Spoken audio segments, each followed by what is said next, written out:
Hello. One moment.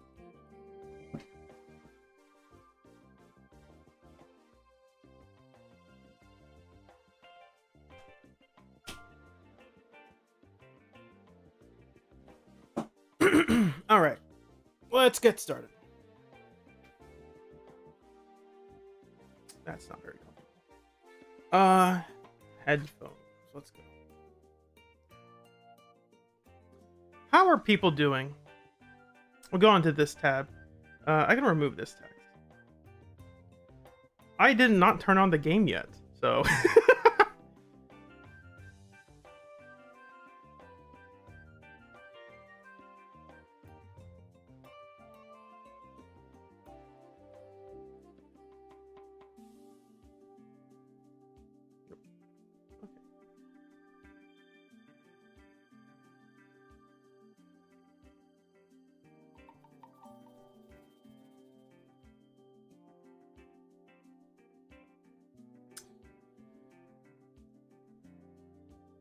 How are people doing? How's season 3 so far?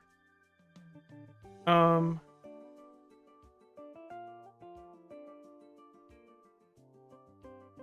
have heard good things about the new endgame mode. I haven't played it yet. So I haven't played the story. I haven't played the game yet.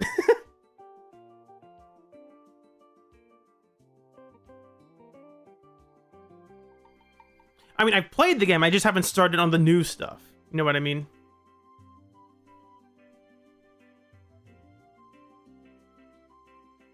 Let me get this set up.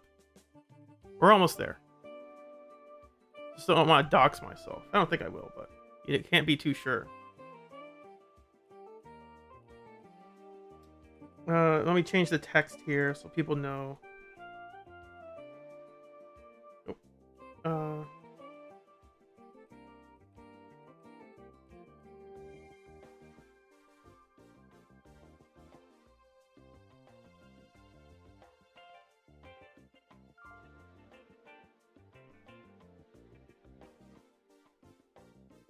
There we go. That works. Controller.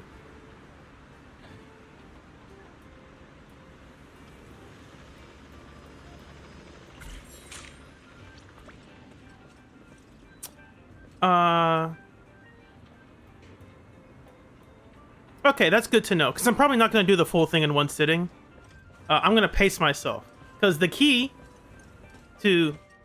I will do, the season 2, like, the post, like, season 2 in review video, where I go through, like, hey, here's all the stories, here's the parts that were good, here's what wasn't good, here's why things were good, and here's why things weren't good. I'm going to try to make that video eventually. But in short, the key word, say it with me, is pacing. It's all about pacing.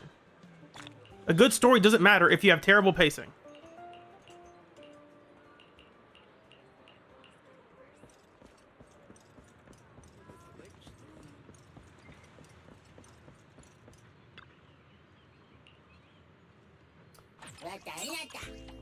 I also have some Deadly Assault stuff to do, so I haven't done it yet.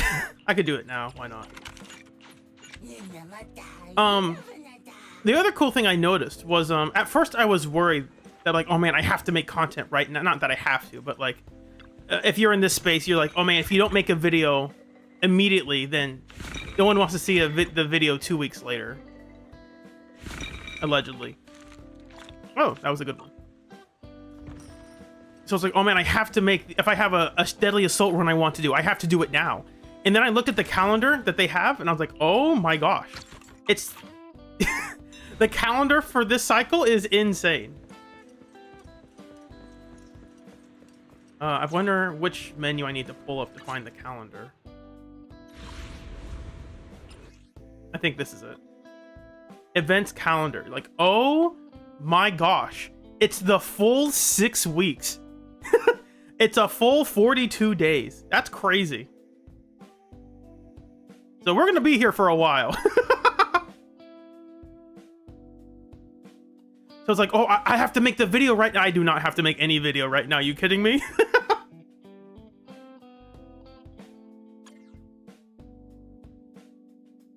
Hello, Dilfish.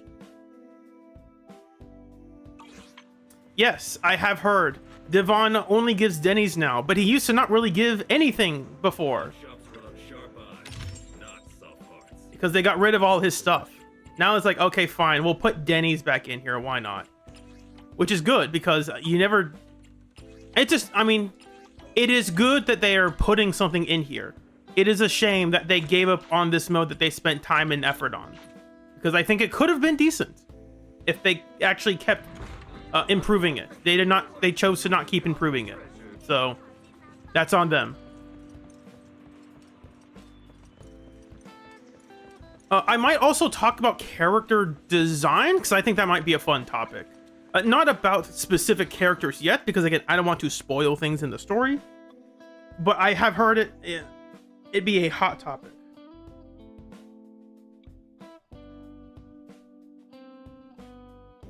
ZZZ.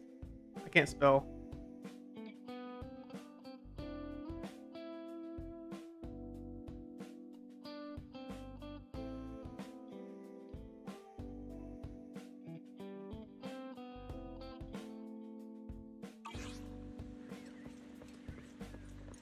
I have not heard I have not heard a lot of complaints about the story. Again, I'm trying to keep away from that stuff because I don't want to spoil it for myself.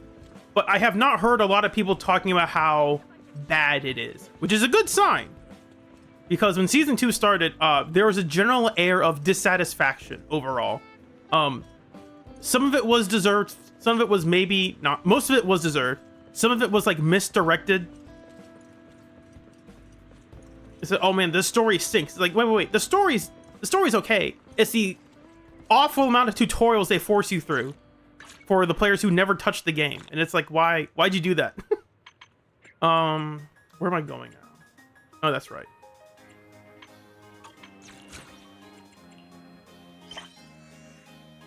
Turn this down on my end.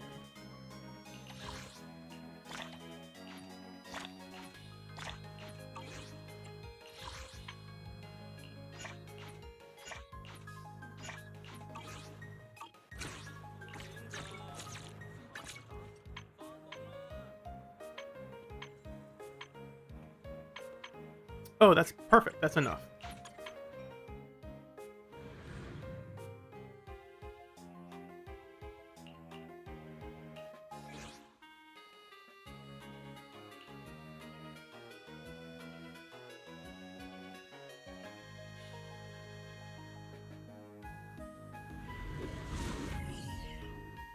Yes, I have noticed, I did know about that, about the new mode.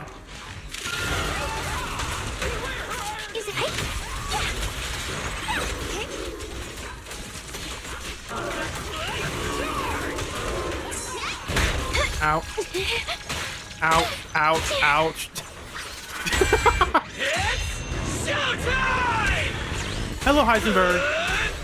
Oh, and of course, the other guy's on the opposite end of the screen. How did that kill him? I was not hitting him at all, and then he just exploded. Hello.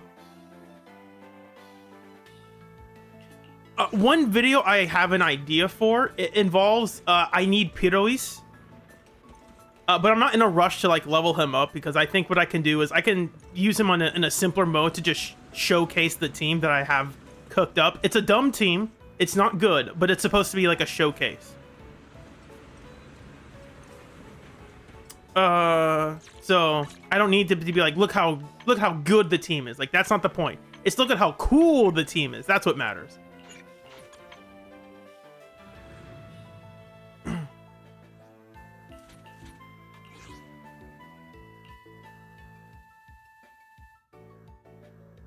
And that might, I might talk about Pirois in the character design section. We'll see if I get to that. There's a good chance I don't do it, but I might.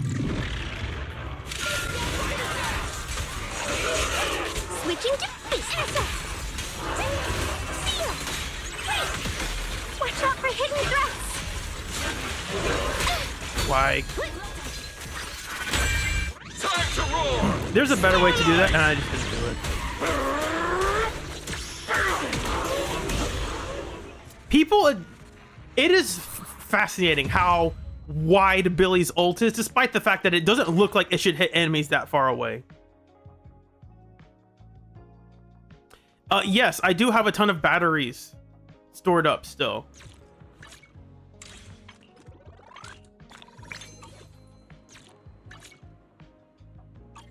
I don't need to use them all. I just have them.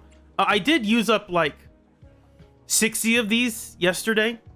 Just to get a couple drive discs. Here's what I got so far.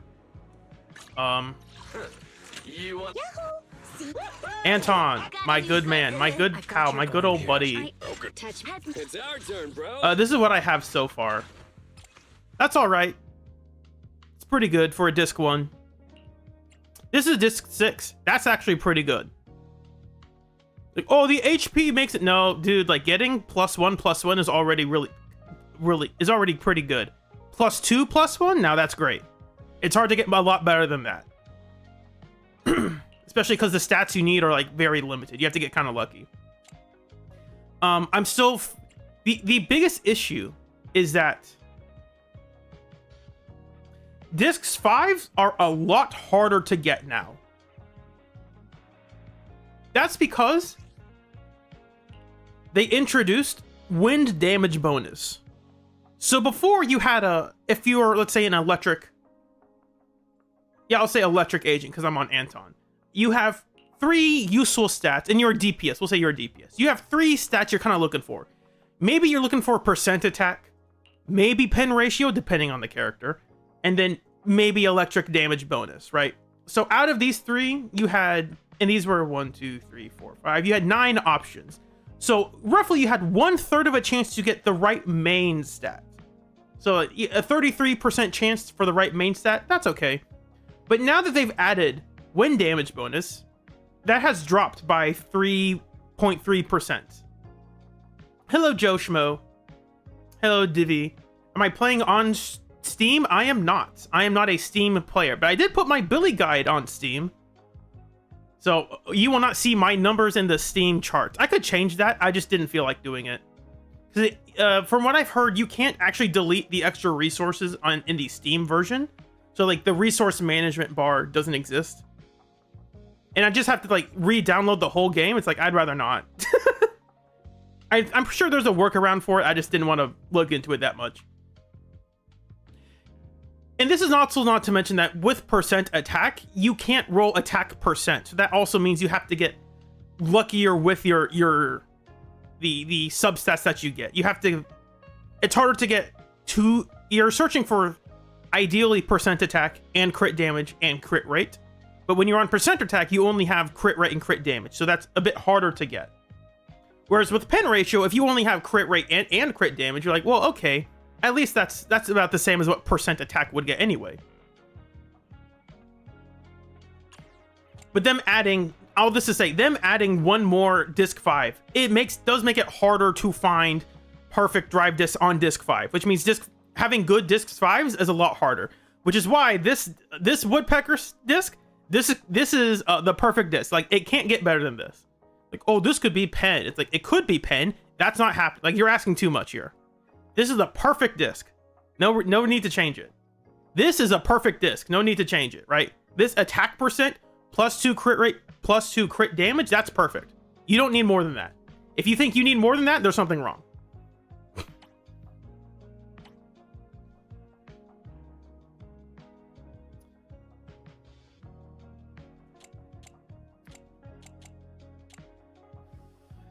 Also, if I'm going to do a DPS Nicole, I think her new best set is Sky Ablaze, just because it's the most consistent.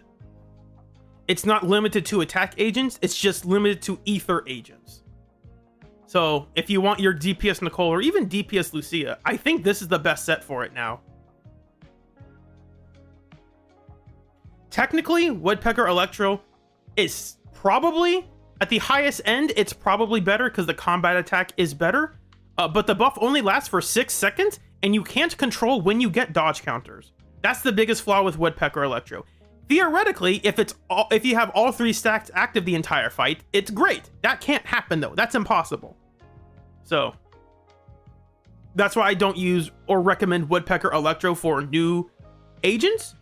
Like Billy and Julian players switched off of that for a reason. It's good, but Shadow Harmony is just more consistent. You don't have to worry about dropping the buff when you're playing those 2 characters, because those 2 characters kind of already, Julian wants to use her dash attack anyway, so we'll talk about Julian a bit more later. Hello, Romanoid. You want to do, hold on. Type 1's in the chat if you want the tier list discussion, and type first, or type 2 if you want the Valina reactions first. It's our turn, bro. 1 for tier list, 2 for Valina. Because I'm going to do some Deadly Assault stuff first. Because why not? I can start recording some of this.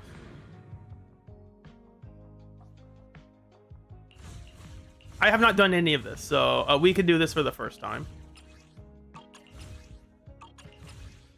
That's right, he is weak to wind for some reason. Even though he's specifically designed to not be good with Anomaly. And the only wind agent we have is an Anomaly agent. Don't worry, don't ask, don't worry. It's not important. It's so funny.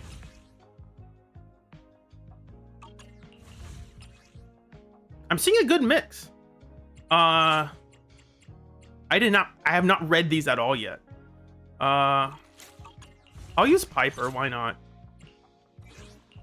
DPS Piper. You want to be Whatever you seek. Hello. I can be man if you need Standing by. Hey, you want Piper's best team, Huh, maybe, I'm here. How about probably. Do you want me? I can help. Got a new ghost story to share?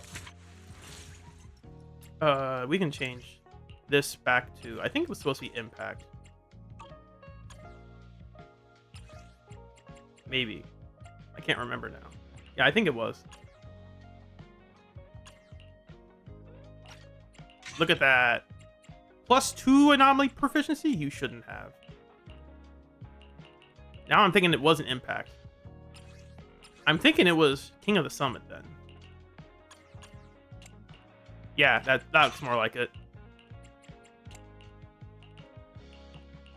And then I think it just had this. It was something like that. Oh, wait. No, this is not supposed to be Impact. This is supposed to be... Anomaly Mastery. Then what did I have on here? I think it was something like this. And then... yeah, okay. I think I know what it was now. Maybe.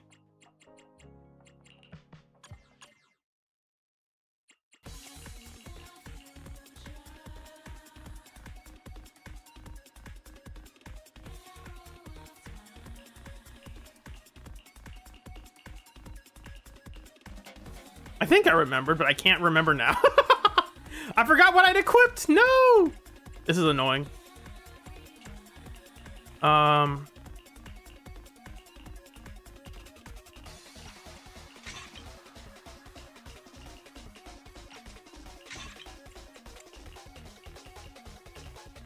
think it was just something like this. It doesn't really matter. I mean, it kind of does, but like not really. I don't have her W engine anyway, so that's the biggest thing. If you have her W engine, everything completely changes. And we will give Piper Practice Perfection, which is her best W engine.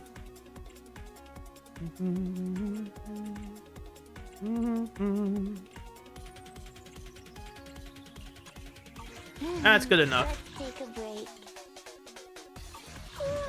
He has a ton of attack. Do I need that much attack? Yeah, it's fine. Attack's wonderful. Let's hit the road. My music's in the way of chat, so I can't see y'all.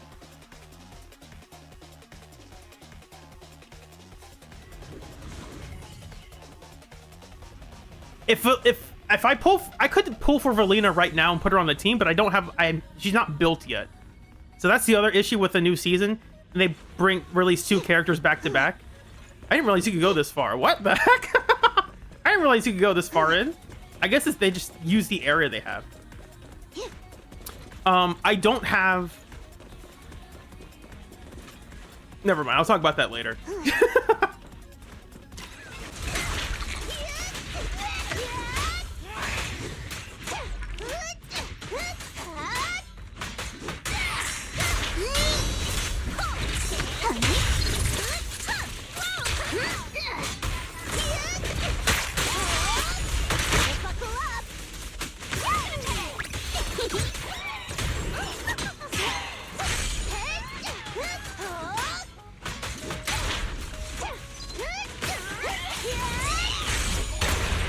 Load up and roll out. Nothing to it. Buckle up. I don't know what score this will get.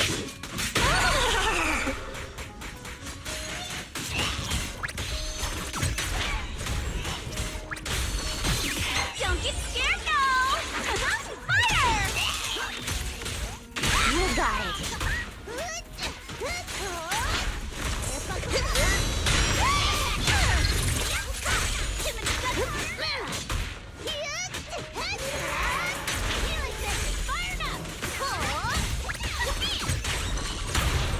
Load up and roll out. Nothing to it. Thank you for the Kick into gear. buff on your chain attack so you can get those assaults even quicker. Watch this. Medium ice time.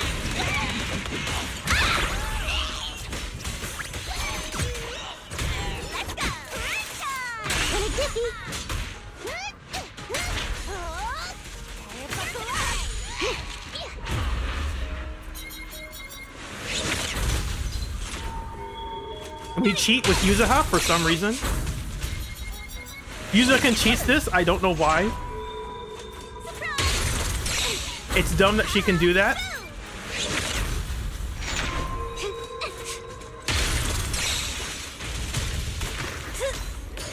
I don't know why. Don't ask. We don't ask questions here. Time for a surprise! Wait for me!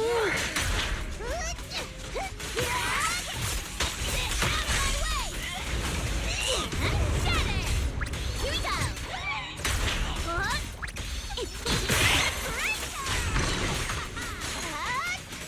go! Load up and roll out!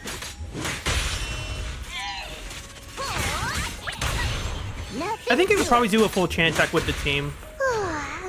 I'm just choosing not I'm to. cruising now.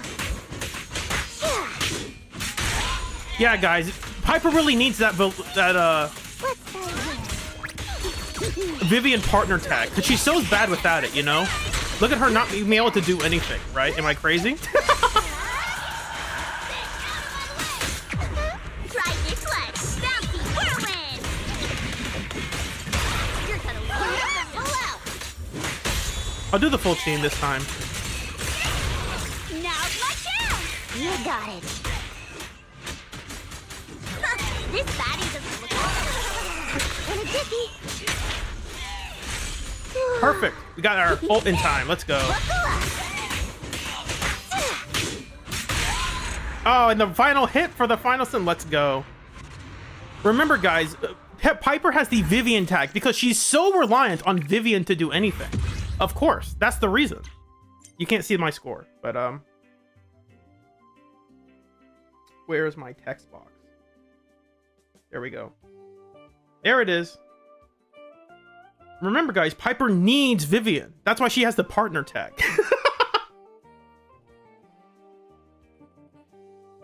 Should you pull for Yeshangong's engine for A-rank Billy if you don't have Brimstone? Heisenberg, I recommend you look at Pridewind's site, which I will show you in a bit. You lost to Grace before getting Relina. Okay. Well, Grace is actually alright with Relina, so that's fine. Piper's also good with Relina? I mean, we can talk about it a little. Divi, were you asking about my main teams? My main teams are whatever I feel like. This is the first time I've played Piper. I played Piper in like 4 months. So I was like, you know what? I'll just play it. Why not? Do I have a better team? Yeah, I could obviously, you see my account. I obviously have Arya. Arya's right here. Like, obviously I have better team. I didn't want to use it. You want to become a hero too? Now the problem is I can't use my tried and true team for the Defiler if I use Billy. So we have to make some stuff up here. We can actually switch it up, but I don't think I will this time. We will do. I have 2 guns. Gosh, this weather. What? I've got. I'm here. I used this team last time, and I think this is good enough. We can. Where are you? Wait. Let me grab my field mic before we bounce.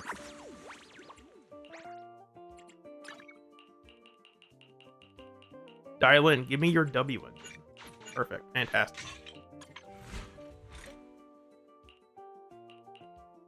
Oh, he has nothing equipped? That's why he's so bad. Look at this. This nonsense.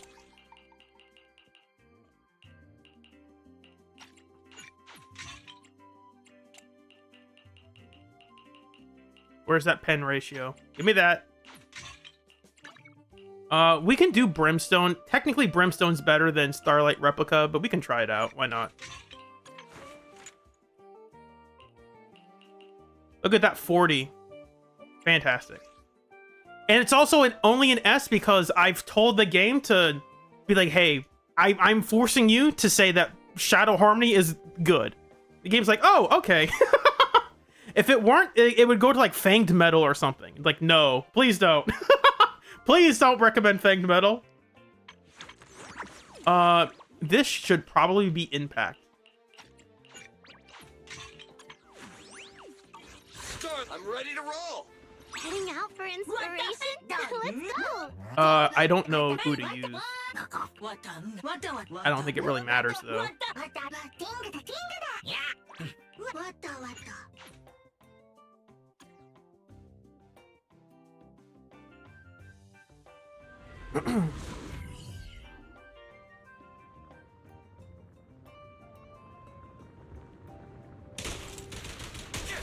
The sacred path must not be profaned!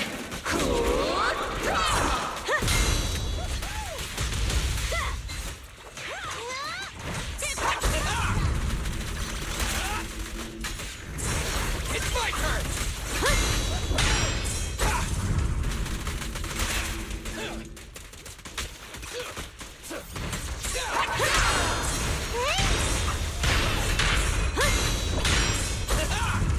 Not bad!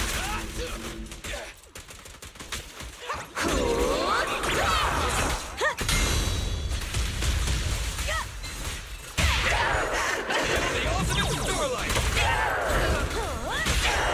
Oh, now that's a dodge counter we can use in combat. Thank you, Woodpecker Electro. Don't worry, everyone will get their share!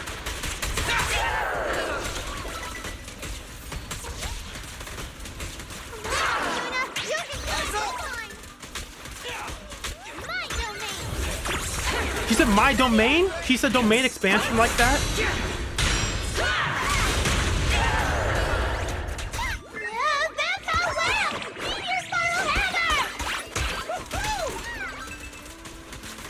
Stand still!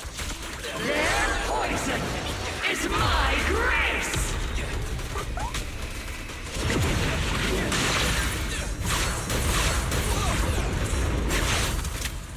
Rising tide of destiny! Annihilation! To define in blasphemy! Perfect!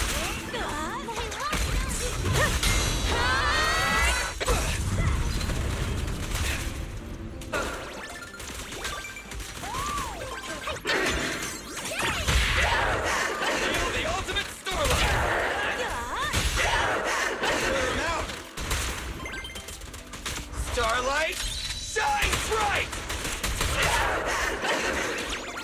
Feel the power of starlight!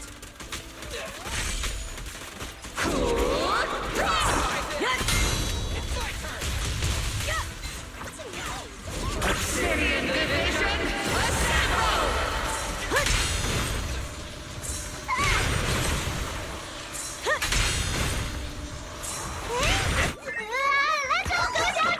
I hope this... Yeah, I go teleport. Good. I teleport in the correct direction. That's what matters.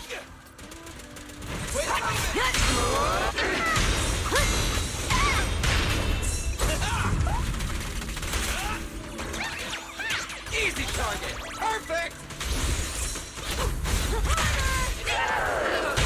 That's... Feel the ultimate I wasn't planning to do that, but that's perfect.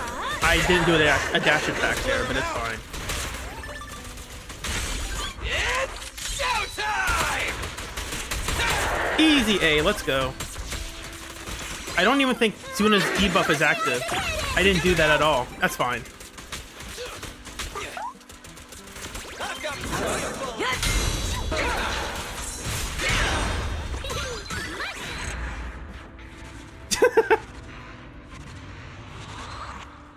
All right.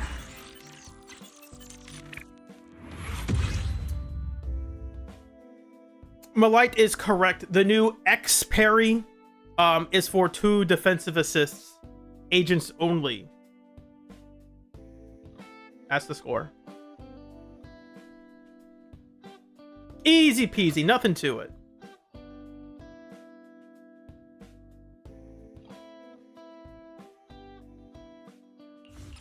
One final run.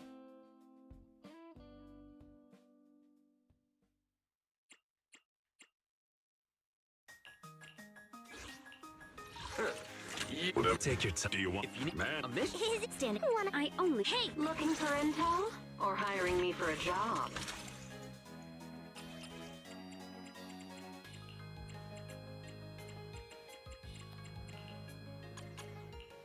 Where's Steel Dialin's build? Why not?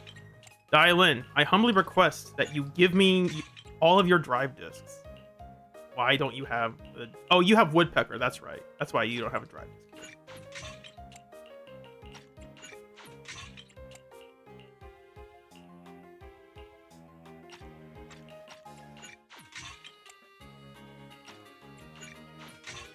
Yeah, that's good enough.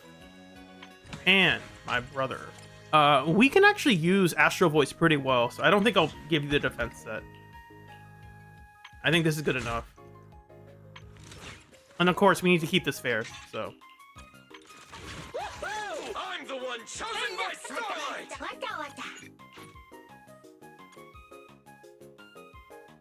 Pulcher on Inferno Metal is, no, it's not cooking. It's raw. It's uncooked. There's no cooking involved there.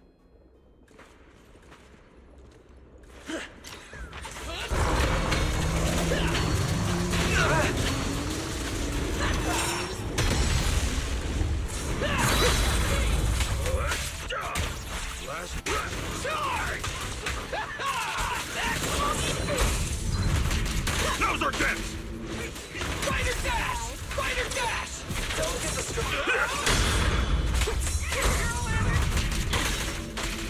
Breaking through! out of my way!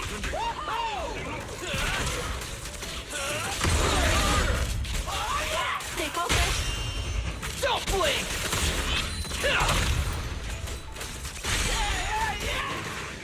Exclusive recipe made Hope I timed this just for right. you. I did. Let's go. Right heat. Full firepower! The Starlight purges all evil! Divvy? Any reason? Just because I felt like it. That's why. Perfect shot. That's the Make reason. it fun for me. It's not that complicated. Scoundrels! Eat this! Cheap tricks!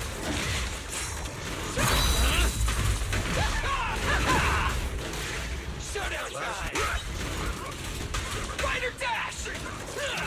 And now I need to get my health back. Out of my way! Take this!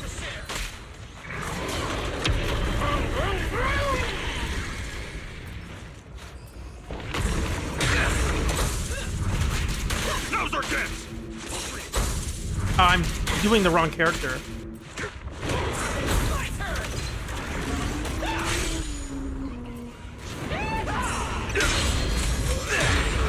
Come on!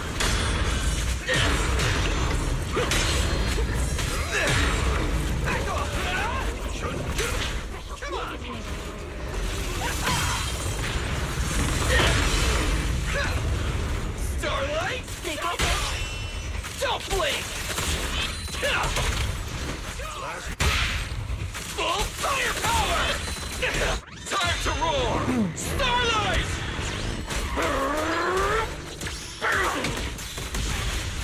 Let's make it quick. Scoundrels! Light up the stars! Out of my way!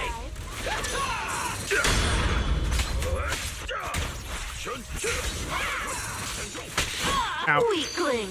You're Is there a way to nothing bring but Pulcher prey. closer to Dylan? Not quite. Have a taste of the We'll just use his ult Unique right now. Unique technique! Steady!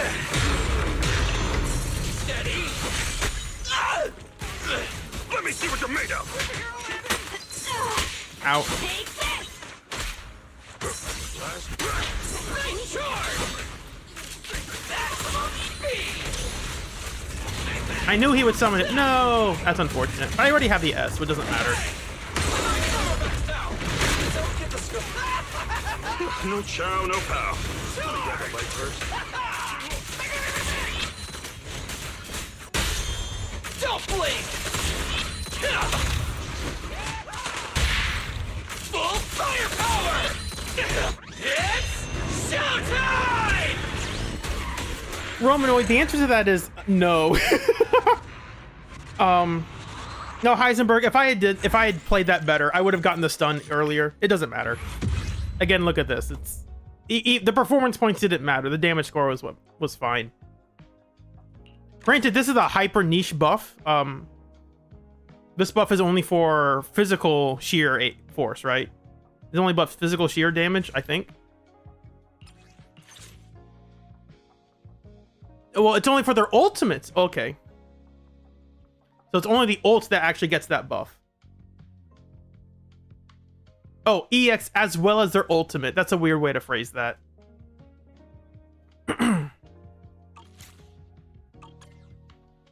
yeah, so that's Deadly Assault. Not too hard. And just by doing that, I'm in the top 30%. Ooh.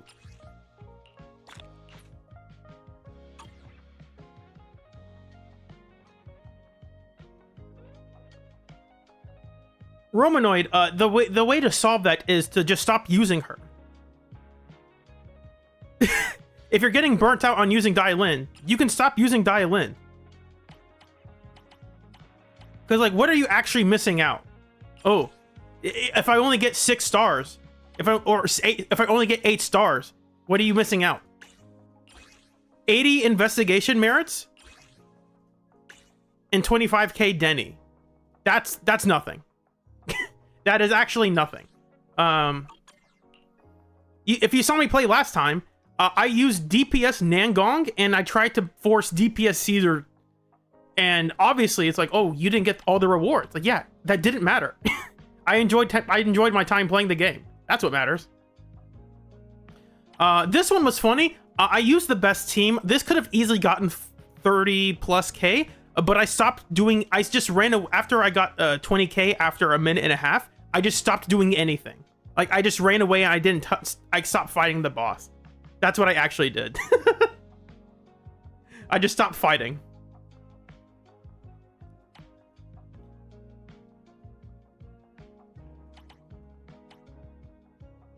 This was one I'm very proud of. This one, for a team I brought back from resurrected from the dead. I'm surprised I was able to do that on my video. That was great.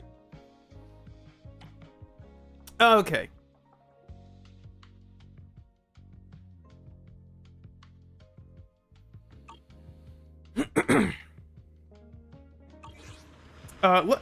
Just for fun, let's see what they would have recommended I use. The squad building guide.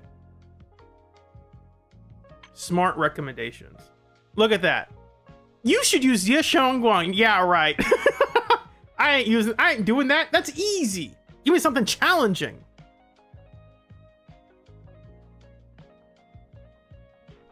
Obviously, this would be a much higher score if I cared, but I don't care that much. I am excited for what hard mode Deadly Assault looks like. If they do that, maybe they will, maybe they won't. I've heard some things. Okay, is now the time for... We've done a lot of stuff up until now. Now's the time. Do we... Again, I'll do a quick poll. Just a...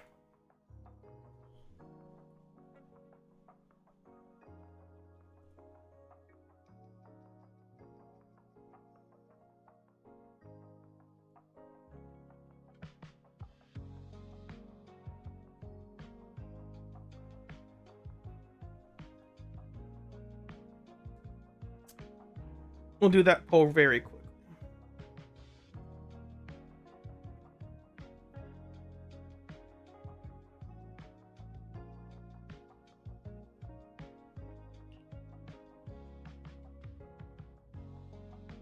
The other thing about, as you guys are doing that, what I appreciate about the, what menu is it in? I can't remember.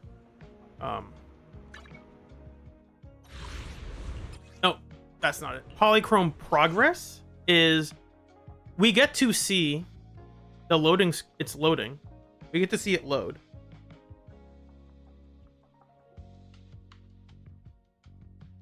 Hello, there we go.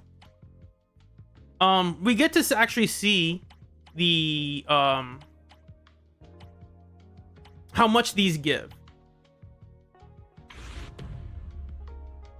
It's more obvious for players. So this gives, Deadly Assault gives 300 and Shiyu Defense gives 780. The issue is that I can try to show this real quick. I'll just do floor 4 really quick and then actually no, I won't do that. So I can just show the rewards here. On floor 4, it goes 40, 40, then 50, 50 for all of this. And then on the 5th floor, 5th and final floor, it gives you 80. So this adds up to 240, right? Yeah. 8 times 3 is 240, yeah. All of that to say is that if you tally up the, let's say you can only get 3 stars in deadly assaults, right? So you're only getting 150 polychromes. And let's say in Shield Defense you can't even get to floor 5, but you can S rank floor 4. Already, that is, I can do some math real quick.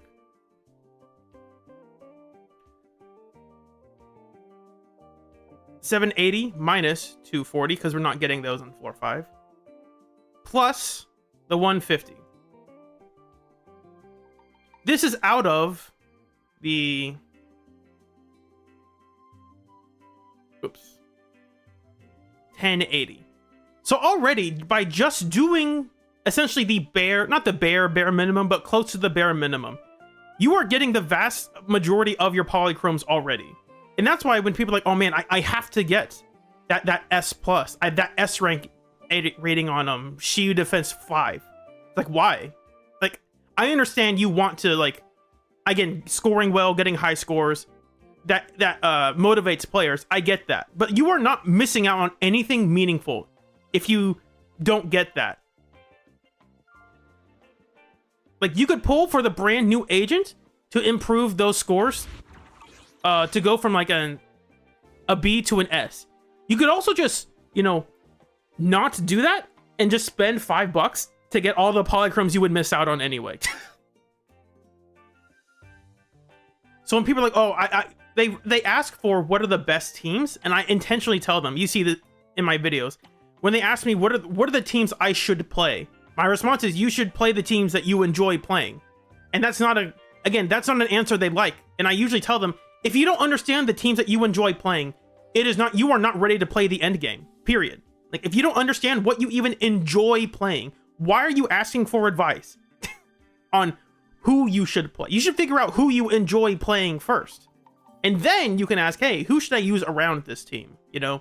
Because if you don't enjoy playing, if you don't enjoy playing the game, what are you doing here? Like, like, go do something you enjoy doing. Now, if you're trying to learn to enjoy the game, that's perfectly fine. I'll always help people if people are trying to figure out stuff about the game, I'll always help them.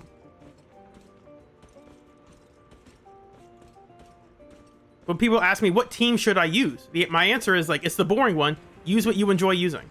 Like, oh, they didn't want to hear that. They wanted specific guidance and direction. And sometimes if they're asking a more specific question, I'll be like, hey, which is better for... which is better for solo content? Be like, oh, that'd be like Billy's better than Corrin, so you should probably use Billy.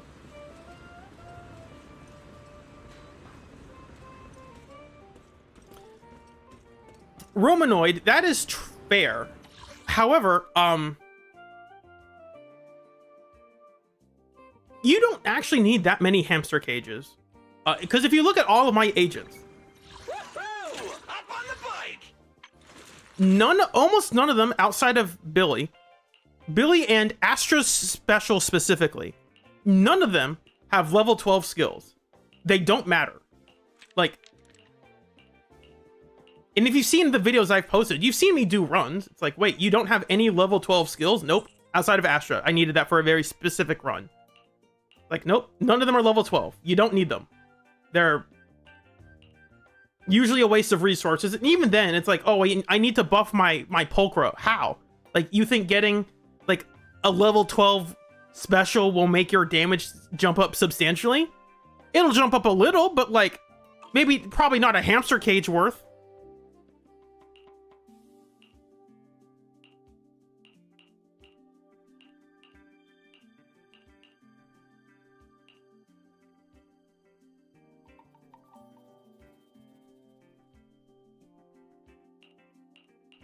I have 2 guns, so double the accuracy.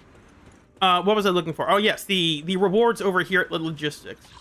Nothing against hamster cages. I just think they're a bit too costly for what they give, especially if you're not a DPS. It's like, Got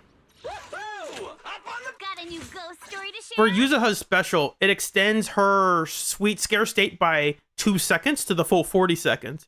But like, I've never used Yuzuha and thought, oh man, my sweet scare state is about to run out and I have no energy or ult. That's never happened. You will always have enough energy for this. So getting the extra 2-second extension doesn't really change much. It means your EXs will deal a little more damage, but like that doesn't move the character in a meaningful.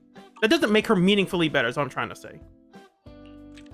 It's more useful for DPSs and for support to give a specific buff that is tied to the base level of their skill. So for instance, Astra's... Where is she? Where is she? Where is Astra? She's in here somewhere. There she is. Her special, her damage buff and crit damage buff is tied to this. And I needed this for a very specific run, which was my Billy Astra Monato run, where Monato was basically not doing anything, and I needed to squeeze out every little bit of damage that I could. Shallow, I did open up about wind damage percent on disc 5 farming. Farming for disc 5 is slightly harder. When they introduce another attribute, that will make it even worse as well. Because right now, if you're lucky, if you're an anomaly agent, depending on the boss, you usually have, or I should say for most agents, they have about 3-ish substats, 3 main stats they can farm for. So that's about a 30%. Well, hold on. No, it's... Before, it was 3/9, which is about 33%. And now it's 3/10, which is about 30%. So it's a slight decrease. But if they add another element in the game, that'll be a lot more noticeable. That will be much worse. Granted, according from what I've seen, Valina doesn't really care about her disc 5. They're all pretty much the exact same. What actually matters is your substats. So if you get good substats, that's what actually matters.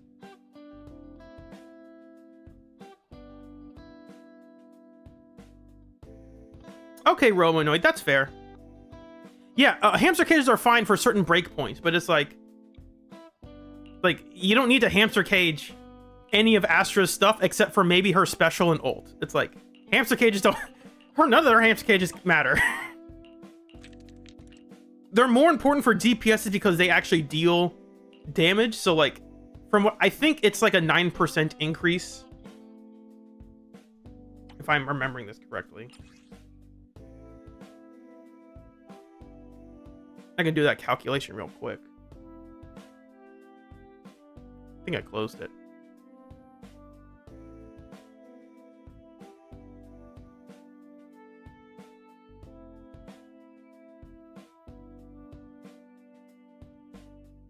Oh, it's about a 4. This is about close to a 4.5% increase, which is more than a drive disc. Not drive disc, more than a substat. I've shown y'all Billy's substats that I've had. In my previous video, basically this is equivalent to 3 maybe 4 substats. So in that case, it's a good investment because it's harder to find substats than it is to just use a hamster cage, usually.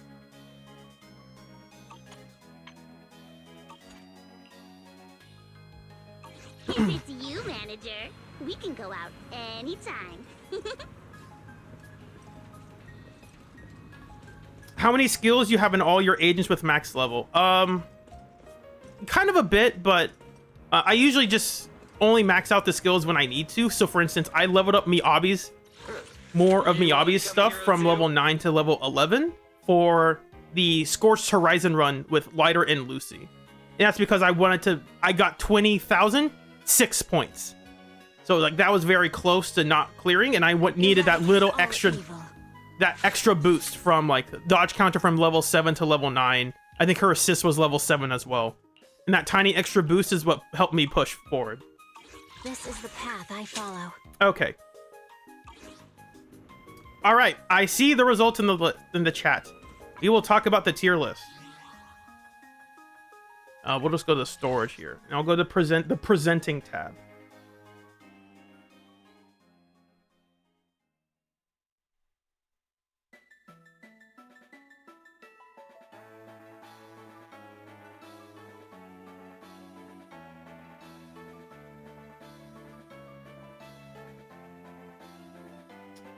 One moment.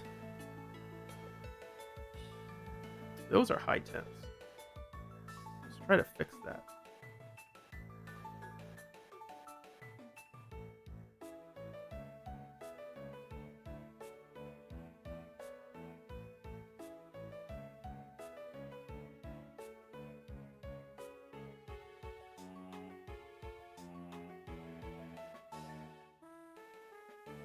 Okay. Window capture. Vivaldi. I'm gonna start recording this. Okay. So, I have not looked at this at all. For those who know, this is Pridewind's website. Pridewind is a really good source. It has a lot of good resources for players looking for help. They got this. They have a questionable guide over here. I don't know how good this is. I wouldn't trust them. Someone named, did they say the name over here somewhere? Yojimbo Blade. I think he's kind of a, I don't think he's that good of a player. But they have a lot of tools for players looking for help, and I appreciate the time and effort they put into their tier lists. They also have really cool resources for endgame, where they tally up. Hey, instead of just guesstimating how good agents are, we're actually going to get a tally from a select group of players that we can, and actually like find the scores that players are actually getting with characters. And the same for Shiyu Defense and in Deadly Assault. So it's not just here's what we think agents can do. They actually take the time and effort to poll, to calculate what the performance of agents actually is. Because in theory, you can always project, we think an agent can be this good, but reality can always be a lot different. And this is why I think Pridewind has one of the best tier lists, actually the best tier list for Zenless. They actually update theirs regularly, and their data is usually backed up by the actual stats in actual performance. All of that said, I am going to take this time to be a little critical about their tier list recently. They forgot to update this. I know their tier list is updated. They just didn't update this to 3.0. That's kind of funny. Because I think Pridewind's site is, their resources are very good. Because they're good, I want them to be even better. I don't want them to just be good. I would like for them to be great. And because of that, there are a few little gripes I would have about their tier list. I think... No, not I think. One of my biggest issues with their tier list was how they used the... Again, I have not seen the new tier list. I don't know what has changed. This is all just me stating things that they used to do. I think they used the partner tag a bit awkwardly. So as you just saw, I played Piper, Piper, Nangong, Yuzuha. And according to Pridewind, Piper only belongs in tier 1 if she has Vivian on the team. As you just saw, that's not true. Like, that is absolutely not true. But they didn't change that. And it's like, why? Why didn't you just remove the partner tag? And that hasn't even been true since, I would say, around 2.4. Because the Piper players, like, Piper's performance has not been tied to Vivian. It was mainly just because the Miasmic Fiend was around and was like, well, I guess we need... Bernice isn't a good partner. I guess we need to use Vivian.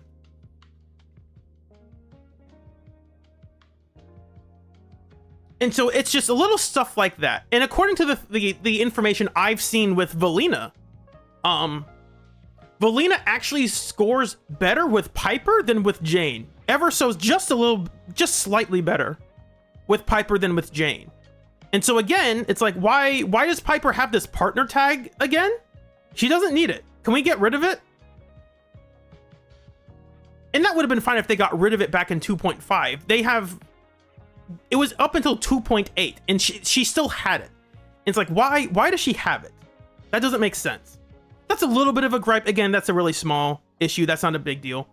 The other issue that I had was, I could try to pull up my previous stream to see when I talk about it, because I mentioned it in one of my previous ones.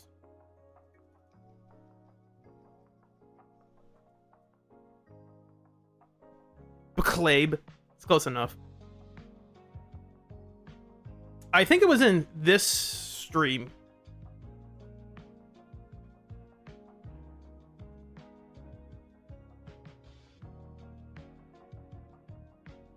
Yeah, because I don't want to spoil myself in the tier list. here they have Juyin in tier 1.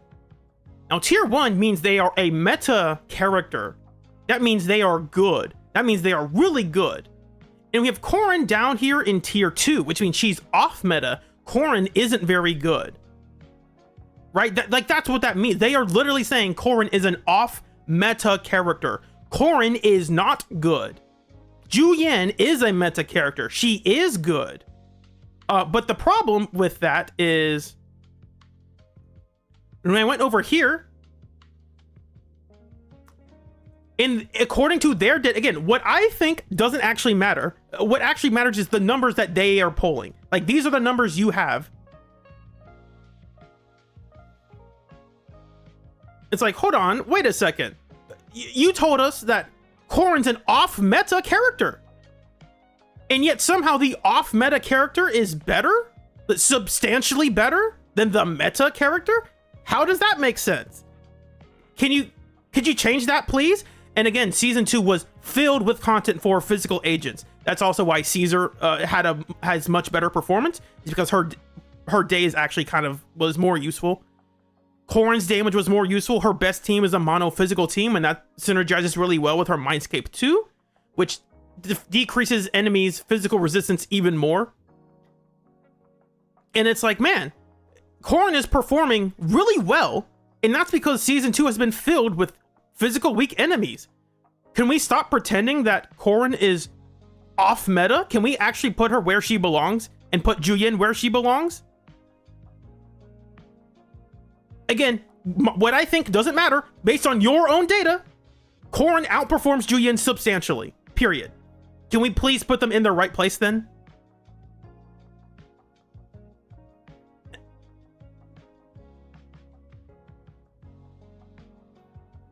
All that to say, again, their tier list is really good. I really like it a lot. It's just these tiny little changes to make it even better, and that I would greatly appreciate. We're doing some Inception over here.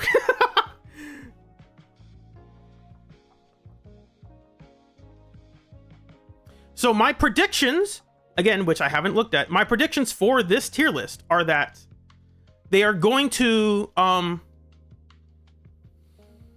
they're going to remove the partner tag from Piper because it's not true. They're probably going to either they have two options. Either they drop Juyin down from tier 1, or they bump up Piper from tier 2. I don't think they have the guts to bump up Piper. Again, Corrin, my bad.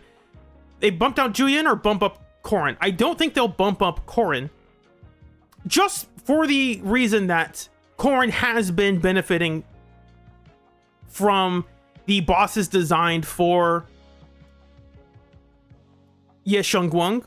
She has benefited from that a lot. A lot of the designs of the enemies they've created in Dylan and Suna are very good with her. So maybe they tried. I don't think they have the guts to bump her up to tier 1. I am aware, because I saw some of these changes, that they have created tier 1.5. I did notice that in their list. I read through it a tiny bit. I think they'll bump down Miyabi. I don't see her performing as well anymore. I think we can stop pretending that Miyabi belongs in tier 0. And the other thing that annoys me a little bit is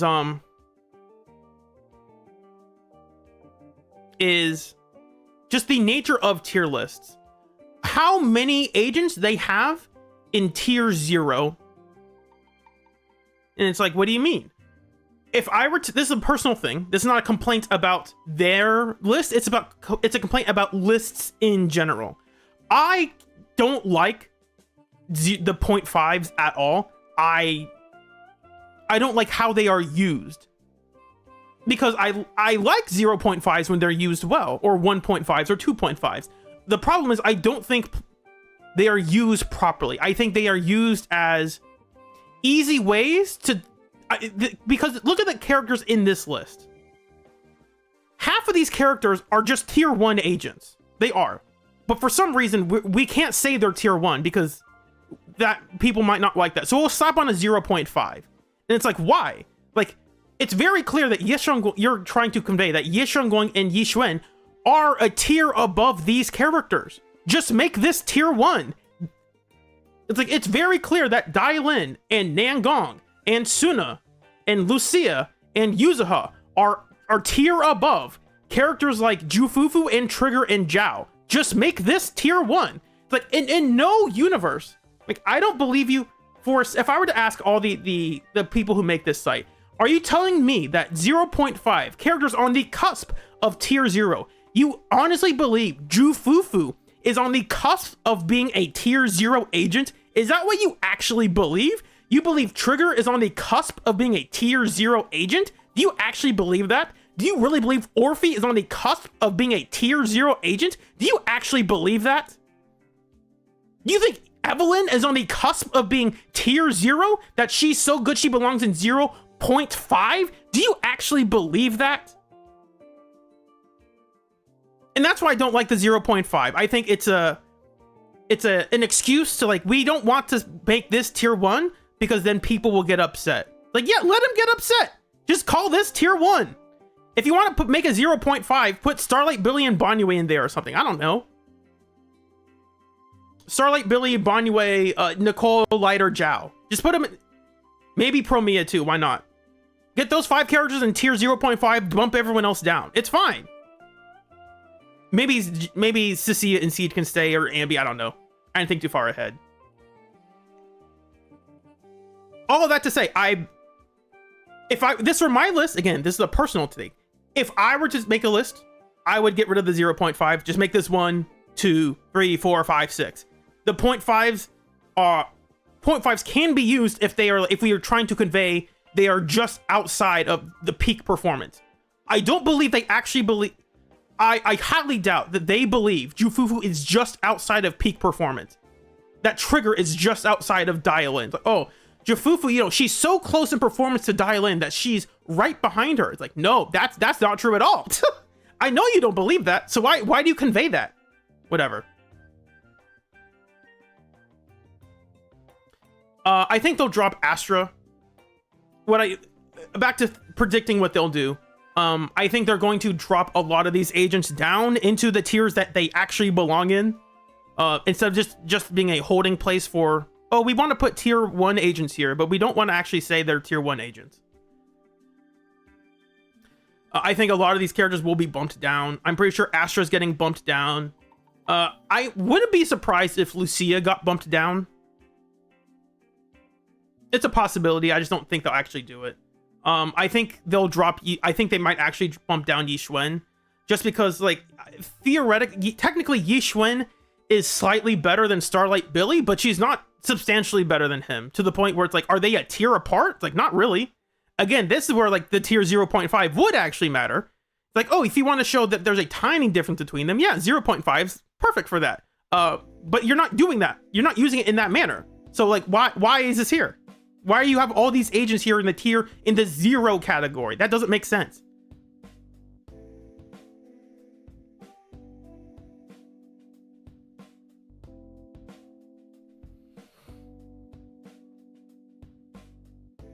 And the other thing I'm not expecting them to do is, there has been talk, mainly from a couple people, that they should bring back the stun category. And I'm not opposed to that. The problem is, like, trying to convey to players that there is a meaningful difference between stunners like Dailin, Jufufu, Trigger, and Lighter, and then Nangong Yu. Nangong Yu is technically a stun agent, but you read her kit, and you read her W engine, and you go, oh, so she's an anomaly DPS with really high days. And if you saw my stream, again, I showed this in the game.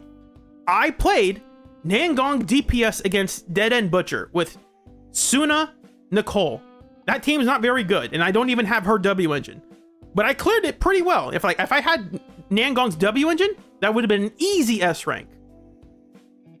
And it's like, do you rate this character as, like, an anomaly DPS? Like, probably not. Like, okay, then why would you rate her in, like, if you made a separate stun category, you would have to, like, give a tag that says anomaly, so that way people don't confuse, oh, so Yixuan's good with a stun agent, Nangong's a stun agent. That means that's a good team, right? And you're like, wait, hold on a second. No, that's not how that works.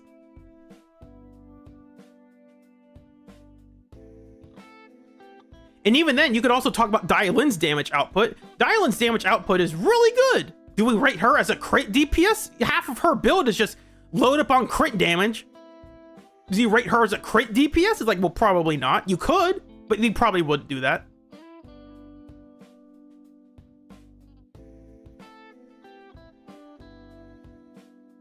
So I think they're just going to keep these three categories the same. They're not really going to deviate from this. That's what I think they'll do. I could be wrong, but let's now look at it. Now let's look at it slowly. This tier list assesses agents based on their combat potential in the game's most demanding content. They'll have to add the new one too as well. And I do think the new hard mode that they made will be a much better testing ground to really prove which agents are actually good, because characters and agents are forced to have standardized builds. So all that matters is skill expression and improv skills, being able to react to enemy attack patterns.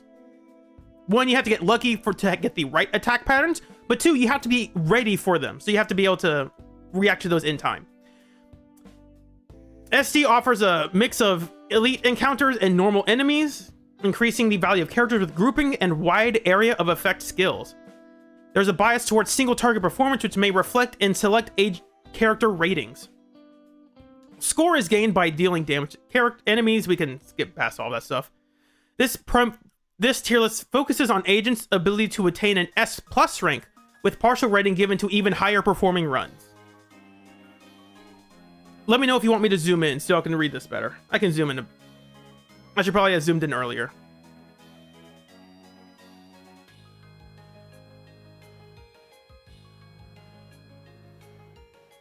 Heisenberg, some of the builds are questionable because Hugo and Evelyn don't have nichely made drive disc sets. And I'm pretty sure, if I haven't looked at it, I'm going to guess Billy is on Woodpecker. If they give the free version of Billy, A rank Billy, then he's on Woodpecker Electro is my guess. If it's Fanged Metal, then that's awful. If it's Nekomata's on Fanged Metal, that's also awful. I hope they realize that that's awful and don't do that. Deadly Assault is a unique mode which offers boss encounters exclusively, meaning other types of damage than single target is rarely impactful, if ever. The goal is to inflict as much damage as possible. Here's the max score. You can get performance points. This tier list focuses on agents' ability to get 20,000 score, with partial weighting given to even higher performing runs. Skill ceilings. As a combat game... Sorry. As an action combat game, ZZZ offers combat options to players, some of which are not easily executed but boost certain agents' power budget substantially. Examples include these skilled things here. Our goal is therefore not to assess agents based on speedrun level performance. Placements will be evaluated with this in mind. Yes. With no expectation for players to make use of pre-planned routes or advanced techniques to get value out of characters. So they're basically saying the ultra, like the assist counter stuff, like they're not gonna expect you to do assist counter stuff. And most players, like even the advanced players, don't bother doing it. It's just a bit too precise to use reliably. You can try to fish for it, it's just not something most players do.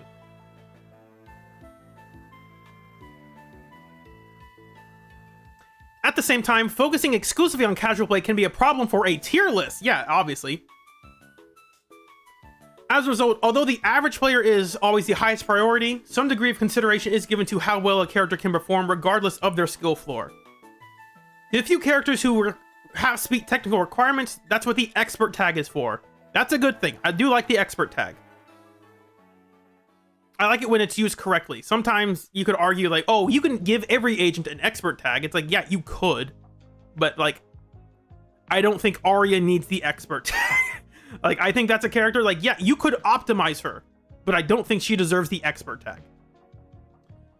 To assess their value, we proceed as follows. Assessment of the agent in Shield Defense and Deadly Assault. separately and following our criteria, combining the assessments by averaging out discrepancies. If discrepancies do not average out to a decimal tier, a slight bias is given towards Deadly Assault. Honestly, I think Shiyu Defense is actually harder because getting an S plus in Shiyu Defense is much harder than getting 20,000 points in Deadly Assault. I think that is absolutely the case. And also, does it help that it's hard to assess for stage buffs specifically? And that's the other thing about tier lists, where if they are actually factoring in stage buffs, then like absolutely Starlight Billy is better than Yixuan right now. Like, for a fact. Discounting boss weaknesses. Like, if the boss is neutral, but the buff says, here's a bunch of stuff for physical sheer damage, it's like, okay, so that just means Starlight Billy is better.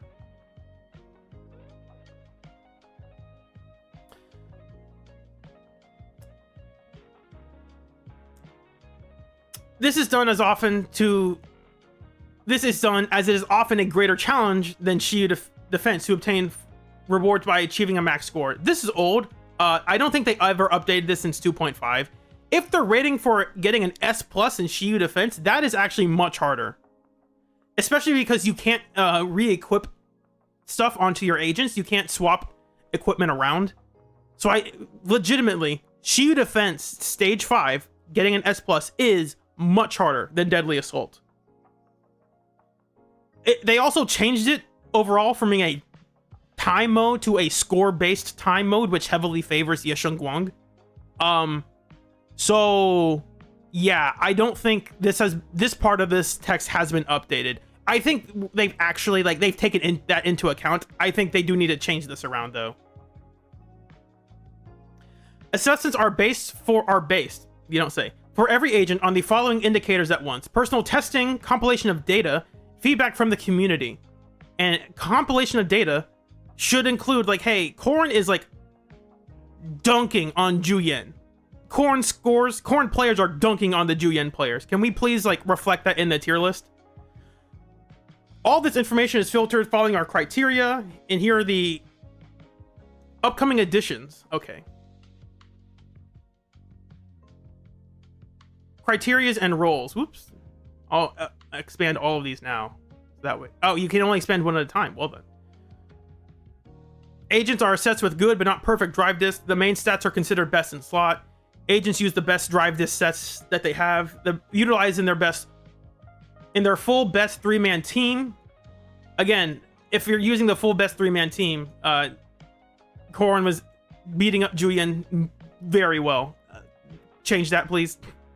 Please show that in your tier list. Let's see. They're just talking about drive disc substats. They don't. That's fine. Whatever. S rank agents are rated at Mindscape 0. A ranks are rated at Mindscape 6. The tier list assumes agents make use of their best option among limited or standard W engines or rank 5 A rank W engines. Okay. This might be.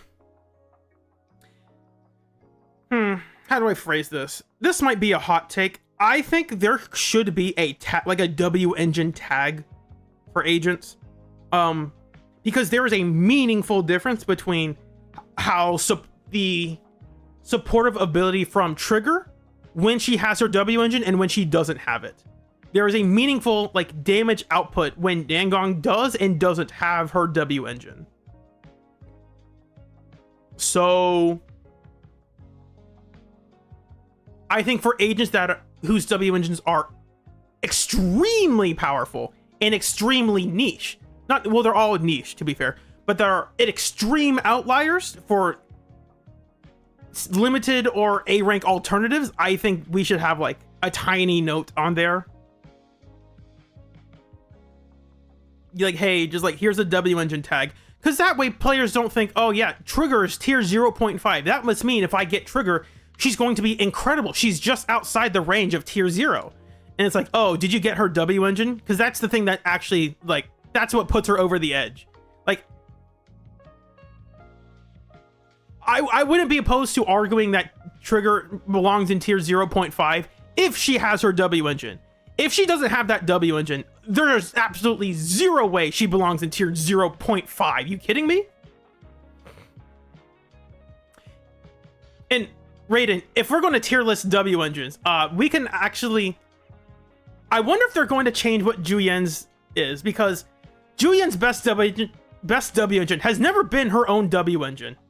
It's been Brimstone. Her W engine's awful.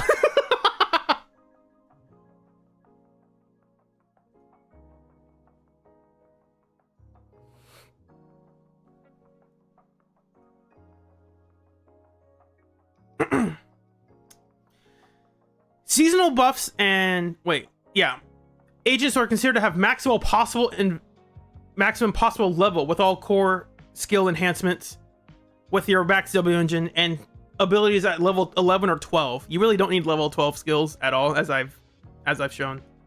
They're nice, but you don't need them. Seasonal buffs and debuffs that change are not immediately considered, but extended periods of favorable or unfavorable performance may inform placement changes. Like how Corrin should have been favored for her performance for the past 6 months. But what do I know? Roles: crit DPS, anomaly DPS, support. These are pretty obvious. Whose primary function is assisting others, be it through buffs, debuffs, days, application, or any combination thereof. Role criteria: major influence, average agent's performance within the best possible team. Medium, agent's team flexibility. Medium is agent and counter flexibility, and minor is performance within the best possible team and ability to achieve the highest scores.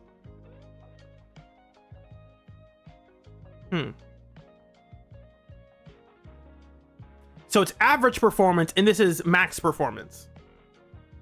I think they should put maximum or something there. These roles may overlap within classes, but remain distinct from each other. There are anomaly DPS agents who can do most of their damage through crit. Just say Miyabi. That provide strong buffs, or support role agents whose value are judged by their personal damage contribution. Discretion is given to shift agents around depending on both their main purpose and other requirements that they may have to deliver. Whoops, don't show me that list. I didn't look at that. Partner and expert. Okay, we only have these two.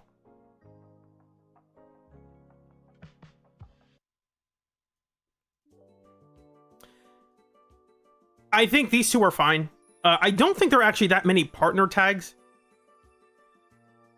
And again, if they don't get this list, I can say it right now. This list will be awful if Piper still has the Vivian partner tag. I believe that they are actually going to change it. Now, I haven't made an in-depth tier list video up until now, simply because there's nothing been really to discuss. They basically, I think they say it here in the changelog, because I read a little bit of it, where they say, hey, we haven't really made any changes since up until, like, I think they say it down, actually, I can't remember which ones they say it in. I'm not reading all of these.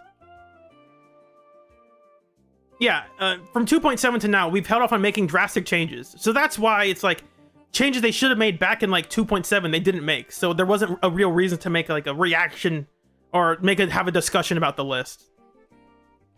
But it's weird that they have, hold on. They're two different, hold on. There are two different updates to this. Okay. That's odd. Okay, here is just Pyrios and Velina. I got it. Okay. It's a bit odd. Okay. We're bringing back tier 1.5 and moving agents to fit within that format. Peter Weiss is tier 0.5. Actually, I should look at the list first and then go to the change log. But the reason why, if you're wondering, why didn't I make tier list videos, Pride 1 reactions back in like 2.7 or 2.8, it's for this reason here. They didn't want to make any changes. So like there's nothing to react to. It's here's what we know, and here's the things they should change, and here's the things they should have already changed. They should have changed stuff a couple months ago, but they just didn't. So there's nothing to really talk about. So let's actually look at the placement for these.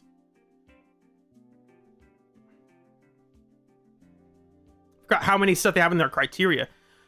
Okay, so this is about what I expected. They got Yishuan out of here. They recognized properly that yes, Yishuan is a tiny bit stronger at the neutral end compared to Starlight Billy.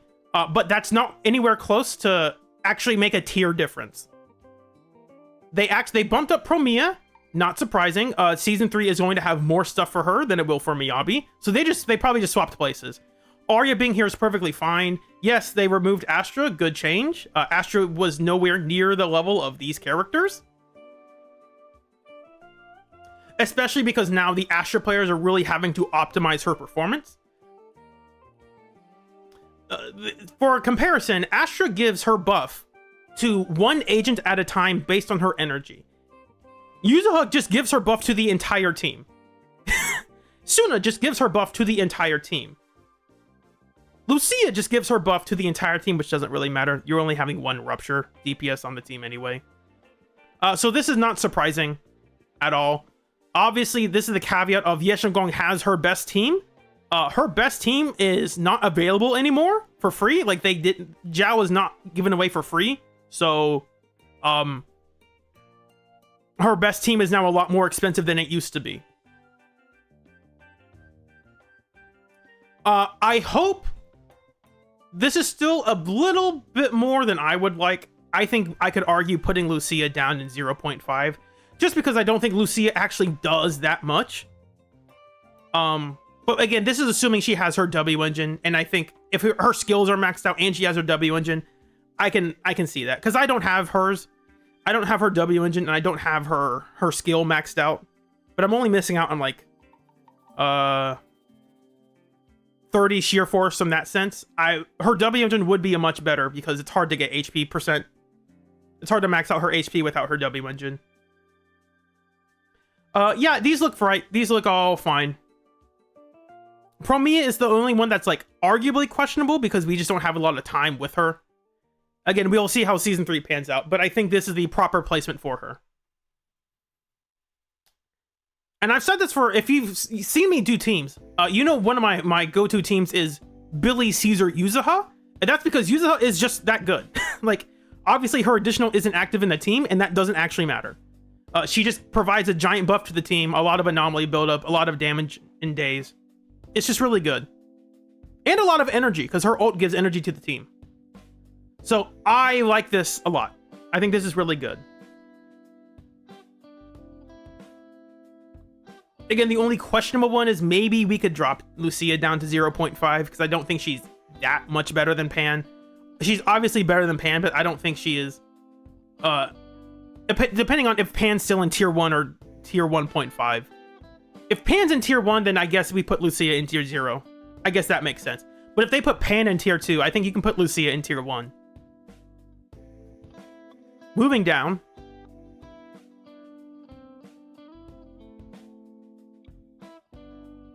This is about what I expected. I'm noticing some absent characters from this list, as they should be. I'm surprised they have Pyrois. I'm gonna say Pyrois because I think that sounds cooler. Pyrois is in tier 0.5, and so is Valina. That's interesting. I'm surprised that they have Valina down.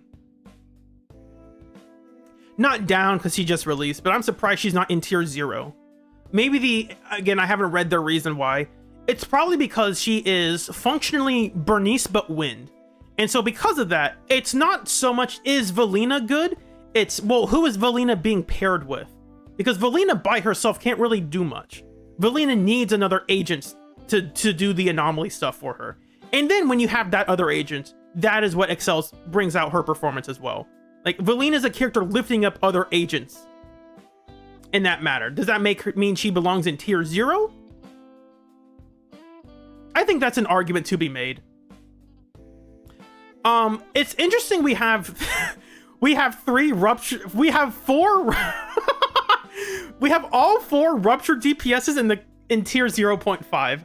I think that's funny. Obviously minus Monoto because he's an A rank.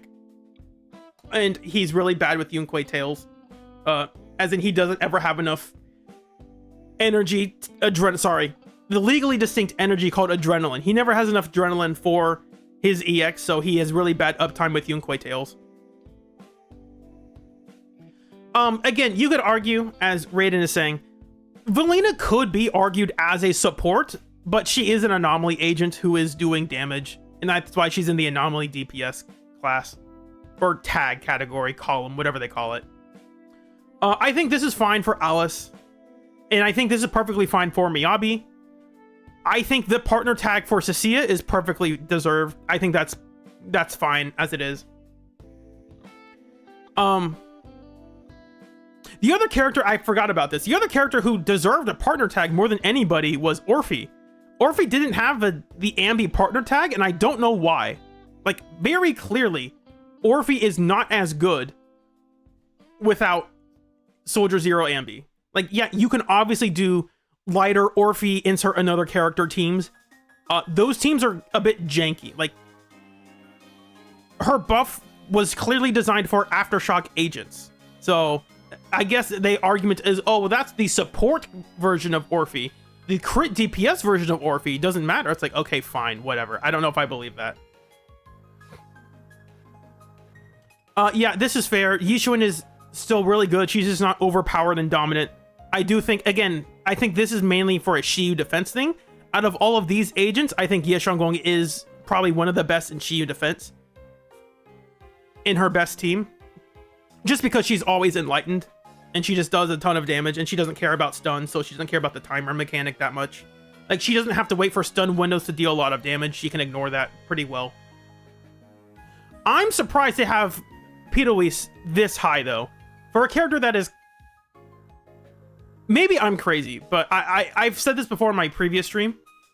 I like to look at agents, and... I like to look at their internal numbers pretty closely. I think Pitoise's dodge counter is very low. And as assigned as like an on-field DPS, this is not a good indicator to have a really weak dodge counter. For comparison, let's go to attack.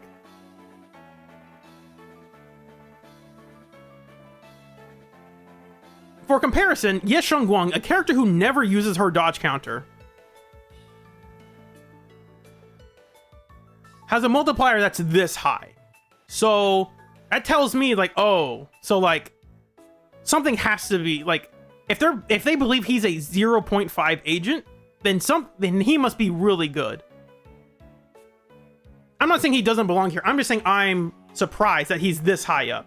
I think it has to do with how many ults he can do, and his best team is probably like either Dial-In Suna or like Dial-In Astra, something like that. People would be mad if he was put lower. Yeah, that doesn't matter. To be fair, they don't have any hardcore data for him, so I think this is the way of playing it safe. I think it would have been better to put him in tier 1, personally. Like, I don't see him... Again, this might just be me, because I haven't had a chance to play the character yet. I don't see him performing as well as Starlight Billy. Again, they have the Mindscape 2 tag, so it's like... If he's at Mindscape 0, I think it'd be fair to say, yeah, there's no way he goes up here. But at Mindscape 2, maybe. They also give away his W engine for free, so like that's fair. You don't have to worry about that.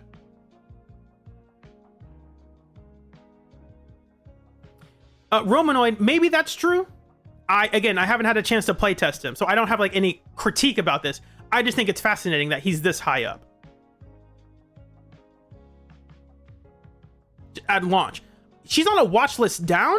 I think that's her. I didn't mention this. I think out of all the agents in tier 1, sorry, tier 0.5, I think we could argue Jufufu and Trigger go down. Again, if you want to say Trigger's W engine is the difference maker, okay, fine. Like, I think she could put like a W engine tag on her then.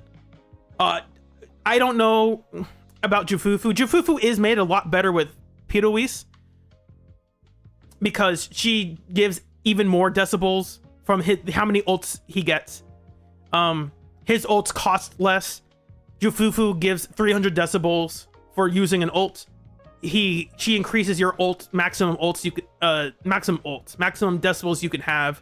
So in that sense, that's fair to not move her.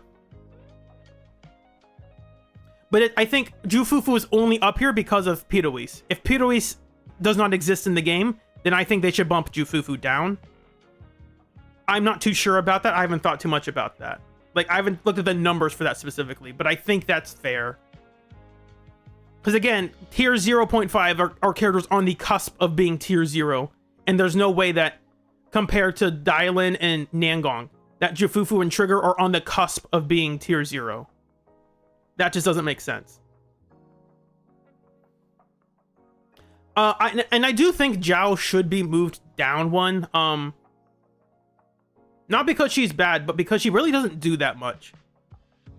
Like, when you read her kit, it's like, here's 1,000 attack, and here's 40-ish damage bonus. Mine's only like 30%. That doesn't really change much. It's like, oh, that's pretty good, but like, all your moves are kind of slow. You take a while to do much of anything. She's really only up here because of Yesheng. I said Nangong. Yesheng. If Yesheng doesn't exist in the game, there's no way Zhao belongs this high. Again, in my list, I prefer to be like, not have the 0.5 at all. So like, you could just name this tier 1, and I don't think much actually changes. And that's why, like, if you're going to have a tier 0.5, like, actually make it tier 0.5. You're going to watch list her down, then actually just do it.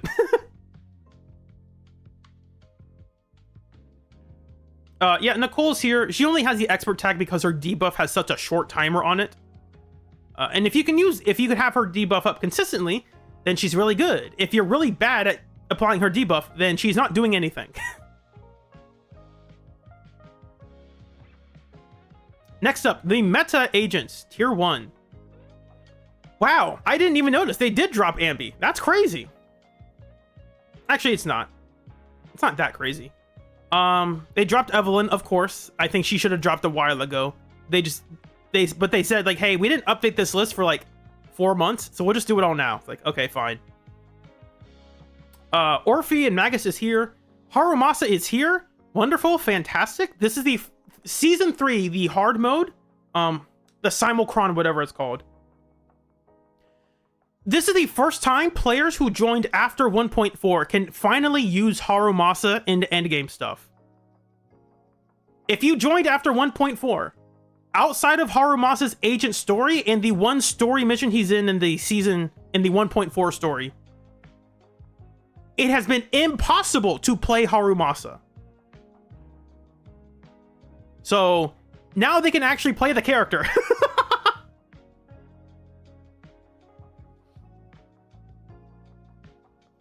And look, they removed the partner tag from Piper. Look at that. She did it. But now they stuck it on Vivian. No! Vivian has the partner tag. I can't believe it. I can't believe it. It's not that surprising. I'm surprised. Actually, I'm not surprised they moved Lighter down. They're probably pushing him down because even though in his teams, he is technically better than Dialin by a tiny amount, I think they're moving him down just because those teams could just use Dialin instead and nothing really changes. And also, again, he's kind of stuck to fire and ice attack teams because the game hasn't made new fire and ice attack agents. That means Lighter's performance doesn't really matter that much. Whereas Dialin is a generalist and is doing pretty much everything Lighter was already doing, but for every team. So yeah. Unironically, I'm surprised Qingyi is still in tier 1. Like, what teams are actually using Qingyi? Because I could look at the numbers again for the old numbers that they had. What were the Qingyi scores? Yeah, they were this high. Granted, she's right next to like Pan. I guess that's okay. Again, this is like, I forgot what the context of this was, but I wouldn't have pegged Qingyi as like a tier 1 agent. I think if any agent could drop, it's Qingyi.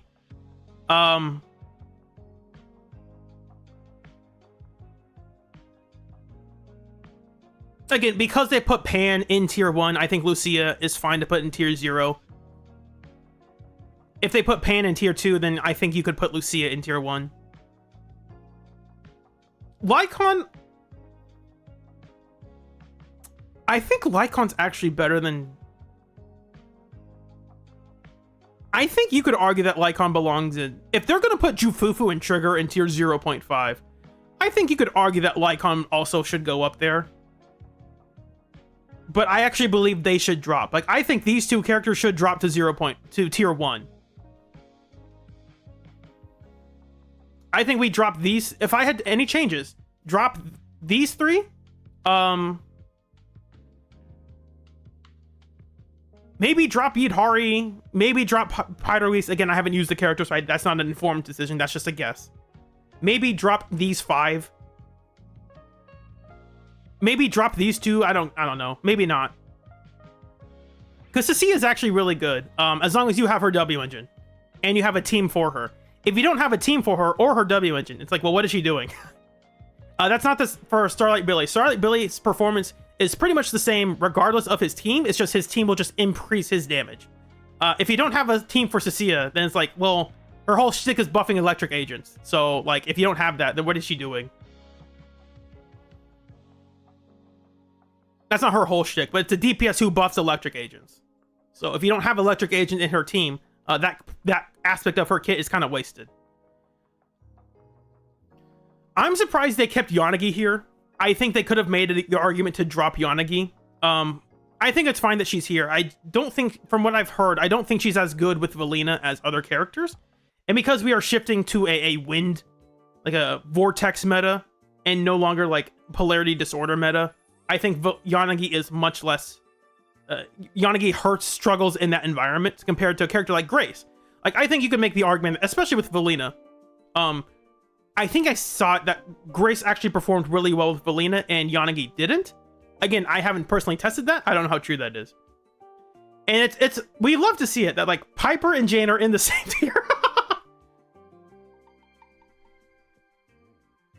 I think people now have to actually come to the conclusion that Jane is just not that good, period. Jane's Mindscape 2 was incredible. If this were Mindscape 2, put her up here. Put her in tier 0 if she has her Mindscape 2 with Alice. You kidding me? Her Mindscape 2 is insane. But she doesn't have that. Now, you could get it for free over time because she's in the shop where they throw agents they're giving up on selling.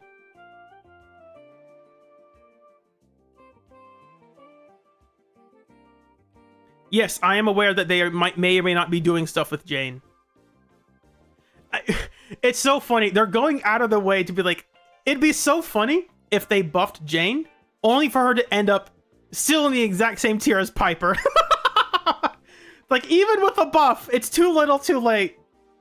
You got the swimsuit, you got the potential unlock, but it's not enough. Piper's still in the same category. Let's go.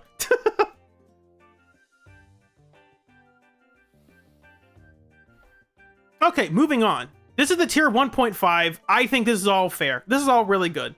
Debatably, I think this is one of the fair ones to have on here. I think in any other team, Sokaku is not as... Obviously, like, Freeze Turbo was Sokaku's best team. Now that that team doesn't really exist anymore, it's hard for Sokaku to stand out among her peers. I'm surprised they are just watch listing Grace up and just not putting her up immediately. Like, if there's one change I wouldn't make, especially with, again, I guess it's because Valina just came out and they didn't want to make guesses about how good Grace would be with Valina. This is the one change I would make immediately. But it's fair to not do it now and just be like, hey, we are going to move her up eventually. We'll just wait and see. Hugo, Ellen, Monato, Soldier 11, and Juyen have all dropped. Good. They did not... They deserved it. Again, this is... I know... I would just make this tier 1, tier 2, tier 3. But, like, it's good that these agents... It's very clear that these agents were not on the same level as maybe the... Whatever. I wonder what they'll talk about why these characters dropped. I think the reason they're dropping is not because anything actually changed. It's just because of tiny stuff that's... they struggle in. Like, there aren't any real fire bosses. So, like, what are you doing with Soldier 11? There aren't any real ether bosses. So what is Juyen doing? there really aren't any ice bosses where Hugo is good in Deadly Assault. So what is Hugo doing? Ellen has not scored better than Corrin in Deadly Assault. So like, what is she doing? So, and Monato can't actually get any stacks of Yunquei tails on him. So what is he doing? If Monato's adrenaline, if he had normal adrenaline gain, and the adrenaline for his EX was a normal cost, I could see him being in tier 1 easily, because then he would actually have more stacks of Yunquei tails active, and that's a big, that's a lot for your damage output. Having all 3 stacks active is pretty important. And that's why, like, I think he'll actually like Norma a lot, because Norma does give those chain attacks, I think, more frequently. I don't know if she gives them as frequently as Dylan gives ults.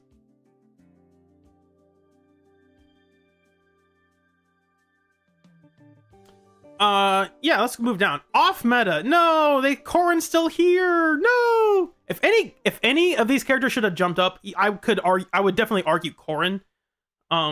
Now, I do have this list of, like, what's the difference between Billy and Corrin? It's like, Corrin does really well in teams that cover up her weaknesses. And the good thing is the best Corrin team does cover up her weaknesses. And Billy is a character who kind of does his own thing and doesn't really care about what team he's in. Which is why you see players doing solo Billy stuff, and you'll never catch a Corrin player doing solo Corrin stuff. Because solo Corrin is just miserable. But solo Billy stuff is actually really fun. I'm not shocked that I don't think they changed anything else down here. I would argue Kaleda shouldn't even be up here. Like, what is she actually doing? I could argue Rina doesn't actually belong up here. What is she doing? I think it's for, like, the one, like, Harumasa team that exists. Maybe the one Yanagi team that exists. But, like, what is Grace actually doing? Oh.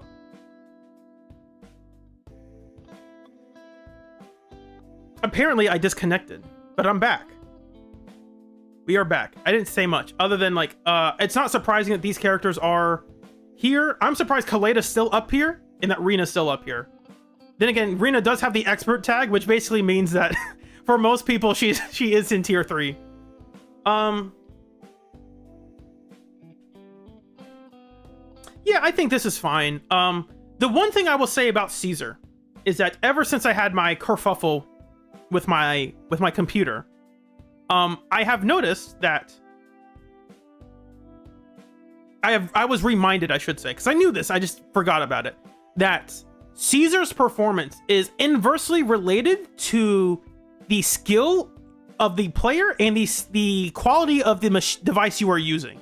If you are a weak player on a bad device, Caesar is probably the best support in the game, because using her means that you can keep doing what you are trying to do and not be punished for making mistakes, either outside of your control or because the device you're using just ate your input and they didn't like you.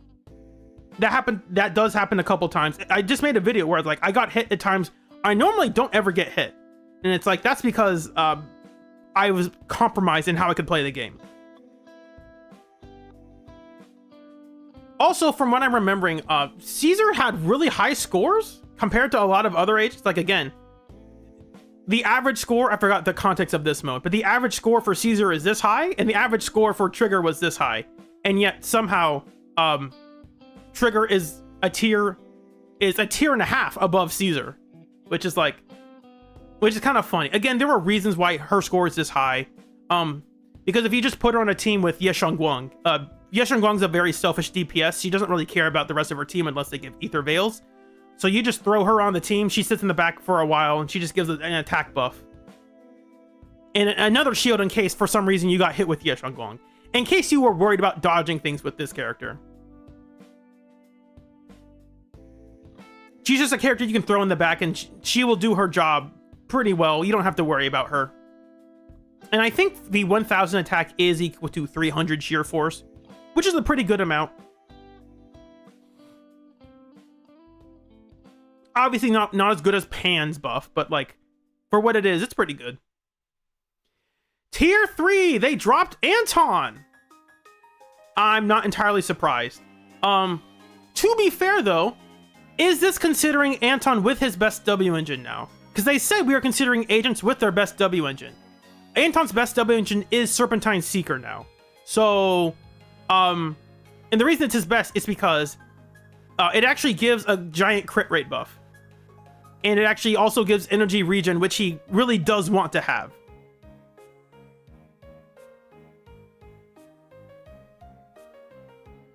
I don't think he can get this. That's the real thing. I don't think he can get this buff. I'm pretty sure he can't, because he doesn't really consume that much energy in a single instance. I don't think he does.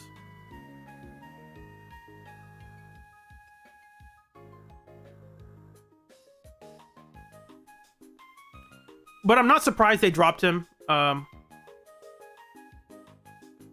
He just, how do I,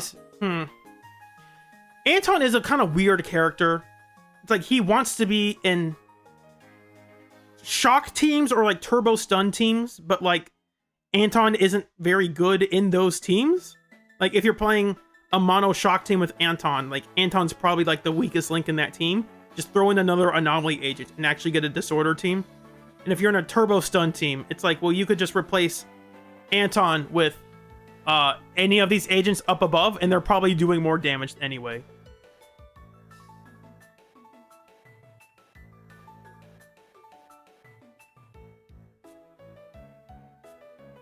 But I do think Anton with Serpentine Seeker means he is in his enhanced state even longer, which is a good thing. So, I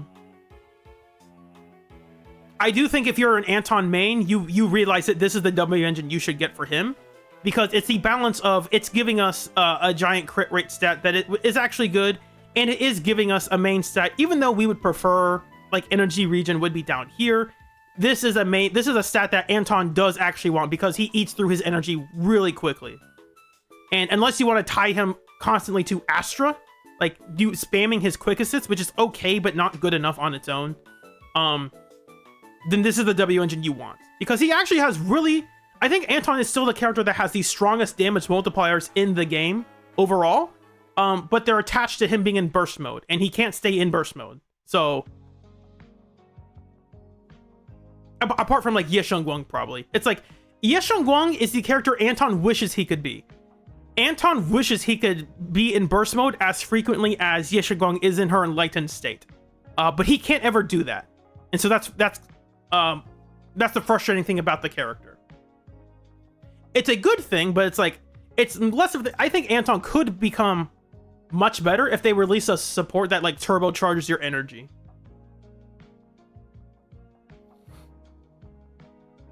If they release a support that says increase the energy regen of the incoming character by like 100%, like double your energy regen, all of a sudden Anton, that becomes Anton's next best support.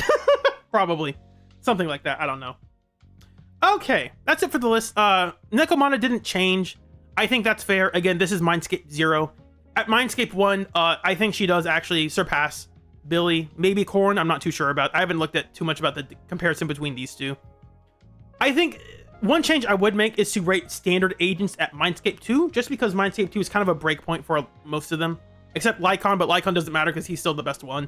So Grace has some really good buffs from at Mindscape 2. Nekomata has a much needed Mindscape 1. Kaleda has a decent Mindscape 2 with extra energy, so she can use her EX. Rina's Mindscape 1 is kind of important, a little bit. But yeah, these characters are still down here. Seth isn't good, unfortunately. The reason Seth is probably down here is Seth would probably be in tier 2 if his additional was not tied to his faction. Oh my gosh. If they got rid of his faction thing and just made it electric, or like if they made it electric or physical, Seth would jump up. But no, it's electric or faction, and it's like, wow, that's very limiting. That is extremely limiting. Because his additional is really good, but you can't really have it in most teams. And again, most anomaly teams are not like hyper carry anomaly teams. Those aren't good anymore. So the fact that he can only give his AP buff, which is a lot, but he can only give it to one agent, that's kind of an issue. Personally, I would probably drop Kaleda down to Ambi. I guess she's up here because her days is probably higher. But, like, I don't think there's a meaningful difference between these two. Alright, let's actually read what they changed. I've been recording for an hour. Fantastic. I can just scroll up faster this way. I'll read the stuff for these two first. Phaethon's bizarre adventure has led them to going into combat proper for the first time, and he lives up to his name. The core gameplay loop is pretty simple. Energy generation buff, high decibel gain, and multiple ultimates. He really delivers. Considering their ether being one of the elements with a very high count of weakness matched enemies, they're well placed to perform. So this is kind of speculative. It's likely that they can match or even outperform many of the Season 2 DPS. And while their future will be dependent on how good their mindscapes end up being, as of their release, we expect to see strong scores. Okay, that's fair. Definitely, I would comfortably say they're probably better than Juyen at the very least. Like, there's no way Juyen is on the same... as good as Pirouise, is my guess. Valina, at first there isn't much to her than Wind Anomaly, and that's fair. I guess the other issue with Valina is that because she's the only wind agent right now, this is like the best she's going to be. As soon as they introduce more wind agents, her shtick of being the vortex generator is going to probably decrease in value. Because if they make a support that functionally does what Valina does, but just say I'm a support agent and not an anomaly agent, her value will probably decrease. Relatively. That's my guess. That's really all she is. A method to build up wind on enemies and have other anomaly agents take advantage of its mechanics, with limited interactions outside of applying and maintaining it. That's fair. Again, she's functionally Bernice. She's like Wind Bernice. But the difference is we had other fire agents besides Bernice. We have no other wind agent, and Vortex is kind of important for the stuff they want to do with Anomaly.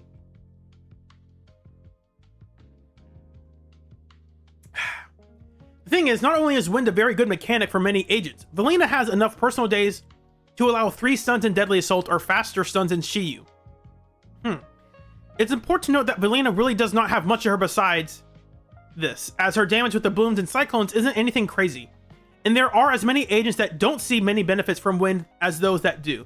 The fact that she's the only way that players can access the Wind, as well as the potential for additional faster stuns she brings, is enough to make her a competitive agent in 3.0, but we're hesitant in rating her too highly when it's unclear how important she will be as a unit. I guess that's fair. I think they could have I think it's fair to... I think it would have been perfectly fine to make Valina tier 0 and make Pirouise tier 1. I wouldn't have been opposed to that. Okay, now look for Yi Xuan. Alright, let's look at these. Yi Xuan has for a long time been a dominant agent that had both routinely received favorable treatment in endgame and a solid pick to brute force neutral stages. Recently, though, a large part of why she performs was because of the ether element, yes, having matchable, my brain speaking, match those up. Multiple favorable matchups, and I said matcherable. That's funny. And the fact that for some reason, almost every Rupture buff is actually just a Yi Xuan buff in disguise. That was absolutely true. When Yi Xuan released, people were like, oh my gosh, the game's going to turn into like Rupture meta. The only thing that will matter is Rupture. And it's like, no, that never happened. All they did was like release highly niche Deadly Assault and Shiyu defense buffs. That's like, if you are, we increase the HP of ether agents, and when you use an ultimate, increase the damage by 30%. Like, oh, so that's just Yi Xuan. This is still factoring into her rating, as the tier list has to evaluate current performance. That is true. However, while she is still a valid brute force option, she is no longer the dominant force she once was. This is most true when observing the following. ZZZ teams have outperformed against Unknown Construction Complex. I don't care for this boss. I think he's a bit too janky. And have even comparable, even higher scores against Wandering Hunter. That's interesting. ZZZ has higher scores against Wandering Hunter? That's that's interesting. Granted, I think this is during a time when they were getting very niche buffs for those teams, so that'll probably decrease later. I wouldn't be surprised if that, like, this evens out with when those electric buffs go away.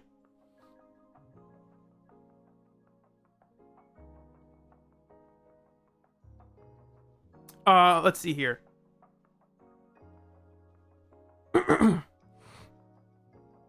Starlight Billy does better on Thrall and Defiler, as does Yidhari on Thrall and Wandering Hunter. I think Starlight Billy also is pretty good against Wandering Hunter. Not pretty good, but he's all right. Like, if he's all you have, he's still pretty good.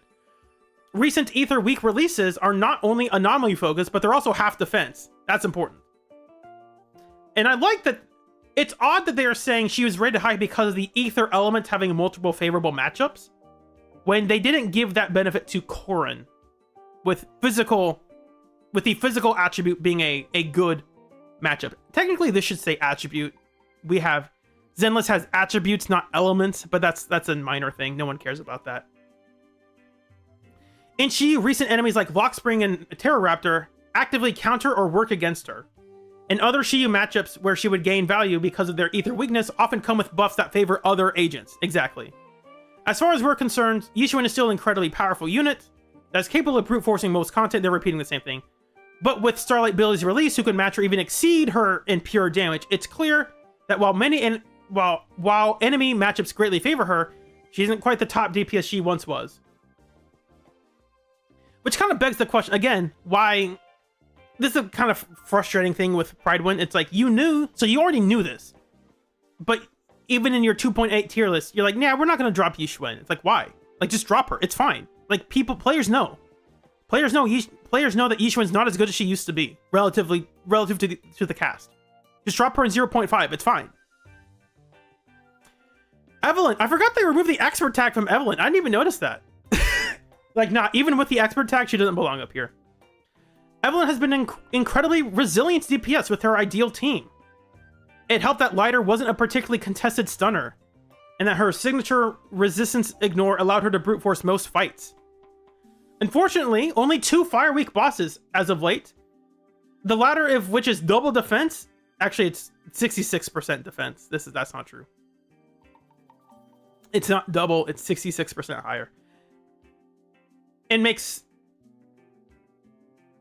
This makes life harder for Evelyn. Shiyu has been a little bit better, but with very few exceptions, buffs have always leaned towards Rupture or exclusively tailored attackers, namely Cedar Yeshengwang. Her team's damage output, previously incredibly competitive, is now substandard compared to other tier 0.5 agents in their best teams, and her scores simply haven't kept up. Rather than moving her down to tier 1 with Expert, we put her in tier 1 but remove the Expert tag, as even with highly skilled play and Hormone Punk management, she isn't quite making it to 0.5, and Puffer, Electra with Dylan teams have also greatly lowered her skill requirements.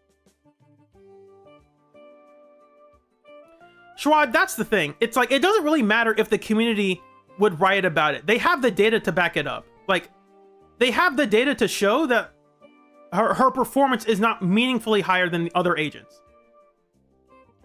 Because if I re-round this a little bit, we would see that, oh, so like the combined data, Billy, Starlight Billy, Yidhari, and where's Banyue on here? Banyue, like these are all outperforming, they're all outperforming her. So like, yeah, just drop her, it's fine. Like it's not just, so here's what we think. Like, no. You can just point to the data and say, actually, it doesn't matter what we think. We have the data to prove it. And that's why, again, I'm surprised Private isn't more aggressive with their ratings. I don't know why they're scared to make changes. Because they can just say, again, we have the data. It doesn't matter what we think. The data proves it.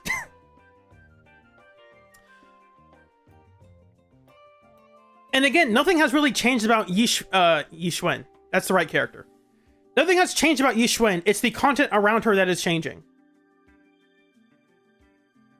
Which again begs the question, if you're saying, oh, she's good because she has all these ether elements buffing her up, why were we not doing the same for Corrin? It doesn't make sense.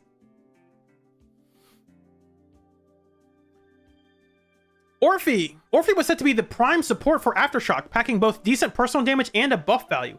Unfortunately, there have been no Aftershock damage dealers released since. Lucia at Mindscape 6 is a Aftershock... Sure, whatever. While she's still the top pick for Soldier Zero and B teams, that's all there is. That said, Orphe is such an easy character to use that her scores tend to be on the higher end.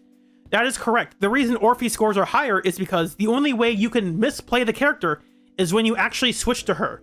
And fortunately, Orphe is a character who you never switch to, except to use your empowered EX and to use your ultimate. It's hard to mess up Orphe unless you switch to her, which is great because you never switch to her. However, this tier list is meant to evaluate a character's ability to get max rewards. Weight has to be placed on their full potential, leading to Orphe's placement. As it stands with her current team, she underperforms compared to ZZZ, and her mostly being tied to Soldier Zero Ambi, while having a different element limits how strong she can be. Soldier Zero Ambi's potential went a long way to revitalizing her, and even after Seed's release, she remained a highly competitive main damage dealer when being run alongside Orphe. The duo pack good damage in and out of stun. Unfortunately though, while Dylan's release did help Soldier Zero Ambi, it wasn't as great of combo for her as it was for other characters. Once Cecilia was released, Seed also firmly planted herself as the benchmark for a 0.5 crit DPS. While she remains a good unit, it's clear that her performance has been lagging behind that of her competitors. And being tied at the hip to Orphe for the highest score means inherently the drawbacks that come with her too.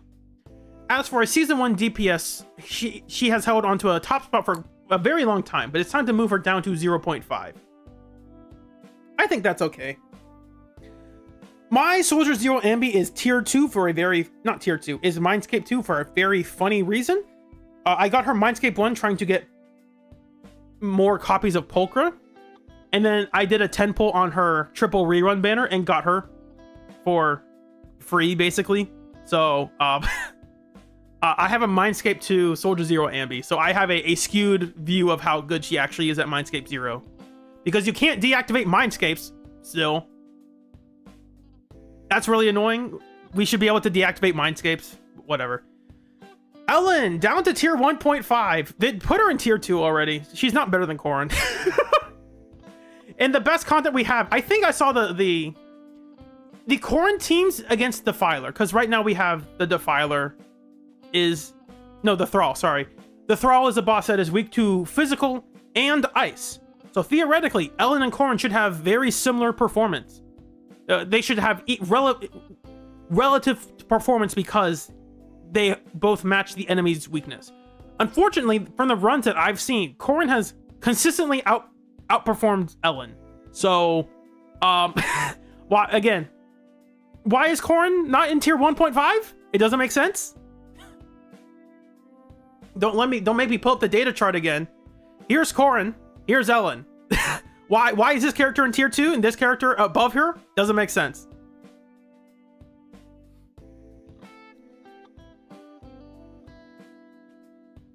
To be fair, Corrin also benefits from having like the best team right now, also being Dylan and Suna, which is the two best supports in the game. So Ellen is another Season 1 crit DPS that had a long run owing to her potential unlock. Just as she was faltering, Dylan's arrival managed her to sustain her scores. And although she was a step behind other units, she could still hold her own. As time has gone on, it's clear that without the help of vertical investment in her partners, Ellen's not doing as well as she once was, with so many recent enemies being either ice resistant, anomaly focused, or both. There are fewer and fewer opportunities to use Ellen. With the return of 1.5, it's a more fitting label for her current performance. Hugo has really struggled, no shock. I think this is perfectly fair. Hugo is a make or break agent. In some modes, Hugo is incredible. When you reach, how do I say this? Hugo is, I call, like a benchmark character. There are or a threshold character. There are certain thresholds, like damage thresholds you reach to, or damage benchmarks that you get to. And when you get to them, Hugo is incredible. And when you don't get to them, Hugo is awful. There have been no good Deadly Assault bosses for him, and Shield Defense's new scoring system punishes later bursts, meaning that getting a totalized after a score multiplier down really hurts his performance. Truly, where do you even run him? Hugo does more damage to neutral enemies than to Wandering Hunter because of his 66% increased defense. HP inflation has made killing Sobek on Thrall a near impossible wall, and for some reason Shiyu Ice Week has been compromised solely of low stun duration enemies, Miyazic Monato, or double defense against 66% defense, Hator. Pray for Marionette, which he still isn't great at, or brute force him against Notorious Pompeii? Question mark? Hugo does get a significant boost at Mindscape 0, but at Mindscape 2. But at Mindscape 0, there aren't many redeeming characteristics in him. In the places he can be used currently, Hugo can do fine-ish, but he's lacking compared to his peers, so he drops in his performance. It also hurts that Dylan doesn't really help him out. Of all the characters that Dylan has buffed, Hugo was not one of them. Hugo really can't make use of her extra ult, as well as other characters can.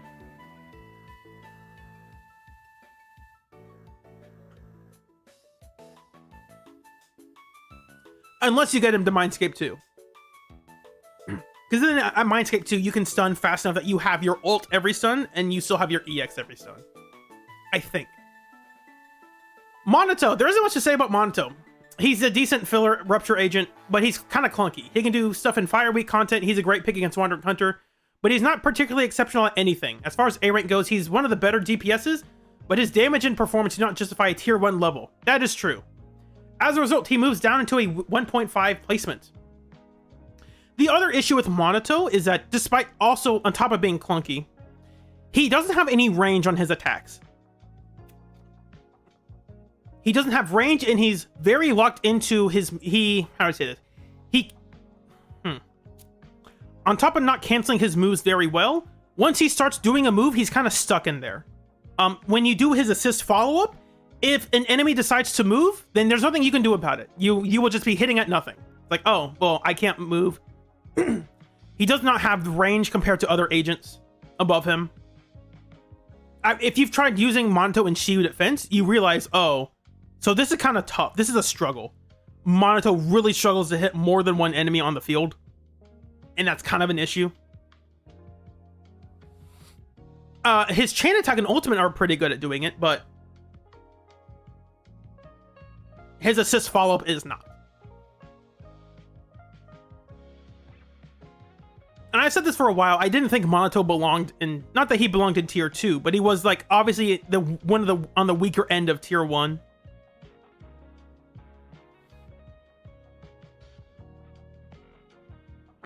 Julian down from tier 1 to tier 1.5.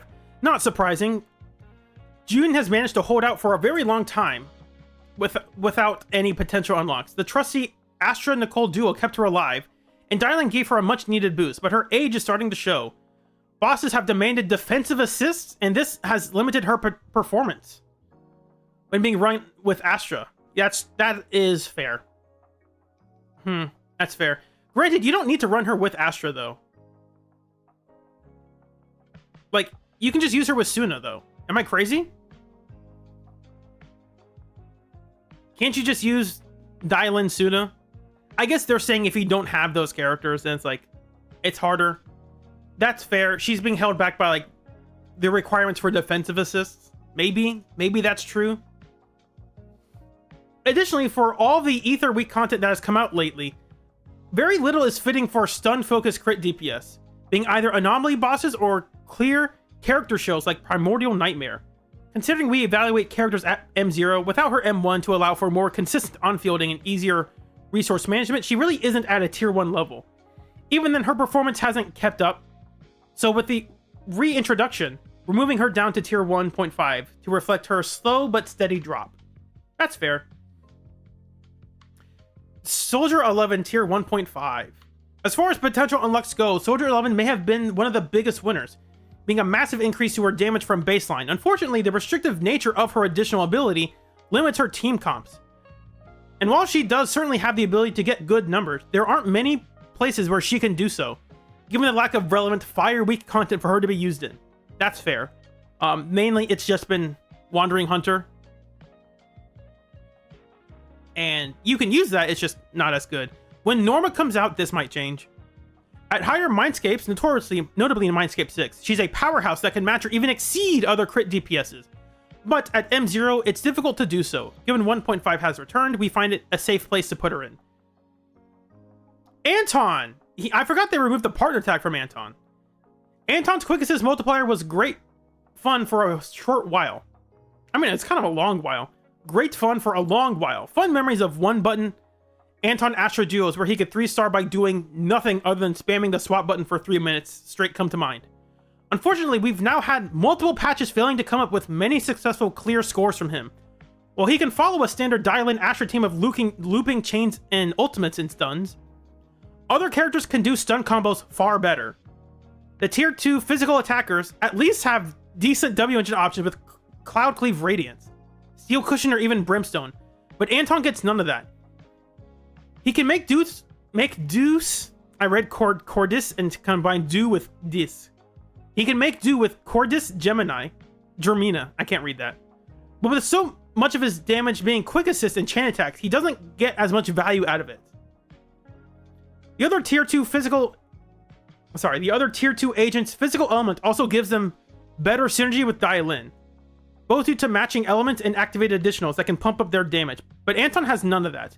To be fair, even if Anton matched the element, his additional is all about shock, and Anton's best teams don't care about shock, so Anton functionally doesn't have an additional regardless.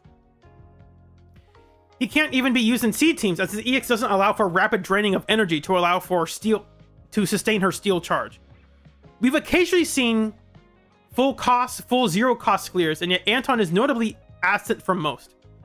Anton may have the markings of a Shonen Pro tag, but his drill no longer pierces the heaven, so he drops to tier 3. As Astra is not sufficient to make him shine in comparison to others, he loses the partner tag. That's interesting. Let me look at these again. What does Cordis Germina get? This is crit rate and more crit rate. And more damage. Okay.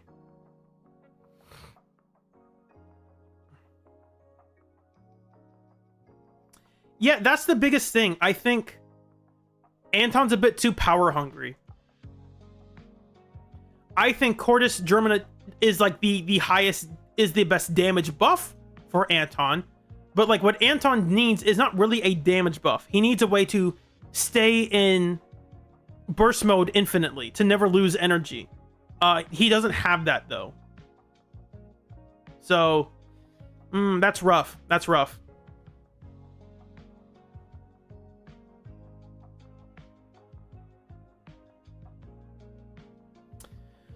Promia, as time has gone on, it's clear that Promia is not just strong, she's very strong. I was shocked they didn't put her in tier 0 to start with. She has managed to outscore Miyabi in neutral fights as well as her own fights. With Nangong, and performs much better when other teams are considered, as traditional Yuzu Ice and Mono Ice setups have faltered when compared to even Promia Vivian teams. She's also very well placed to excel with Wind, having high personal damage generation, as well as packing some of her own the highest anomaly buildup in the game. Given that she's able to perform similarly to Arya,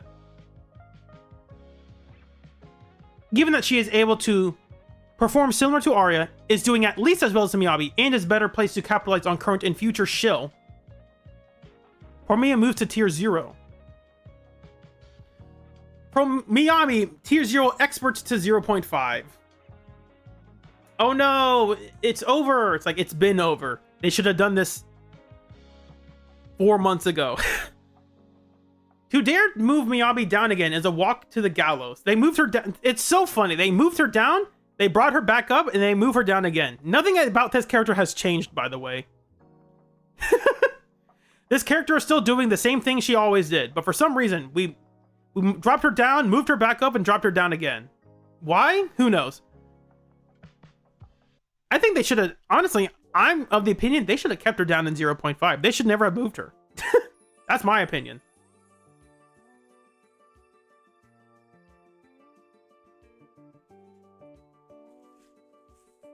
Because obviously it's like, yeah, in specific matchups, she was the best of the anomaly DPSs because of ice stuff. As soon as tailor-made Season 1 ice bosses were gone, what is Miyabi doing in Tier 0? She is stuck with like the rest of us. She no longer, you can't chain your freezes anymore. Get out of here with that. For a while, anti-shield had come on strong for her, and the last time she was moved, things quickly changed around. That is true. I think they moved her at the wrong time. As soon as they moved her, we got a ton of Season 1 bosses that she bullied. So, that was funny. Shortly after we returned to the Tier 0, Niangong came out and firmly entrenched her position there, being a significant improvement over the previous Mono Yuzu ice teams that didn't need enemies to be freezable to work. Now though, after Promia's release and with Wynn's existence, it's difficult to say that Miyabi is still Tier 0. The game is going out of its way to make Miyabi worse. Promia has managed to outscore Miyabi in neutral encounters in the fights originally made for her, and unsurprisingly does so comfortably as well with Scorched Horizon. The 3.0 boss is no different, and as Windshock begins in full, Miyabi is in a uniquely bad position for it, as a sizable portion of her kit does not work with it. As for an anomaly carry, she's still ranked in the top 3, but with Valina's presence being such a value add to others, and with Arya and Promia pulling ahead in the recent endgame, we are moving Miyabi down to 0.5 once again. Additionally, as the old Mono Yuzu Ice anomaly balance teams are balanced for the best combos is no longer needed, given that Miyabi is with Niangong, we're removing the experts tag. And it'd be unfair to imply that she'd be Tier 1 otherwise. That's all fair. Alice was the watch list. Alice is a very strong agent, and her core gameplay hasn't really changed. Niangong did help buff her. Despite this, for some reason, the developers seem to be giving her a bit of the Bernice treatment with resistances. Oh no. Scorched Horizon is a physical resistance.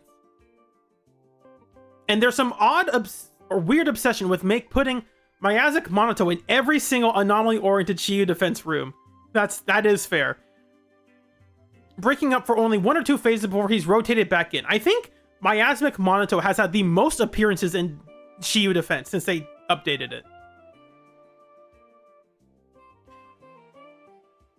Her power budget is solid, but with the relatively high performance that many other anomaly agents get with Wind, the anti-synergy it has with her own mechanics is limiting.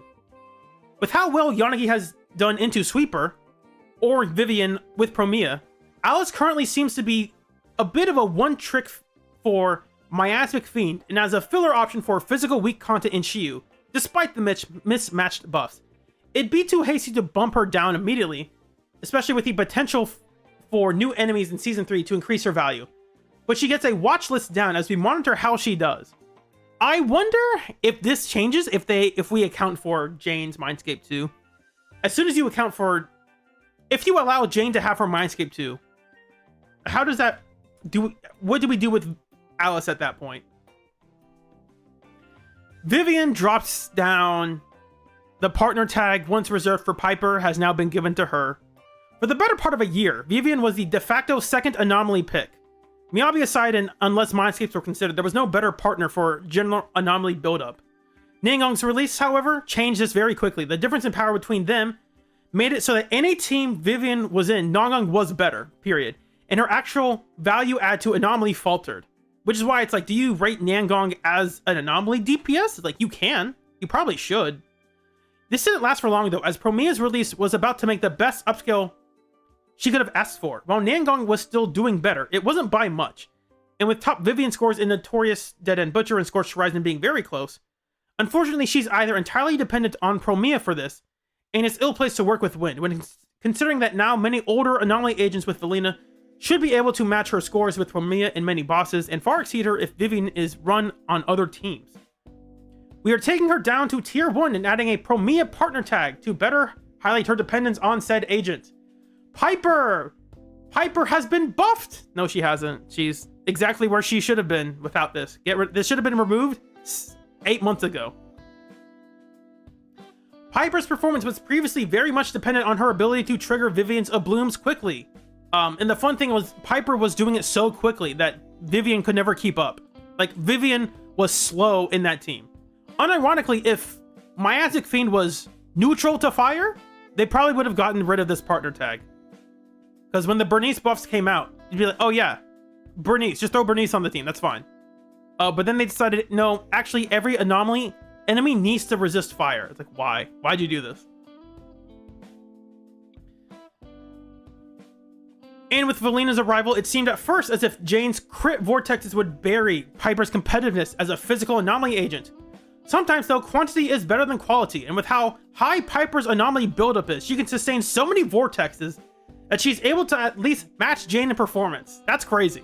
It's like, yeah, you know what? Piper's anomaly buildup is just so high that it doesn't matter. And that's fair when you consider her best dummy agent is practice perfection.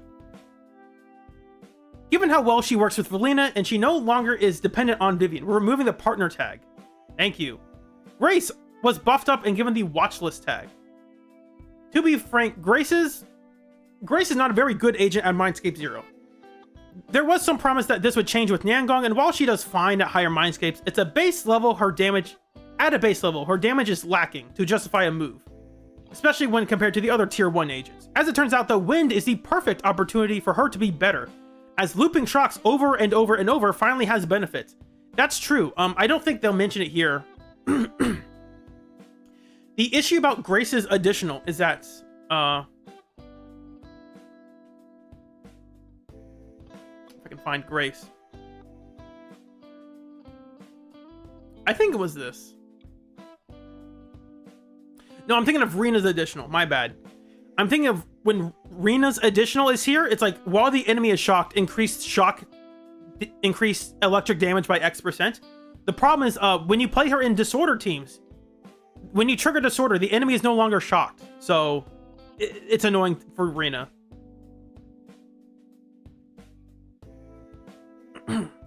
Sorry. Back to the tier list. As it turns out, the Wind is perfect. This is exactly the kind of buff Grace has long demanded, and yet never was granted with other anomaly agents and supports. One would think she'd struggle as Vortex takes the anomaly damage stats of the primary agent.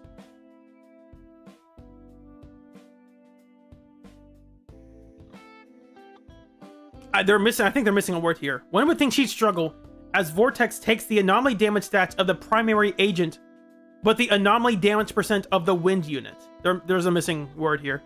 Thankfully, her additional is applied to the enemy, not to Grace herself, which is what Rena was. Well, never mind.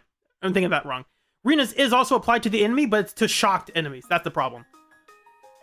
So her ridiculous shock damage increases translate in full to Vortex procs. That's great. To imply that Grace at M0 is comparable to the rest of the anomaly powerhouses is questionable. But with the rise of Wind Shield lessening the value of disorder, Grace is perfectly placed to capitalize on new mechanics to the point where we find her deserving of a bump up. This is why I think you could actually justify evaluating standard agents at Mindscape 2. I think at Mindscape 2, Grace does perform much better. More energy for the team, which means also more energy for Valina. And you also reduce the enemy's electric resistance and electric anomaly buildup resistance, which is actually pretty good. There's no other electric agent that can actually do both of these, so this is really good.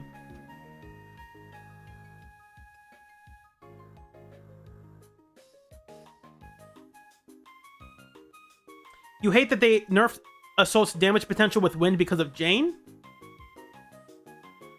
Devil's Advocate, there's a possibility that Jane may be getting buffs in 3.1. So then you ask yourself, am I willing to pull for a character that is slightly better than Piper?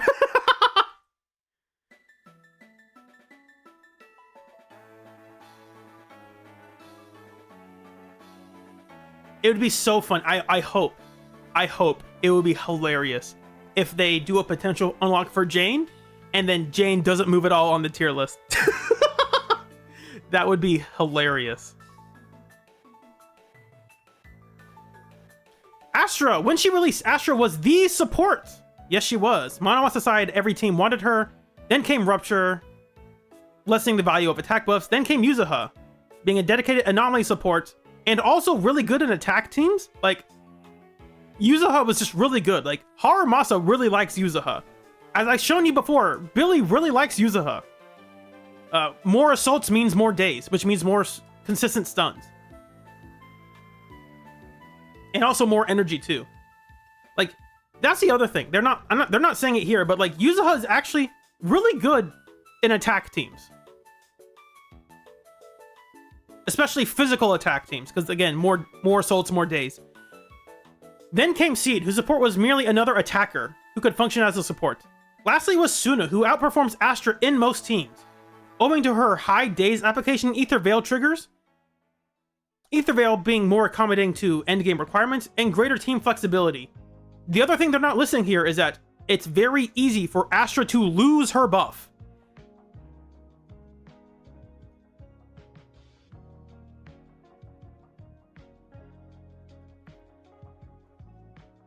It's listed under her special, I think. When other characters switch in through these methods, Astra will consume 25 energy and will give her attack buff to them. This is a buff up here.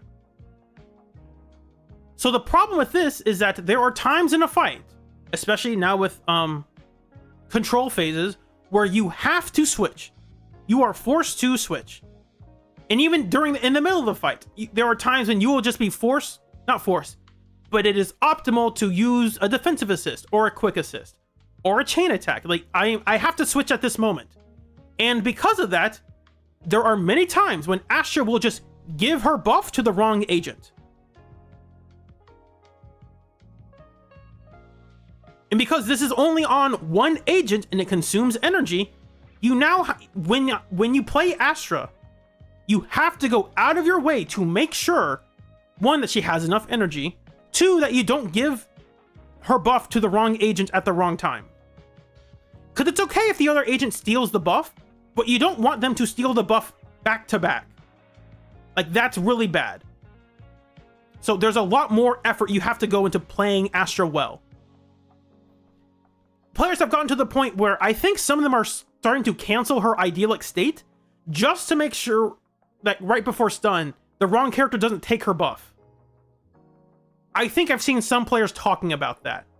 Where it's like, it's gotten to the point where we really need to min-max this character to get on the same level as Suna, a character who just presses EX and doesn't do anything.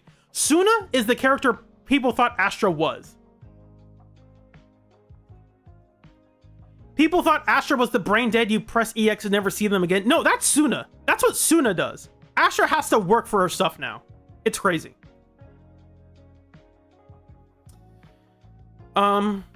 Yeah, they're basically saying, oh, she's not as good. Yeshimon demands Ether Veils or ults, meaning Dylan, Zhao, or Suna are far better picks. Soldier Zero Ambi prefers these characters. Ellen and Haramasa can do better with Suna, and actually, Haramasa performs better with what's her name? Yuzuha. And even Juyen gets more mileage out of Brimstone and Nicole with Dial-In. That's crazy. Other than Evelyn and Soldier 11, who value the extra chain attack, Astra doesn't fill a priority slot. Well, this is before Pyrois came out, of course. Often being little more than a filler option. That's not to say that she's bad. She's incredibly strong. Whether that's strong enough for tier 0 is a different story. If she could just give her buff to the team, blanket buff to the team, I think she would deserve tier 0, but she doesn't. It's one buff to one agent at a time. And that's kind of important when when Dylan's in the team, she actually does a lot of damage. She has considerable damage output. Had this list allowed for cost rebalancing, we find that she's deserving of the tier 0 placement. But as for M0 performance, she's not getting such leeway here. As a result, she is dropping. After a year and a half of being one of the game's top picks. Honestly, they should have dropped her down when Suna released, in all honesty. Zhao's getting watchlisted. Since her release, she's a decent filler option. It's not as if her performance is lacking, but her status as a defense agent can restrict her team building. And this is going to be felt even more with Valina's arrival. Zhao is one of those other agents that you look at them. You look at their W engine, you look at what they do for teams, and you think, oh, so her additional is going to be, like, she's going to be designed for, like, her additional would be, like, rupture teams, you know, because she does stuff with max HP. She grants HP regeneration. Her W engine increases teams, her Ether Veil increases your max HP. Like, you would think she would be for Rupture teams. Attack, Anomaly, or Support. Okay. That's really weird. Yeah, I don't know why. Again, I think Anomaly is only here so that new players who were just joining would get an immediate smiley face when they paired her with Arya. That's the only thing I think she had going for her. Otherwise, you're like, why is Anomaly here? There are 0 Anomaly agents who actually care about her. Arya doesn't really need her. She generates so many glow sticks without her that, like, she's perfectly fine not without Zhao. It's just odd. And in her very first beta, she was a much more generalist character. She had like a different additional ability for every different class in the game. It was crazy. It was wild times out there. She really was a general support. Now, you can still use her in Rupture teams. It's just you'd have to use a support character, which is like Lucia, basically. Or like an attack, like Orphe. You put Orphe in the team. Sure, go for it. I don't know.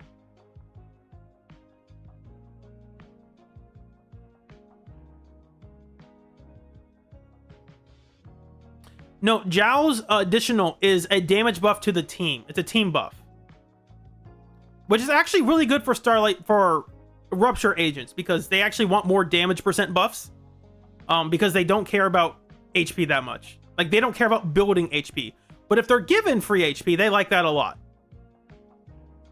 Which is why, like, you read Zhao's kit, and you read her W engine, you're like, oh, so she's, like, designed to be a hybrid attacker Rupture support. Like, nope, it's Anomaly. Like, I'm sorry, what? Like, yep, it's Anomaly. Don't know why. Don't ask. Doesn't make sense. And even then, if it's Arya, it's like, you already have the support tag. If you put a support in Arya's team, you already get this. Whatever. Doesn't matter. Doesn't matter.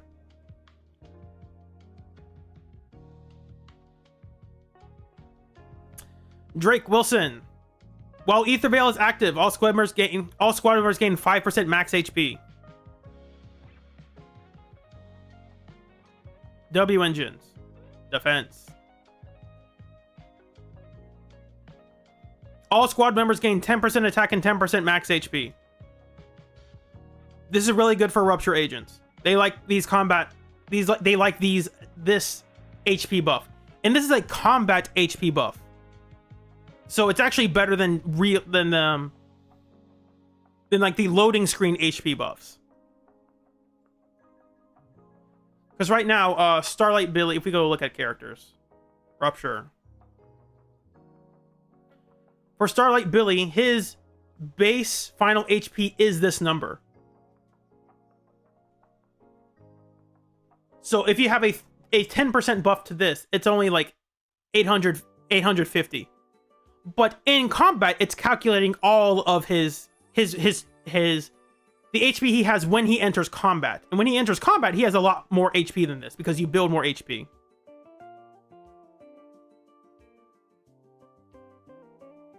No, Zhao's additional does not give HP. That's part of her Ether Veil. But it's a damage buff. Based on her max HP. And you don't need to get the full 40%. She's fine without it. Alright, Lighter. Lighter's dropped down because he's too niche for his own good. He's too niche, and the teams that he's niche for have not gotten new bosses. That's why he's not very good. I know for a fact that's what they're going to say. Orphe main DPS never materialized outside of chasing Blade Shill, and Season 2 has not had a single Ice Attacker release. What's the point of having a niche when Lighter underperforms even in said niche? That's basically what they're going to say. Yeah, he's good, but like, what are you doing with him? It doesn't help that for Deadly Assault, there are only 2 Fire Week bosses, the latter of which Lighter isn't even run against much since he doesn't have a place with Rupture teams. He's still good for Hugo teams, but Hugo is also struggling.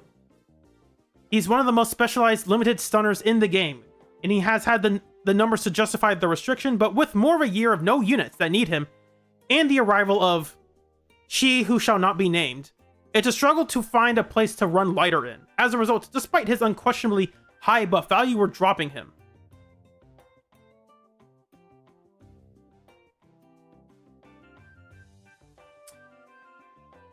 So Kaku, they're gonna say, hey, Mono Ice doesn't really exist, so we're dropping her. That's fair. I wonder if you can use... I wonder if the Sokaku players will... Actually, no, you can't, because Valina's additional requires wind or anomaly. So until they release a wind support, you probably don't want to use Sokaku in that team. Even then, I don't think Sokaku's additional is that powerful, so you can go without it.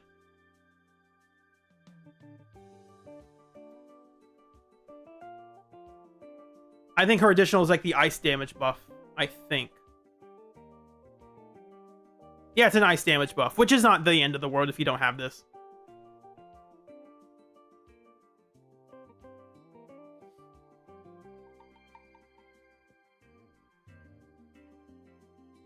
All right, that's the tier list. That was a long recording. I'm going to cut this down to pieces. But not yet, because now is the time to watch the Valina trailers.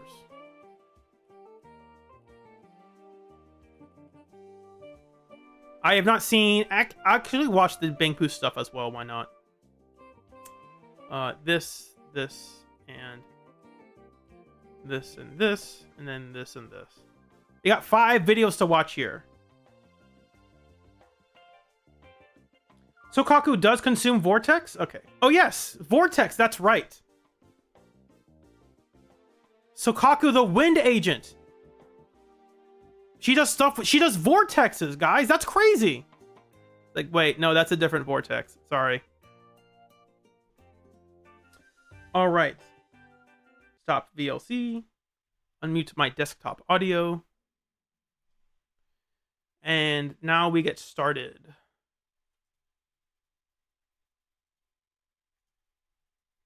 And also unmute these videos. Make the speed normal. All right.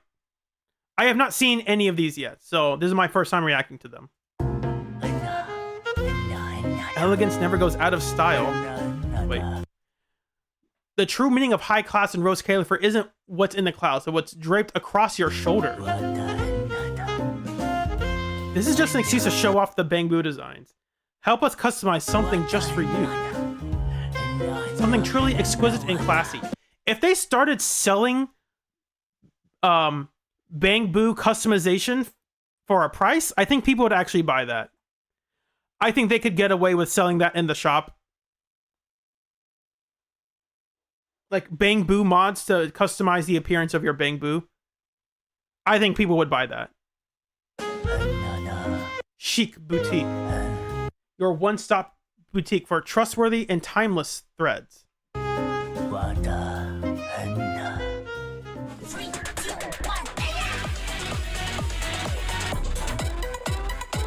What is this? Why'd they do that? Why? Just why? Why? I know you're not one to settle, too. You want to become a cornerstone of Rose Caliph. They're office workers. We've seen a couple. I know you hate settling for mediocrity, too. You want to become a pillar of the Marcel Group. Join us and rediscover your worth. It's a campaign ad. Not campaign ad. It's a help wanted ad. Give it everything you've got for everything you desire. Log into... Is this a real site? There's no way. There's no way that's a real site. Hold on.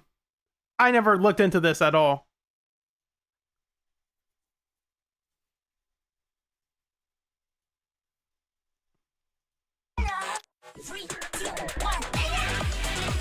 Three, two, one, Enna.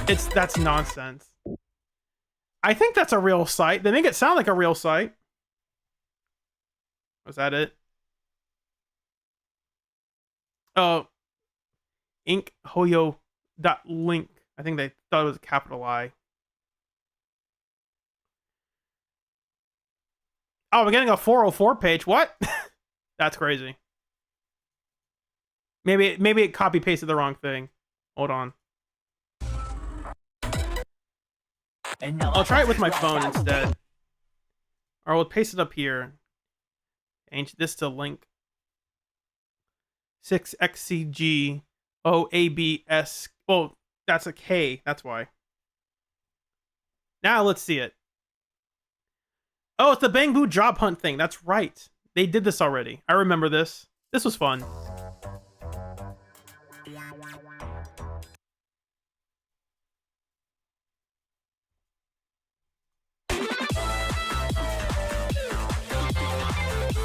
They're running! How fast are these guys? They're outrunning humans.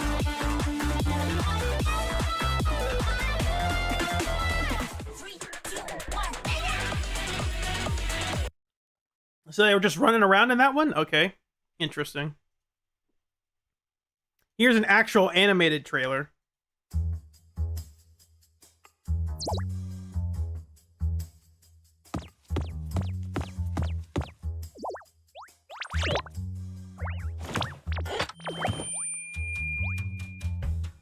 Brothers and sisters, as is universally known, Did they get the Joey Wheeler VA? What the heck? I need to turn that up for myself. I can barely hear that.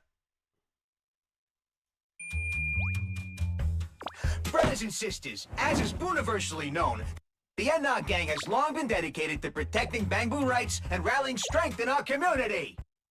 It sounds exactly like Joey Wheeler. I can't believe it.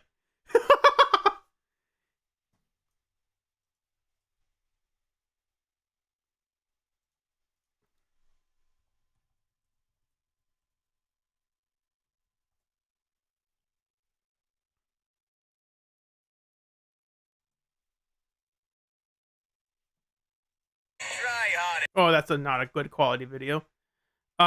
This might be better. Try harder next time. Is that Joey Wheeler? No, man, it's a cousin Jesse Wheeler. That's so dumb.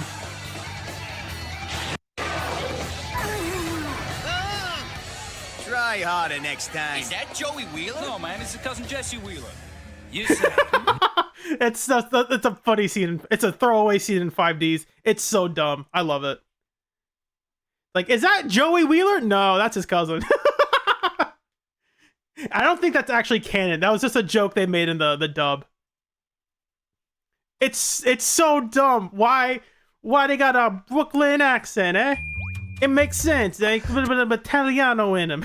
Brothers and sisters, as is universally known, the Enog Gang has long been dedicated to protecting Bangbu rights. I have a hard time taking this seriously.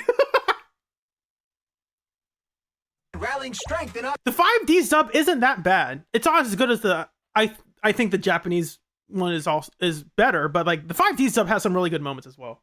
community. Cough, cough.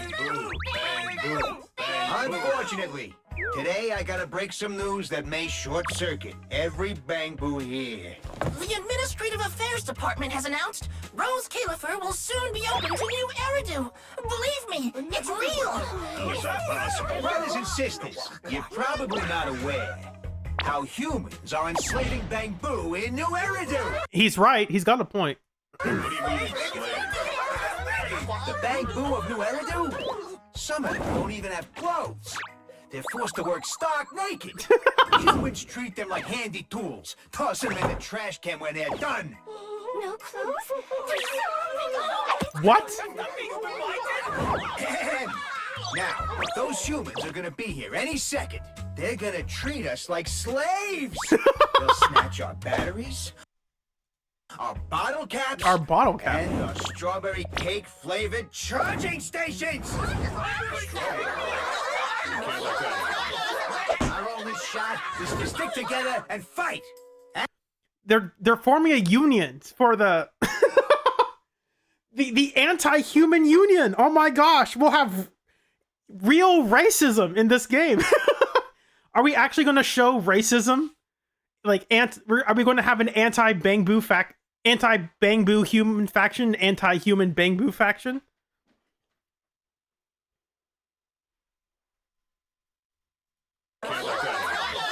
he's not even mentioning that when Soldier 11 talks about Bangbu, like the Defense Force, how they treat Bangbu, it's like, yeah, if you strapped a bomb to a Bangbu and sent him into a building and blew him up, yeah, that's normal. Like, I'm sorry, what? We can actually talk about how, like, and this is not like, I think people misuse the word racism to be like,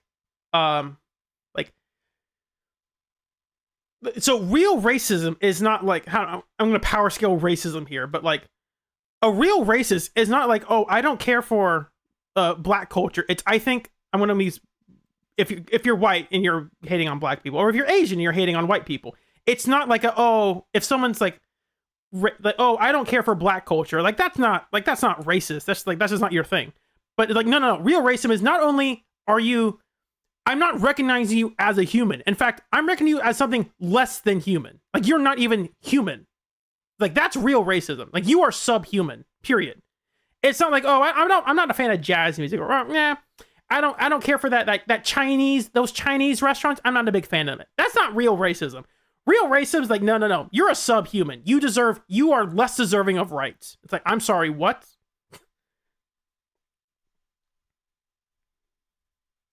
Charging stations! Let's have a real racism here. This is real racism. Our only shot is to stick together and fight. And besides stopping them from setting foot in Rose Calipher, we've got to rescue all those Bangbu in the Eridu! Oh my gosh, the Liberation Army? They're going to join the rebel forces? We still never have like a real explanation of what the rebel forces are, other than like, oh, they were people who deserted, I guess, kind of. Where they are, what they do, we don't know. Who cares? One's protecting the shared destiny of all Bangbu. That's you and me. That's every single Bangbu citizen of Rose Calipher.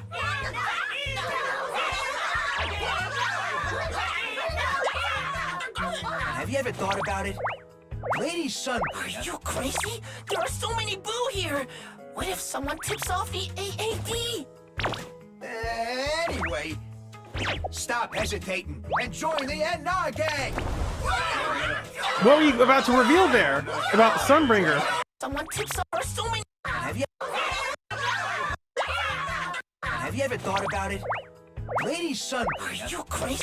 Is he going to talk about how Lady Sunbringer made y'all and like designed y'all to be controlled or something?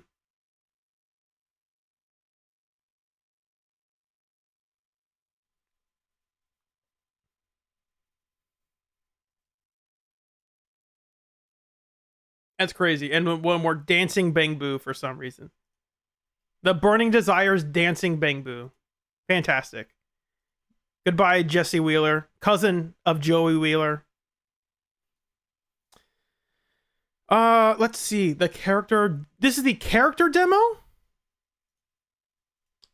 This is the character teaser. They're very different. They're legally distinct.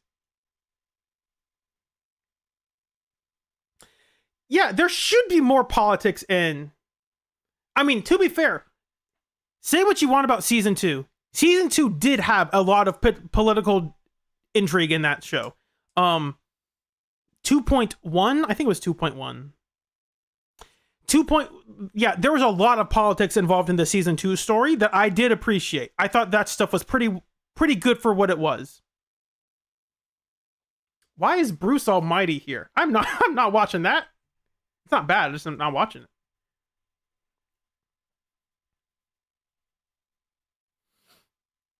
it. The whole reason like Damien's in the story is to show off that political drama, and I thought that was really cool.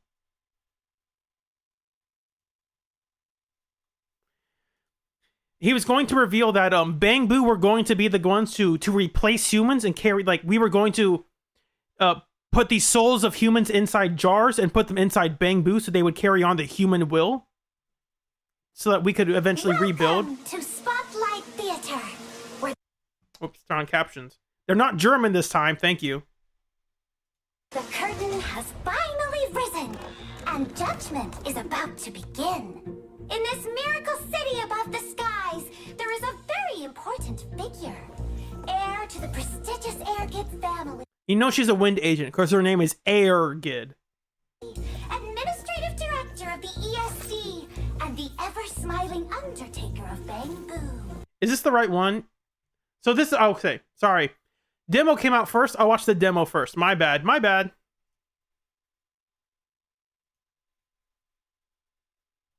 I'm gonna be late. What was that? I'm gonna be late. What is with his clothes, too? That was a jangly earring. You kidding me?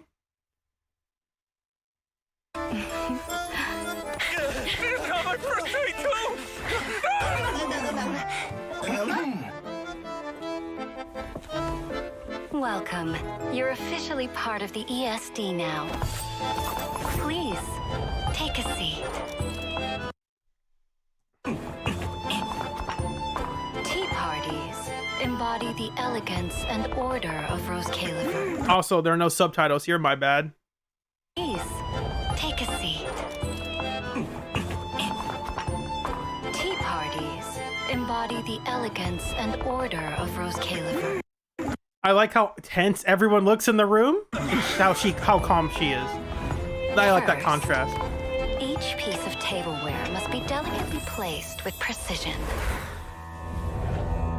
They are trying to show off her legs. Second, your movement must be measured. Your posture poised. What is that? I saw some gifs of it, but like, oh my gosh. That is very, wow. Just wow. I don't have much to say about that. Your movement must be measured. Your posture poised. Third, Also, I am noticing, yes, the jiggle physics exists. She's a wind agent, of course. third. So it's the wind. It's the wind. Please excuse me for a moment.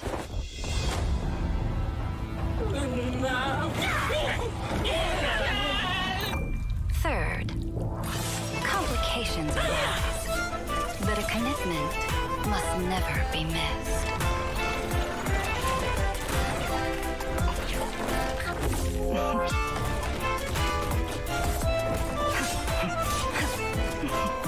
To bring out the full finish of a fine rose black tea, you simply can't do without the maple sugar from Ceres Quarter. Is that cane? Oh, maple sugar. That's better than cane sugar. You kidding me? Wow. That looks really good. That looks really expensive too. Lady Valina, did something happen? I can't get over the earring flick. Lady Valina, did something happen? It's nothing. Today's tea party will proceed as usual.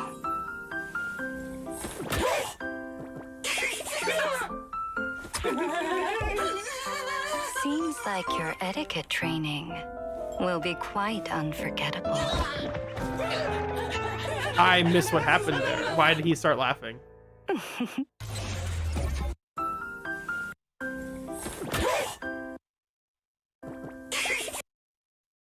Was it too hot? That's probably what it was, the temperature thing.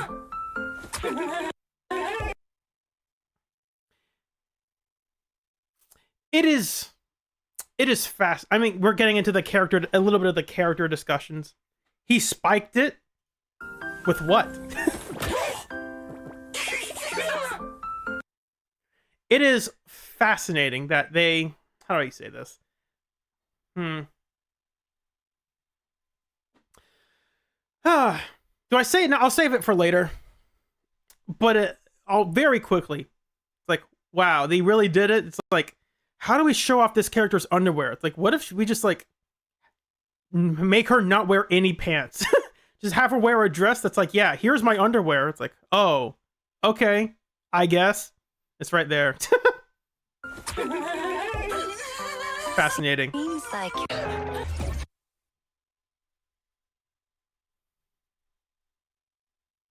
All right, that was interesting. I don't have much to say about this. Valina's obviously really pretty. ESD now. Very pretty. Very pretty and obviously designed to be elegantly pretty.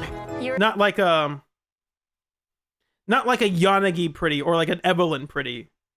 but she's designed to be fancy and formal. And I think this trailer does a good job of showing that, and also showing how aggressively sexually attractive their marketing is. Oh my gosh.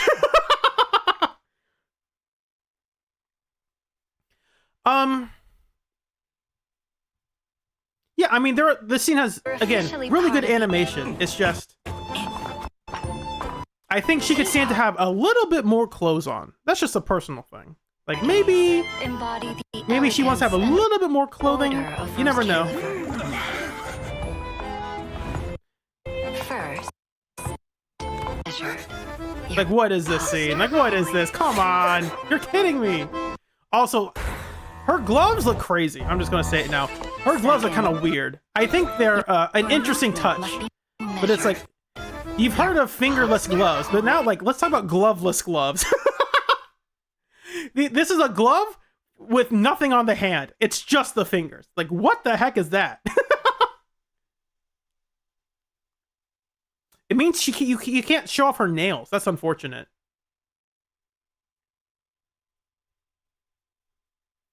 Yeah, I will talk about character design soon. Because it does involve season 3 spoilers of like characters that we meet. So, back to this trailer. And judgment is about to begin.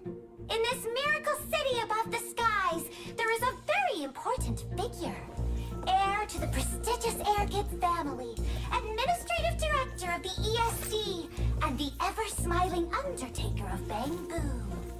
She is none other than the Death Witch, Valina. Is that Norma talking? Embrace Oh, it's the not. glory of evolution. Only then can we defy the fate laid before us. Are they're leading a revolution here in Rose Califer. No! My brothers and sisters, do not be deceived. That is absolutely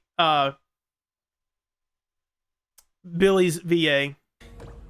It's all a facade, a disguise, a grand deception. It is but bait, dangling over the edge of an endless abyss.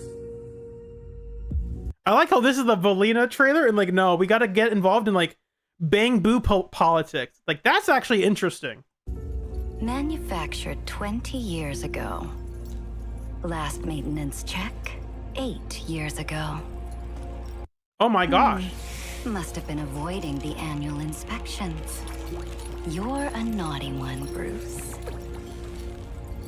Now then, what should I do with you? Punishment?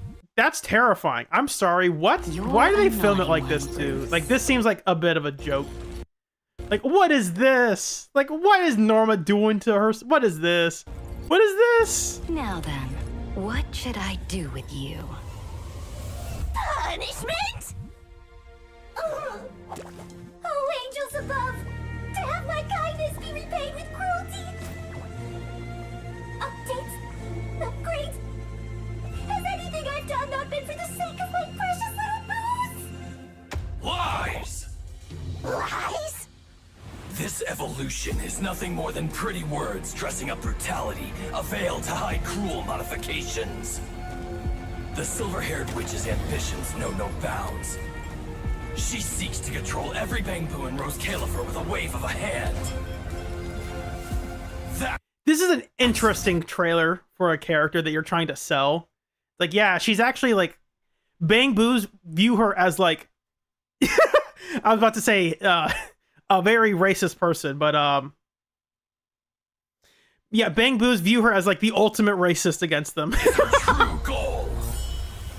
And what proof do you have? The ultimate slaver. Proof.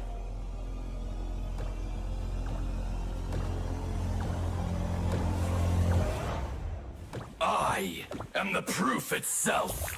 What? What are you Is wearing? Bruce's maintenance almost finished? Just one final pass left, Administrative Director.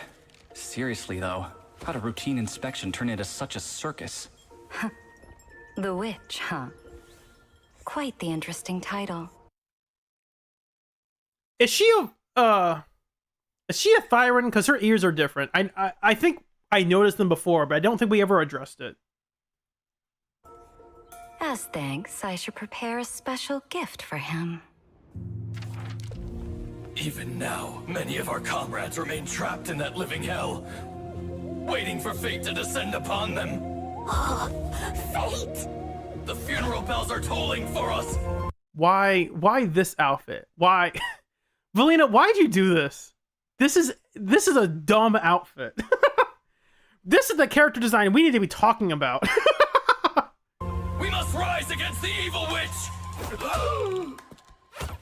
She's right there. My, so this is where everyone's been hiding. I knew this area. This is the area we can go to. I knew this was like a place to congregate for like.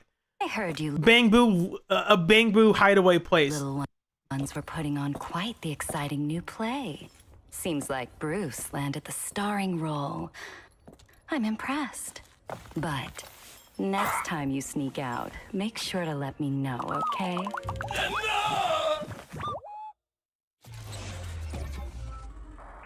That's definitely an interesting trailer. Okay.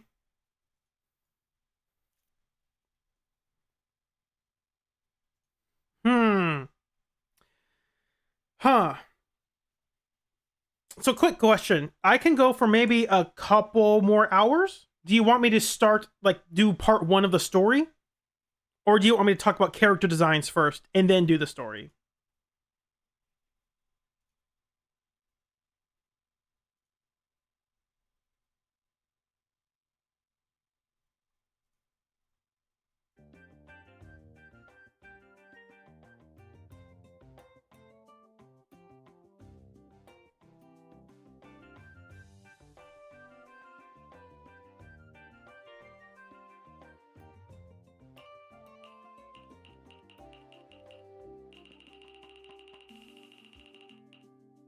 Because I think it would be more natural to talk about character designs as I go through the story, you know? Like, that makes the most sense. I'm not going to do the full story tonight. I just don't have the time to do that.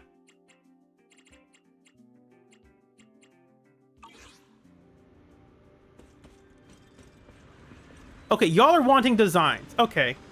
Or a couple of you are. There's some people who probably aren't responding because they have this on in the background. Where do we go for that?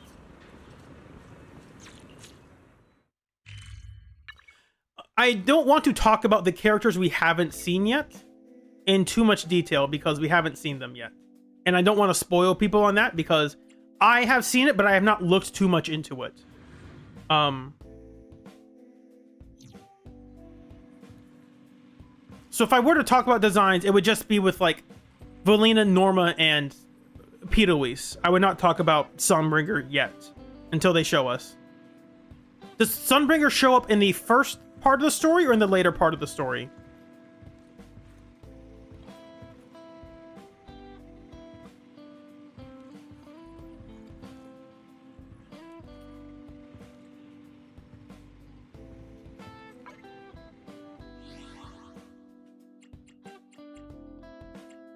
They show up early. Okay, then I can do that then. I'll do that then.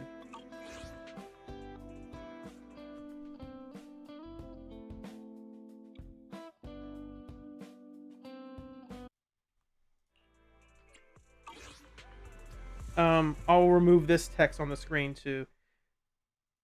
I can stop. I can keep recording, I guess. Why not?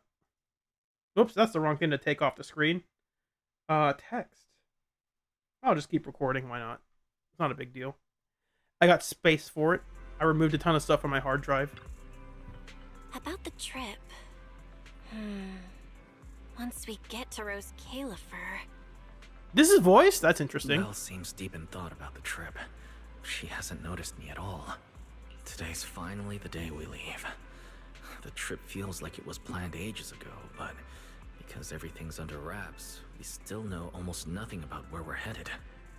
I'm the one going for treatment, but the closer we get to departure, the more uneasy Belle seems.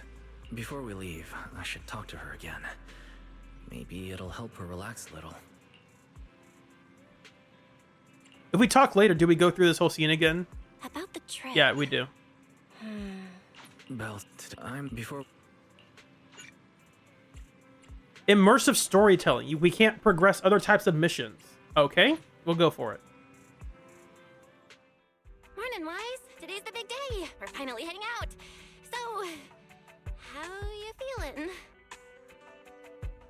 We would add one of those to the counter, but we are not doing that this time. Physically, everything seems fine, and I'm looking forward to the trip.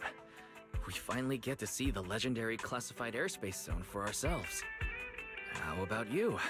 Is there anything left to pack? You've been pacing around all morning. No, I'm packed up. I was just helping Cecilia with her luggage. Good thing we're leaving now. Give her 2 more days, and she'd try to pack the entire shop and take it with her. Is that really all? You know you're terrible at hiding things from me. I forget that Cecilia, not forget, but like, Cecilia basically said, I'm staying here now. It's like, oh, you are? Okay. Is it that obvious? Seriously, I wanted to avoid bringing it up before we left. Yeah, bro, you transformed into a demon? Fine. To be honest, I am excited, yeah, but also a little nervous. Let me know if you need me to turn it up. Are you worried the treatment might not go as smoothly as we hope? Hey, are you kidding? They have first-generation Void Hunters there. If anyone can handle it, it's gotta be them.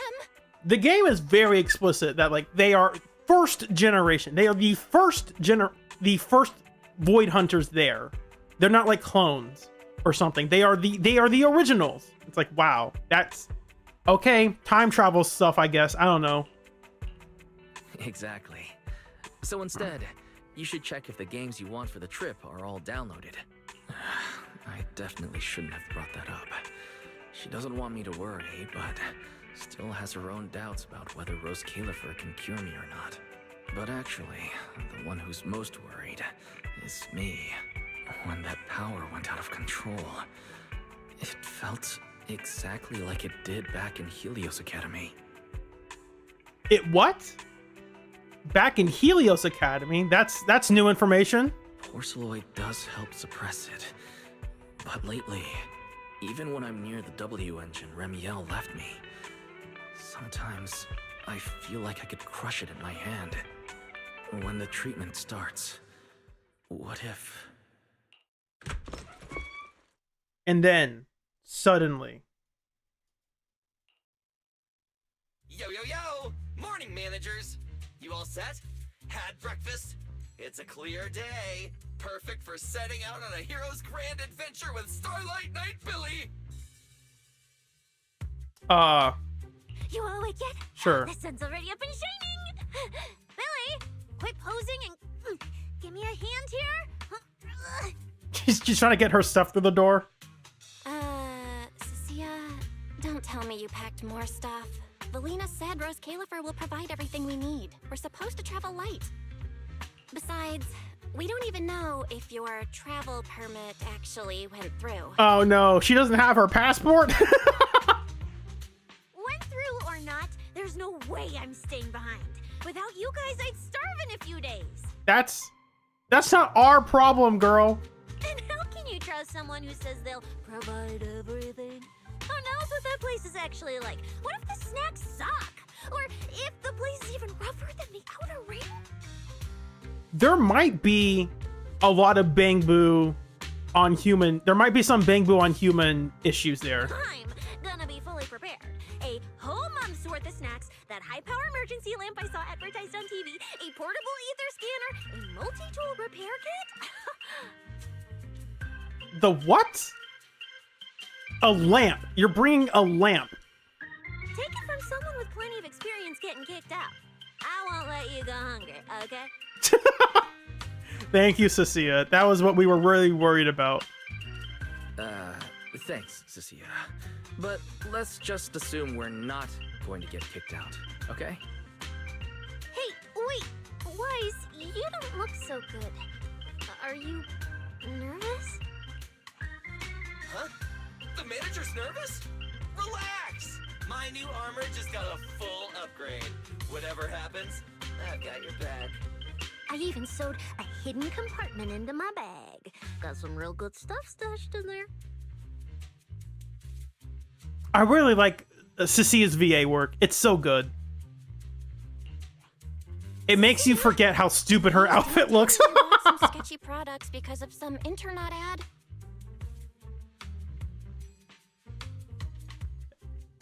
I have the right to remain silent. What? Why do you say stuff like that? You're so weird. Gosh. Your outfit looks stupid, but you're so charming. Thanks to them, I feel a lot more relaxed now. And Belle doesn't look nearly as tense as she did earlier. Come to think of it, this is the first time our little 6th Street squad is going on a trip together. It's kind of like, what do they call it? Team building thing. It's my first one ever.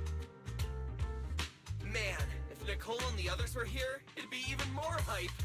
Didn't Norma say she'd come pick us up? What's taking her so long? Stuck in traffic or something? Suddenly, you hear a deep, thunderous roar rolling in from outside. Whoa! What's going on? Stay back, guys. I'll go check it out. Whoa! No way! Are you kidding?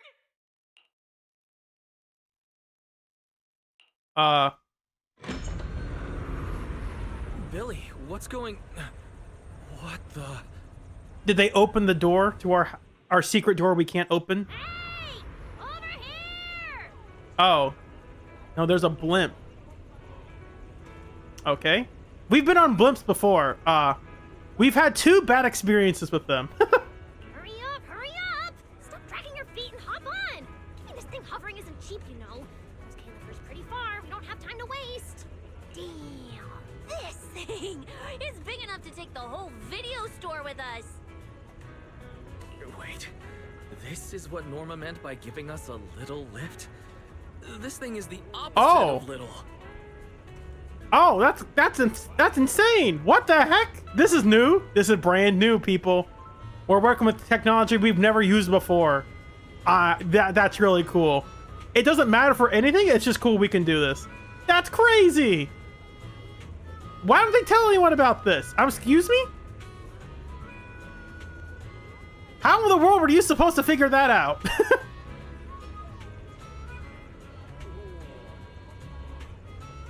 Yeah, I see it's going in and out, but like the fact that you can move this around, that's really neat. It's the small things that add up, you know? The neighbors start whispering, filled with both awe and curiosity. What is this airship? This is the latest experimental model that I specially requested. Well, never seen anything like it, right? Belly's been tied up dealing with a bunch of bothers and stuff lately, so she sent me to pick you up. Works out. I got to stretch my legs a bit. Oh, right.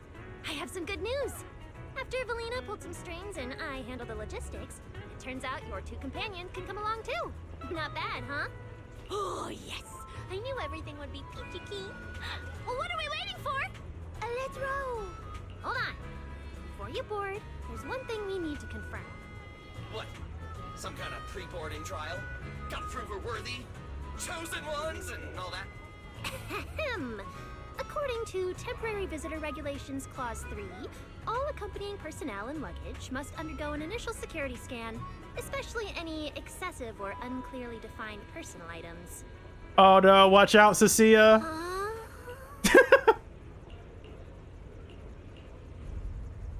Through the rubble of the airship, you can hear Cecilia and Billy arguing with the crew. And just like that, under the neighbors' stunned and uneasy gazes, you board the massive airship that looks like something straight out of a movie. A new journey has begun. Title card. There we go. A sleepwalker's confession. Don't tell Lucia. We get to ride an airship around 6th Street! This is awesome! Huh? Oh, what's with the long faces? I just remembered some not-so-great memories. Yeah, Billy would remember that. Yeah, same here. Yeah, and we would too. From here, we'll be heading west the whole way. Yeah, last time we were in airships, they all went down. Zero. Why, they look so tiny. We'll make a brief stop to resupply, then head straight into the Minerva storm belt. Huh? Isn't that where the wind speeds are insanely... Is that just the joke? We're always going to start the story with a terrible airship thing? Look! There's so many floating islands above the hollow. That's Rose Califer. Well, we've got the clearance. Let's prepare to land. So we are just on floating. We're on Emerald Island now. Knuckles out here guarding the Master Emerald. Like we're just doing floating islands now. Why not? Everyone, we've reached our destination.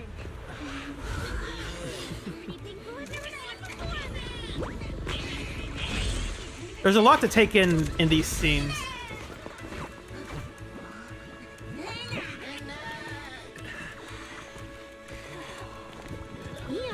You're gonna make lots of new friends here. Some little friends and some big friends. Whoa, he's so tall! I thought I shrank or something. What is he? What's wrong? This is just too cool!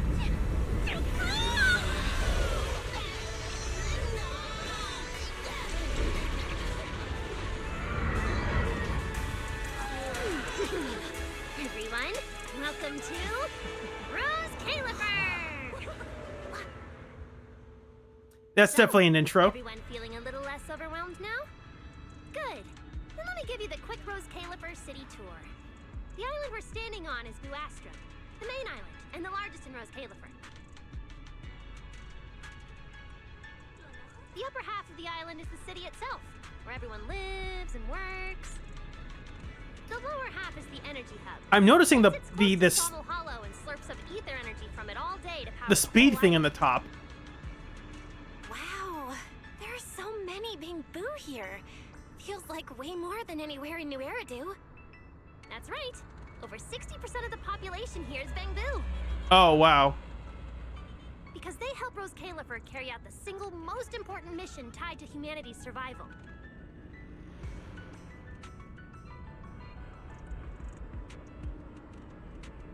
I am noticing pausing issues. Calculation of the Hollow's master data, otherwise known as the Rosetta data. I think it has to do with the speed of the dialogue in other languages. See, no wonder this place That's is my so guess. far away from the city, and why its existence has to stay a secret. What's with you two? That whatever data, is it really that impressive?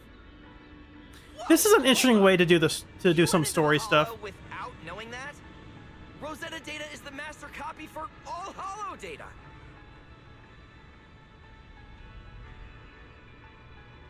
You realize that explains absolutely nothing, right?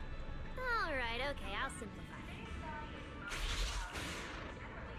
Even with professional equipment, any data we collect from a hollow gradually starts accumulating errors. That data has to be cross-checked against the Rosetta data. That's to correct the interesting. errors before it becomes a usable carrot. It's interesting that they just let you make the dialogue go faster, or you can just skip it. The hollow goes It's right like, back to being giant huh. labyrinths. That's odd. Can calculate it. This place is known as the Celestial. And it doesn't seem like you can go back and listen to the dialogue. Like there's not a... The Celestial Nexus. That's pretty fitting. There's not a dialogue review option. I never thought we'd get to visit the birthplace of Rosetta data. Yeah, you could call this place sacred for proxies. See that tower with the clock over there? Behind it, there's a whole stretch of buildings. That's the CCD. That's where Rosetta data is processed. Bamboo and researchers are working non-stop. Huh. So do humans living here all just spend their days cooped up in labs? No way. People live here. They still need somebody handling food, clothes, and all that other necessary stuff. So Rose Califer has plenty of departments. Norma has a really long neck. We work for the External Strategy Department, which mainly handles everything related to New Eridu. And because of our ties to the Look at Roselle this. Group, Look at how long that Blue neck Tech is. support also falls under us. It's okay if that doesn't all make sense yet. Give it a few days and you'll pick things up. Oh, the hover bus is here. Everyone hop on, unless you feel like walking all the way to your dorm.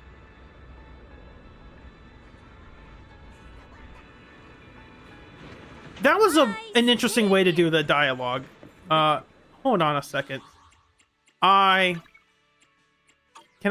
want to take a pause real quick because there's some stuff that I wanted to read because I never got to. Whoa!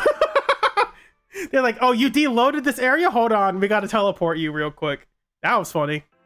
I'm pausing just because there is something I need to read. I didn't realize I'd have have to help a customer. Watch some I want to watch some fantasy, the crazy wacky kind.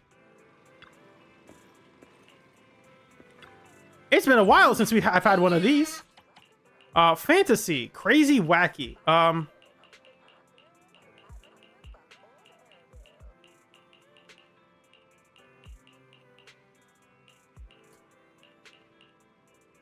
That's not crazy. That's like terrifying. I guess it's just never overtime. Was that it?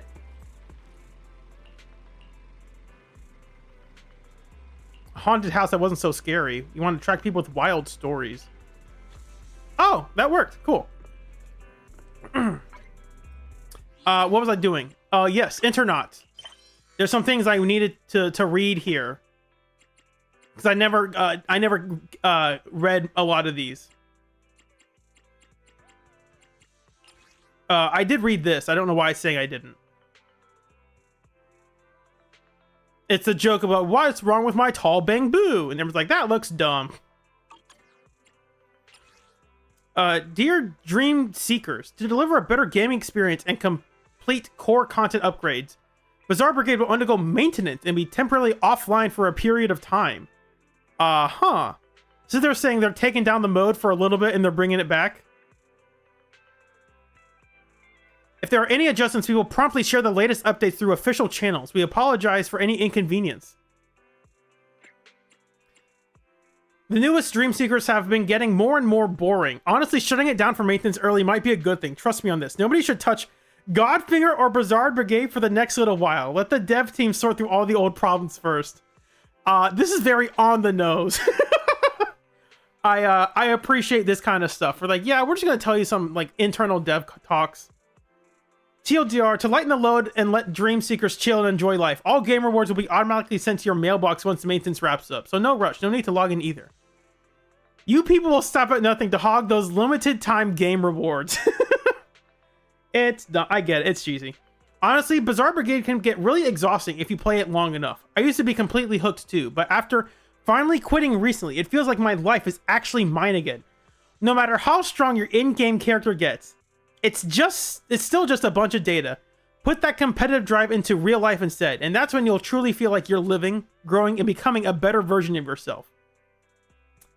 Thank you. How'd you know I have Nom?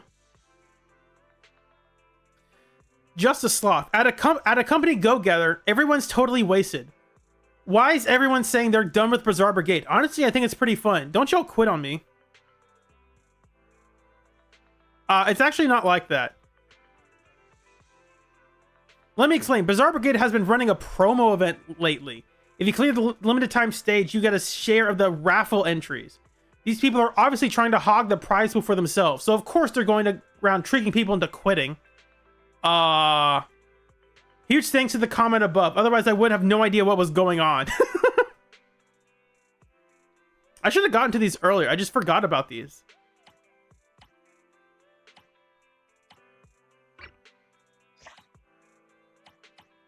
Yeah, there aren't any more down here that I didn't read. Good. I have to make sure.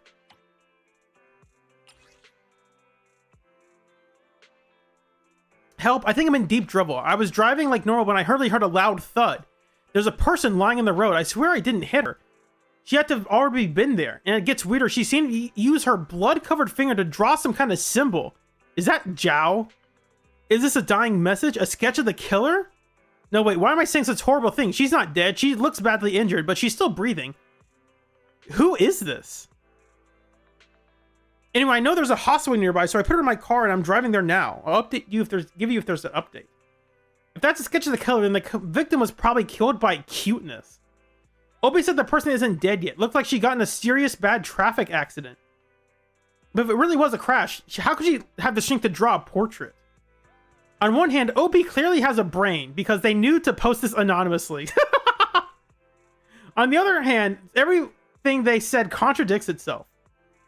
Back with my update. On the way to the hospital, she just stopped. She said, dying message? No, that's not right. Why do I keep saying that?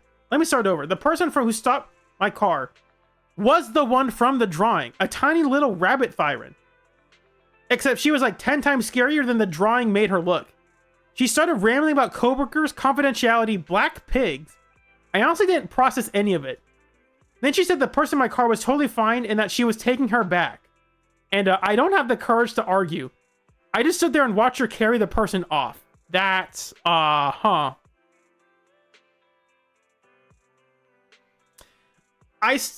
still sitting by the side of the road trying to process what just happened. And the more I think about it, the more suspicious it feels. Is this some sort of new scam tactic? Are they going to try to extort me? Well, that's got to be the most elaborate scam I've ever seen. Opie, make sure to keep us updated. If there's anything happens, just in case I run into this rabbit thyroid that's 10 times scarier someday, I like to be prepared. Flat Sparkling Water. That's a great band name. Obviously, this is someone related to tops that Zhao had to take out for some reason.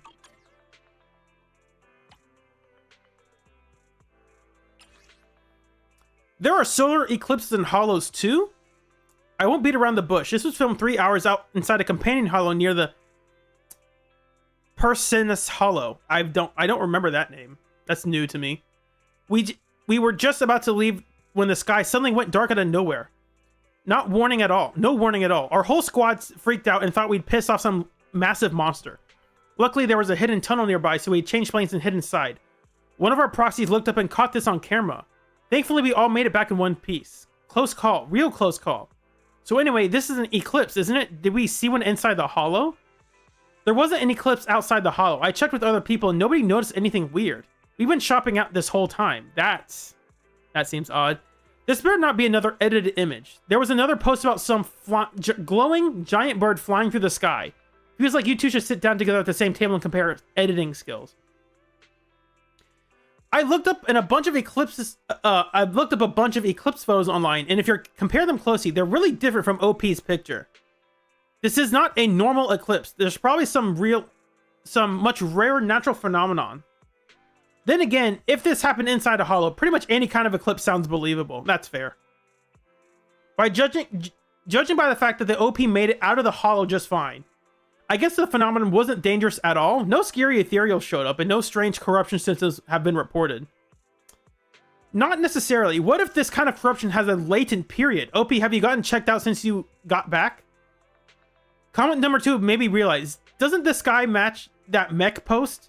It all fits together so well. The whole scene feels perfectly out of a movie. Are they seriously filming Behemoth 2? That would be insane.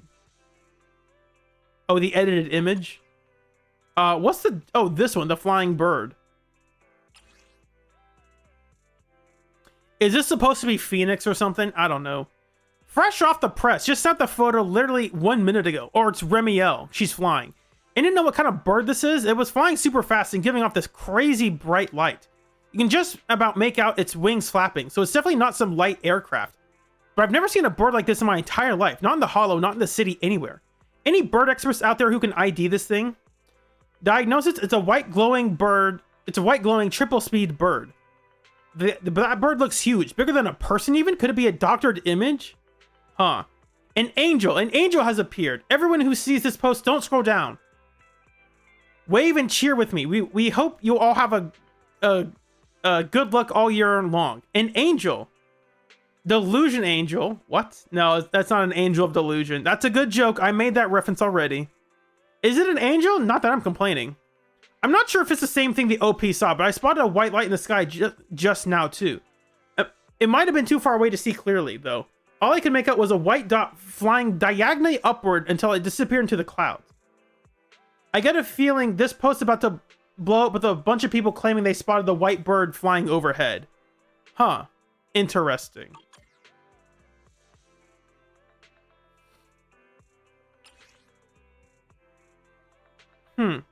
Is this a movie shot or what? Check out the pic. I didn't take it. My buddy snapped it while messing around in the outer ring. Okay.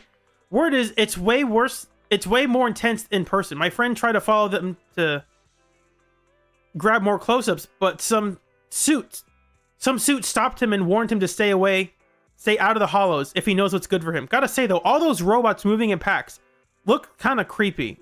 Yeah. Like some apocalypse movie set. Anyone know what's going on here? I think this is the 2.8 story. I never checked up on these, and I should have. We've seen a mech model like this. You can tell it wasn't cheap. From the photos, they seem to be heading into a hollow. Did something happen in the outer ring? I heard they were shooting Behemoth 2 in the outer ring, but that's out of the production's mech props. The apocalypse is here. Pick your exclusive mechs from the 12 zodiac signs, okay? According to a friend of mine in Blazewood, those aren't movie props. They're genuine Tops combat mechs. Can't believe they've mass-produced so many. Tops mechs, with a show of force like this, did some powerful ethereals appear in the outer ring hollow? Wake up! You think they'd suppress ethereals out of the goodness of their hearts? If Tops was that charitable, they wouldn't be Tops. They only do what pays. The hollow's gotta have something seriously valuable in it. Either a massive haul of resources or some earth-shattering secret.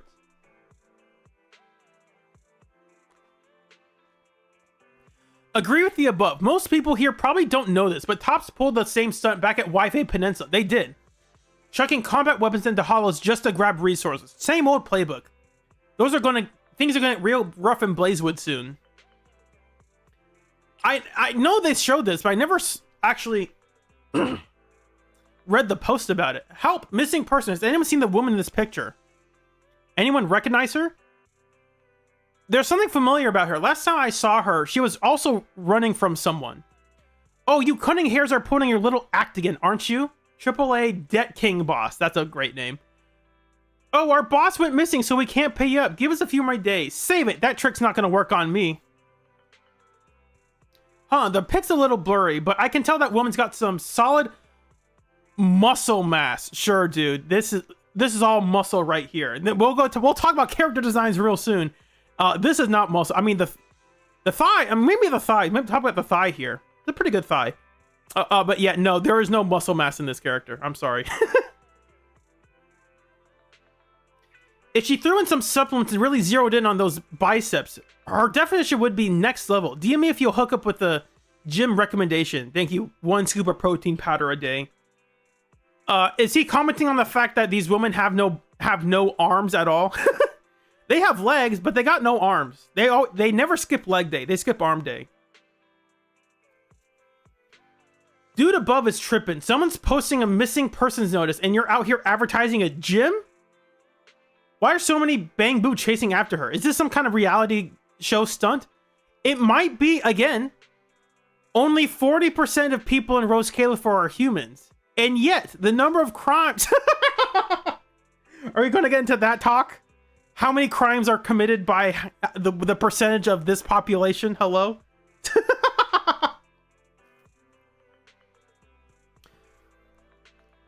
Huh, there's a reward? How much are we talking? Enough to keep me off work for half a year? Yo, it's a trick. They're basically internet famous and broke. Don't expect to see a single credit from them.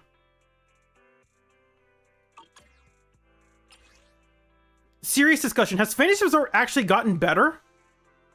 As shown in the pic, I was taking an evening stroll along the beach when I spotted 2 employees having a pretty intense convo by the wire fence. I got to something to do with upcoming summer season. I think this is the 3.1 thing that has been leaked. As we all know, this resort was basically on its last legs before some big brain moves turned it into a place that could pull off a full-scale beach music festival. But that was at the tail end of summer, and once fall rolled in, things went quiet real fast. If they release Remiel with a beach skin, with a swimsuit skin, that might be crazy. It might have she might have on even more clothes than she already does. Personally, I'm a huge fan of summer in the ocean. I'm hyped to see what new stuff they're cooking up at the resort. But a spot that's gone through a whole rebirth, I can't help but wonder if they're actually ready to handle the crowd surge that's coming. What do y'all think? I think this is hinting that we are going to have more swimsuit skins than the ones that we already have. And they're talking about there's way better stops for summer. Nobody cares about your nobody's sweating claims.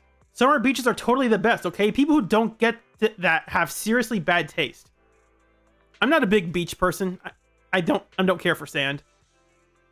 Astra keeps shining always. Calm down, OP. The beach music festival was absolutely lit because Astra was there. Who knows about this summer? If you're so confident, go ahead and book Astra again. Ha, nice plane you've got there. Not a serious thread. This summer, Fantasy Resort just doesn't hit the same it used to. Nowhere near the same hype or fresh factor. But the beach is still one of the go-to spots for summer, and without all the rumors stirring things up, business probably won't tank too hard. Besides, the staff's headaches to deal with as a guest. Just kick back and enjoy your vacation. Back up number 5 here. Look, the resort ain't going under and again, so let's just eat, drink, and have a blast. Finally, the last one.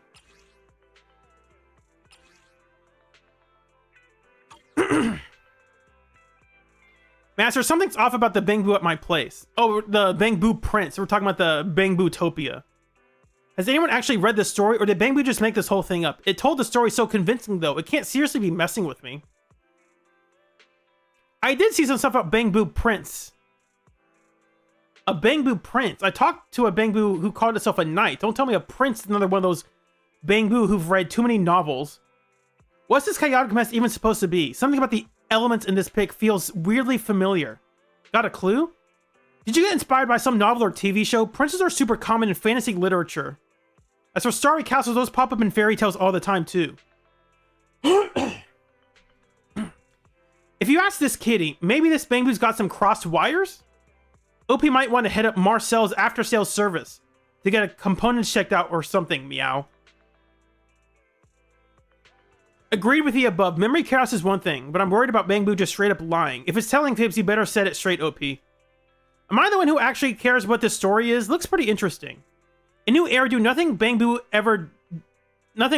does ever feels surprising anymore. Am I right, folks? Maybe there's a story behind it. Maybe. That is all the posts. I forgot to get to them.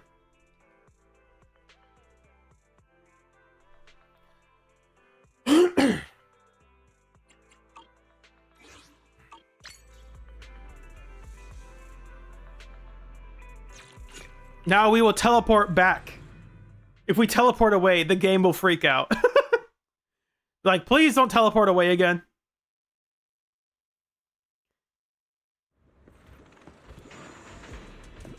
There's just a lot to see here. If I look at the map.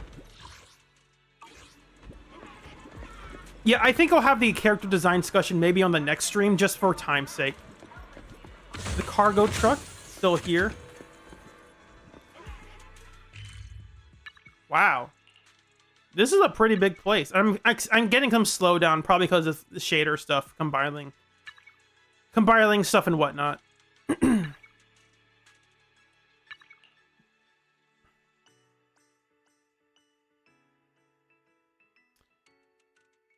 Boo Astrum urban area. Okay. I mean, it also says it on the right. I just wasn't looking.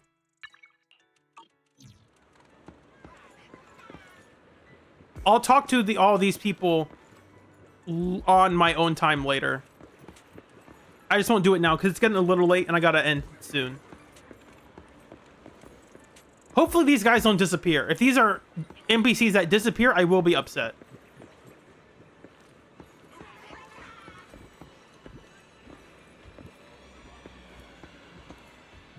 That's a pretty... Those are good outfits. Those are fancy. Yeah, I am getting slowed down by turning the camera around and stuff.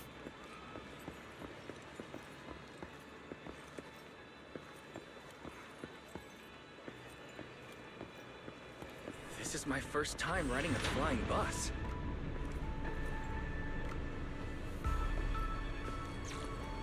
Hey, look over there!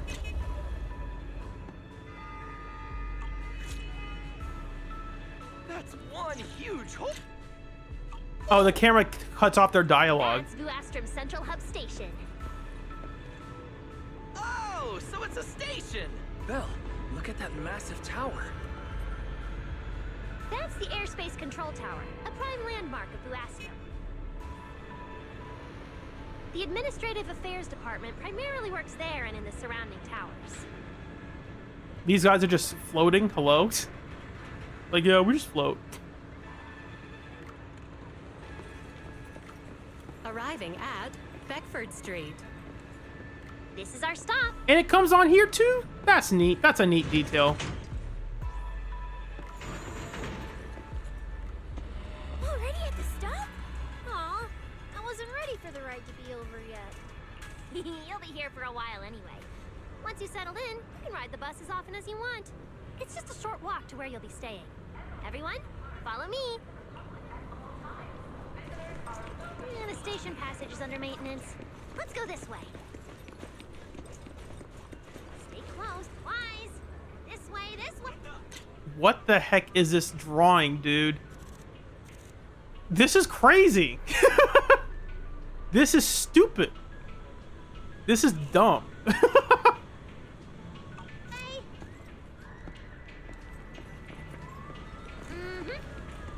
They even got... Oh my gosh.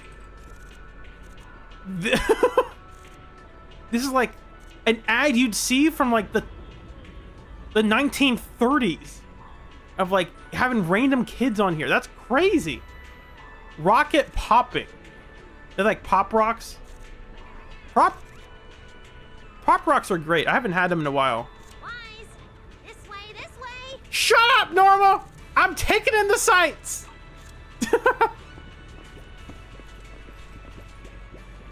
Green tea? Nice.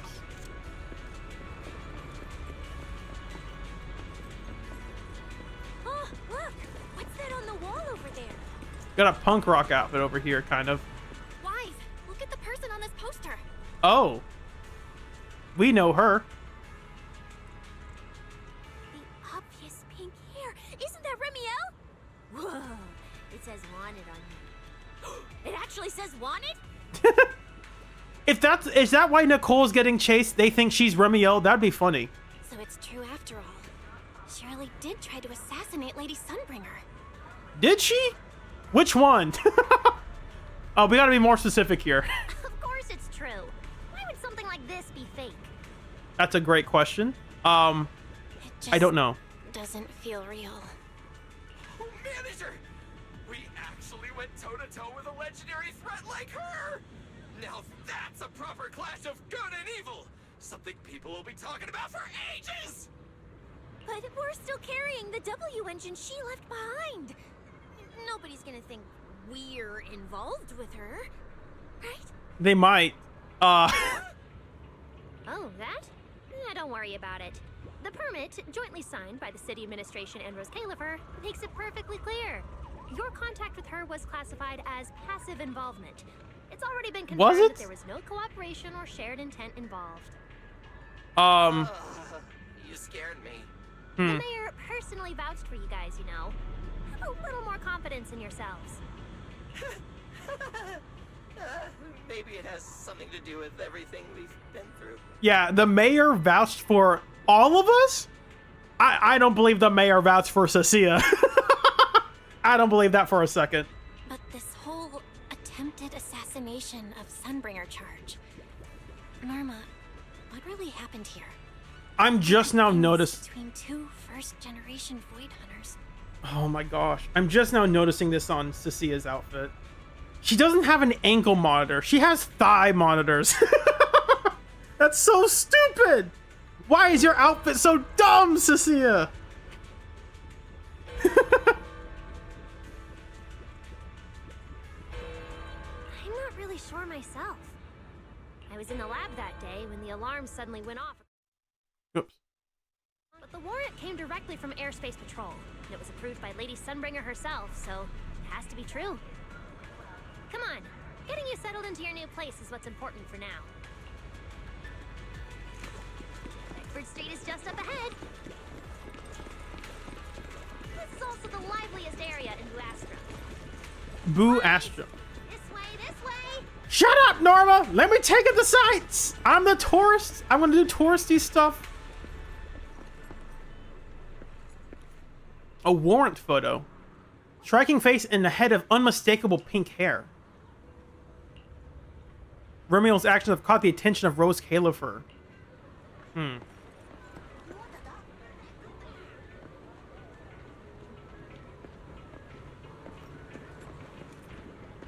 They're just walking around.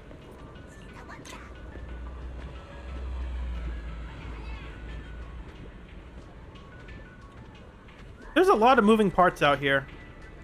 I appreciate that. I wonder if people have found a way to get out of bounds already. I think getting out of bounds here would be kind of fun.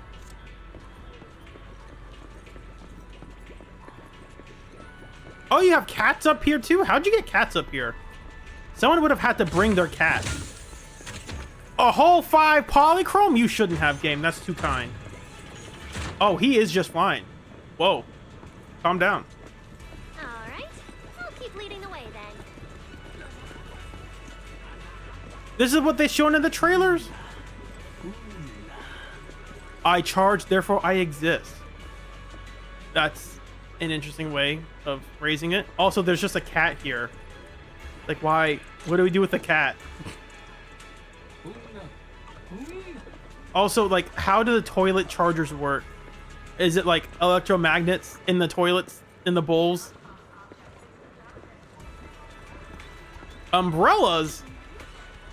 Those are some good umbrellas. Look at the detail they put in the modeling the umbrella. That's pretty good. Obviously, it's sticking through the grate there, but that's a pretty good umbrella.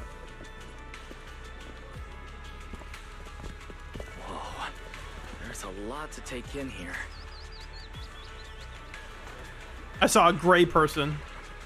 Are there a couple gray people? Look, that shop's so pretty. And I'm just about to take you there. Come on. More wanted photos. It's probably the same thing. Oh no, it's a different one.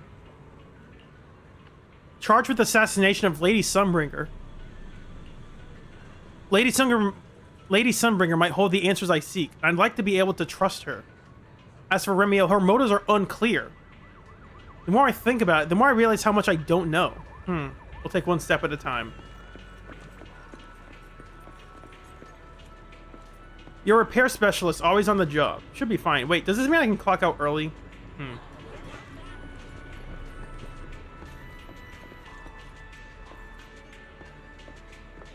Oh, this is the baking place. How do Bangbu eat? They never really address that.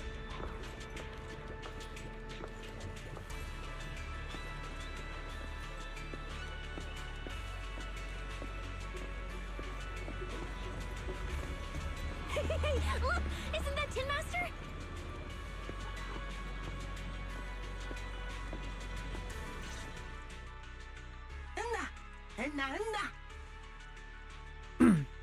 Anyway, for the upcoming completion anniversary, our troupe is going all out, holding signs up for new actors and rehearsing the epic play, Angel's Aria. Aria? She's here? You two are pretty well connected, so I was hoping you could help spread the word. Mr. Archie's artistic passion is like the first hint of tea in early spring. Subtle, but unmistakably refreshing. Rest assured we will convey that sincerity onto every guest who comes through. Thanks a ton. This is our tribute to the Chief Angel. You've got to find the perfect cast and put on a killer show no matter what. It is Aria. What the heck? Huh? A show? Look! The Bangbu here can do performances! I mean, they always could. Miss, are you interested in our show? Actually, this production... Norma, don't tell me you guys are all the witches minions! We've got nothing to say to you. Oh my gosh, they're racist! We refuse to talk to you, humans. Tin Master, Mr. Roar, I'll leave the promo to you. All right then. The Bangbu hurry off. What did we do to freak them out like that? What's going on? They all looked kind of scared. Did we accidentally break some kind of local taboo, Norma? It's nothing. The Bangbu here just... well, they get jumpy sometimes. Don't worry about it. Tell us about the racism problem in Rose Califer. I want to know. I'm here for it. Also, is this just like a black strand of hair in her hair? It's kind of odd. You must be the honored guests of the External Strategy Department. Welcome to Rose Califer. Lady Valina has already arranged a special tea service at Cup a Moment to help you recover from your journey. Roar! She also asked me to prepare some pancakes. Roar! Yeah. Valina really did think of everything. She is so nice. Please feel free to rest in the shop for a while. I'll bring the tea shortly. Ooh, after that, you can try the pancakes. Roar! My pancake stall is right next door. I'll be waiting for you there. Welcome to Cup a Moment. Hope you have a pleasant day.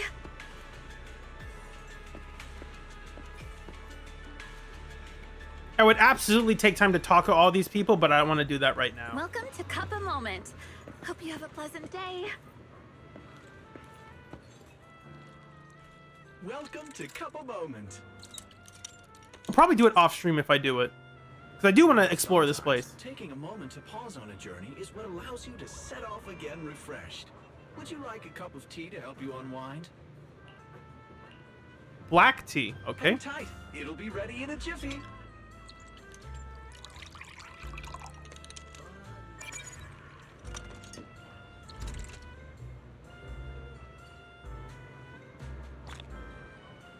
All right, let's hit up the breakfast shop next. It's not coffee, it's tea. It's ruined. Bring back the different flavors. Remember when we used to have different flavors that gave us different buffs? Or bonuses, I should say. Y'all remember that? That was great.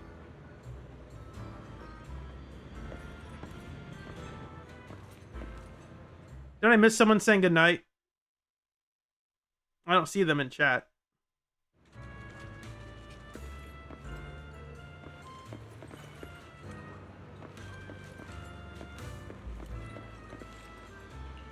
That's a pretty maid outfit.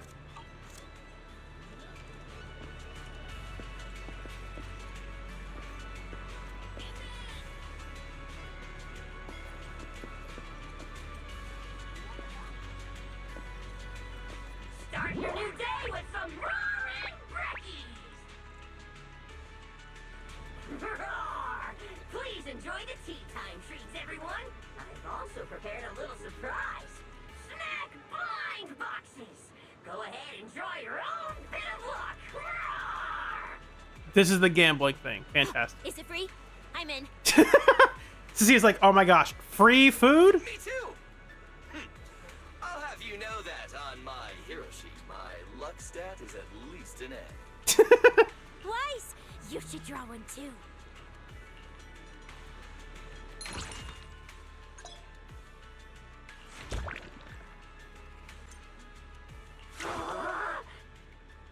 A brand new day has arrived! Mr. Roar is rooting for you at full volume! Card exchange. Oh, okay.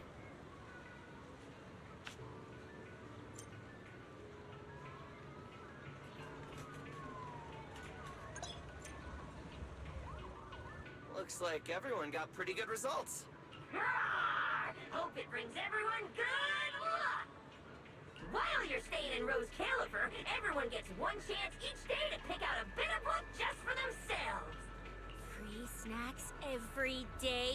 Oh, nice! So, feeling a bit more excited about staying here now? All right, let's head to your accommodation. There it is. The building right across from us. Amber Hall. Okay, Kodigar, good to know. I thought I missed someone saying goodnight. It's like, wait, who?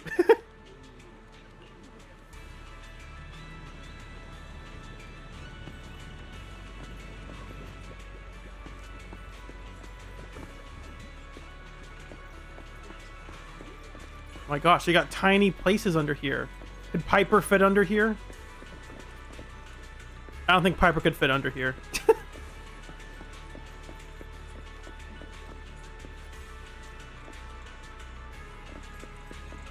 I see a random play thing. Is that a random play? What does that say? What is this? Well, we can't teleport to it, so I don't know what that is. That looks like that random play logo, though. There she is. Welcome to Amber Hall, everyone.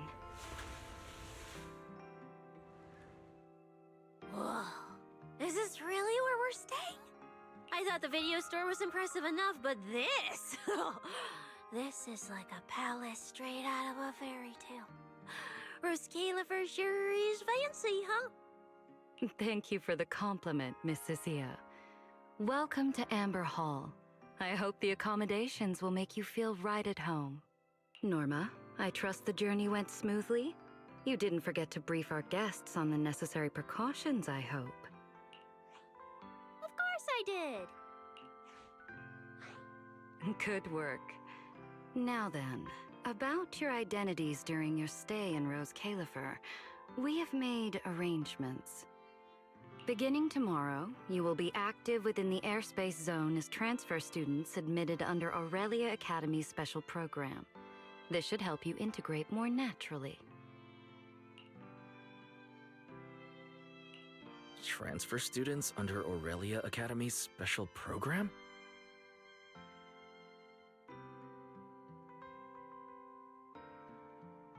While your main purpose here is treatment, having a defined role on the island will make things more comfortable. Aurelia Academy is an educational institution under the ESD. It's a quiet environment, a place that is both welcoming and inclusive. Okay. In addition, so they're setting up what we're doing here. We're done introducing the place. Now we're telling us what we're actually doing here. Ether-related studies and helping people understand and regulate certain physical conditions. Given your current circumstances, the Academy offers an ideal balance, both a deeper understanding of Roscalifer and access to professional care. Being a student is a piece of cake for you rich people, unlike me, who's never been to school.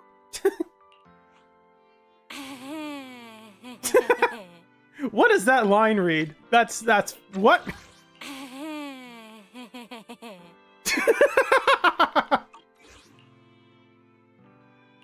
I didn't expect we'd have to go to school. We haven't set foot on a campus since we left Helios Academy. Bringing up school now must be making Belle think of that incident again. So, I get a student experience pass too? A life I could only dream of. Snacking in class and napping all day. That's not what school is for, you know. Oh man, an intelligent construct at my age, hanging out with a bunch of kids? Won't that be kind of... Billy's saying, I'm old. He is actually technically very old. As for the two of you, due to Norma's rather efficient handling of the application process, your registered identities went through some creative optimization. What does that mean? Miss Cecilia is registered as an emotional support. Certain policies encourage such classifications, and it was the most expedient option. Is that racist? Speaking of racism, are you allowed to call... Is that racist? Oh, you're a Thyran. You're an emotional support pet. I'm sorry, what?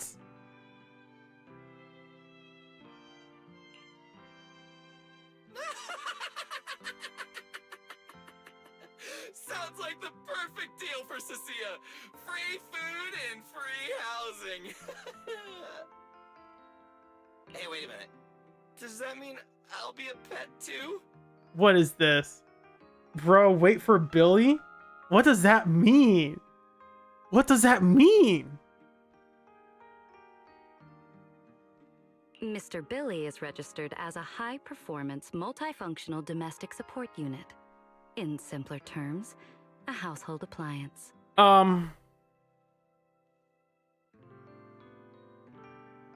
Huh. I don't know how to feel about that. It'd be a lot funnier if he was actually a support.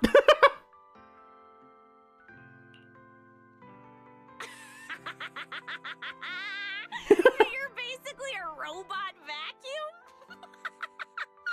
That's even worse than being a pet. The best part is her laugh. In the end, it's just some text buried in a file that nobody actually cares about. Anyway, everyone here gets their own room, so don't be so down. They're not even people. A private room? Like a nice big one that smells nice? Or you can just roll around on the bed and pretend you're swimming? Got it! Even if I'm just a household appliance now, I, Billy, the high-performance multifunction domestic support unit, am gonna be the most badass guardian Amber Hall's ever seen. We're talking about racism. We are literally devaluing these people. We are turning her into a pet and this robot into a household appliance. How is this not racist? Hello? Season 3 tackles racism?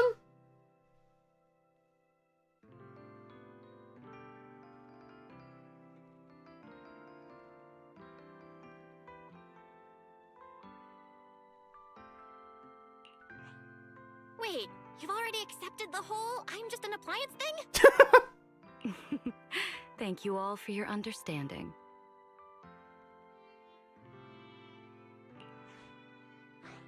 And Wise, as for the treatment you're most concerned about, we will take you to CCD tomorrow morning and begin the procedure. You can already treat him tomorrow? That quick? The sooner the better. All necessary preparations have been completed. Until then, I encourage you to relax and enjoy the tranquility here. Yeah, get some proper rest. We'll come pick you up tomorrow.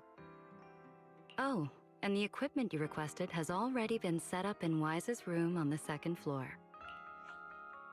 The HDD. Fairy's been cooped up all this time. Let's go let her out first. The HDD, the thing we don't ever use anymore. It's now for only our sibling.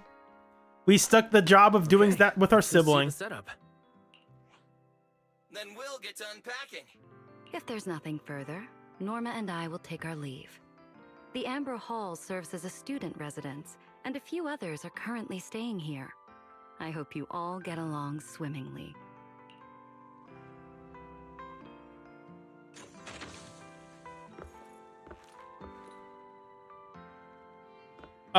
Does Billy have his bike?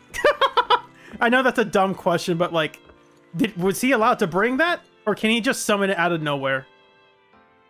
It's all because of that security check before boarding the airship.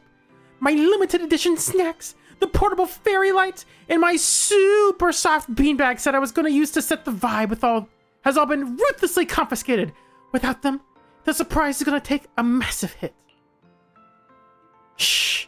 That's exactly why we moved to our plan B. Let's sneak out and hit the shops in a bit. We gotta pull the surprise together ASAP. But do we have enough Denny's? Leave it to me. Before we headed out, I actually pawned my prize Starlight Night holographic card to a kid on 6th Street to score some emergency mission funds.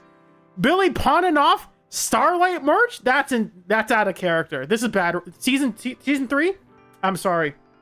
It's over. Season 3's awful. Poorly designed character, bad character writing, characters acting out of completely changing from how they would act. Nope, this is bad. Sorry.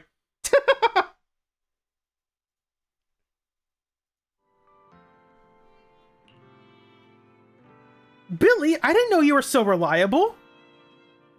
I've always been reliable. After all, an emotional support is just another part of the bodyguard gig. That is true. That is his job. He is a bodyguard. Shh, I think someone's coming. Quick, act like we're talking about, which brand of roast Califer cleaner is better for your maintenance. Billy is a that is his job.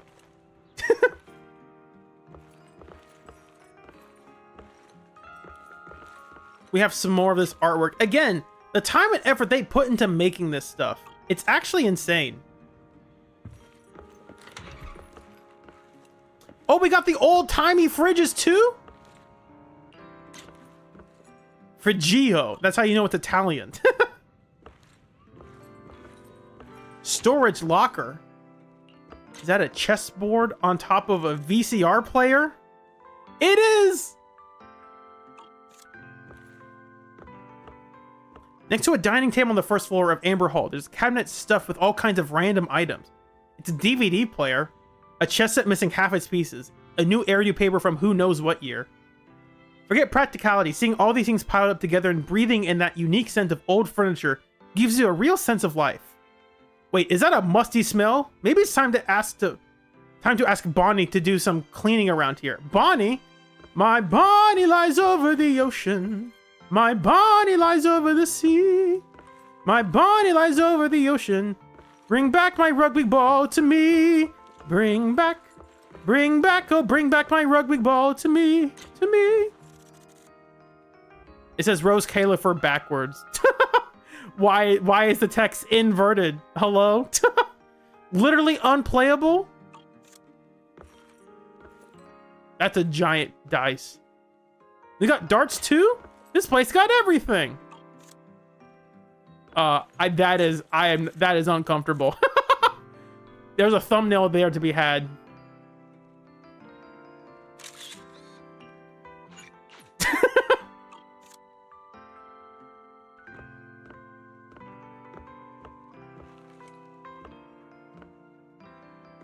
Is that cereal? Wait, galactic milk. Are we just leaving milk out like that? That's not good. That needs to be fixed. Oatbird. Oh my gosh. They're out here making oatmeal or oats. It's either oatmeal or oats.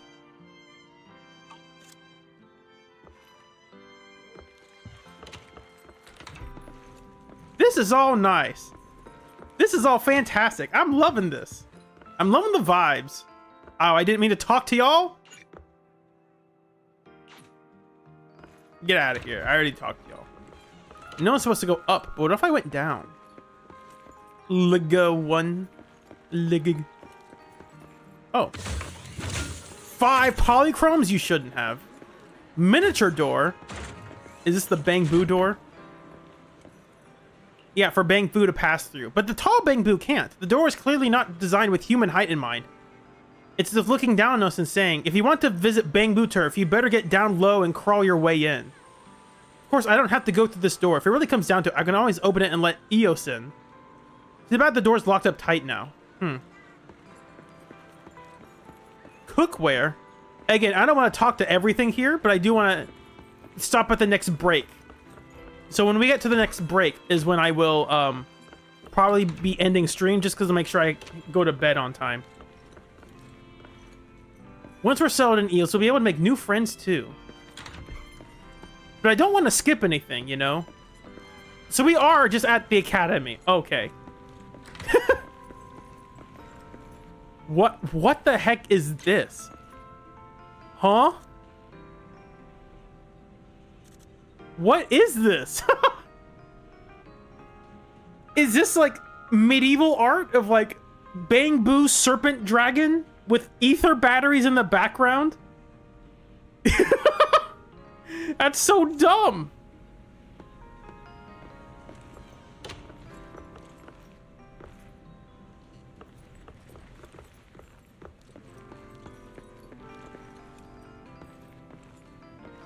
Again, I don't want to skip anything, but I don't think any of these things up here would be skippable. Maybe these would. Hey there, we're students who live here. I'm Maggie, and this is Shirley. Hi. If you're the rumored special, are you the rumored special transfer student? The one from New Eridu? That's me. Oh my, I knew it. Wow, everyone at the Academy's been talking about it. Welcome to Aurelia Academy. So, what's life like in the city down there? Is it always super busy? I'll tell you guys all about it if I get the chance.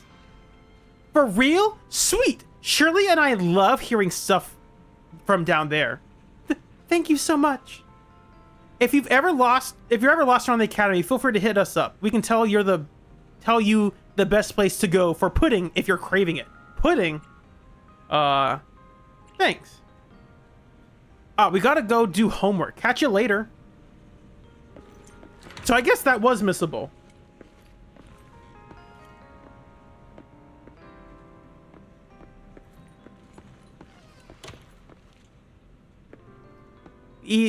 The ESD really went all out with the prep.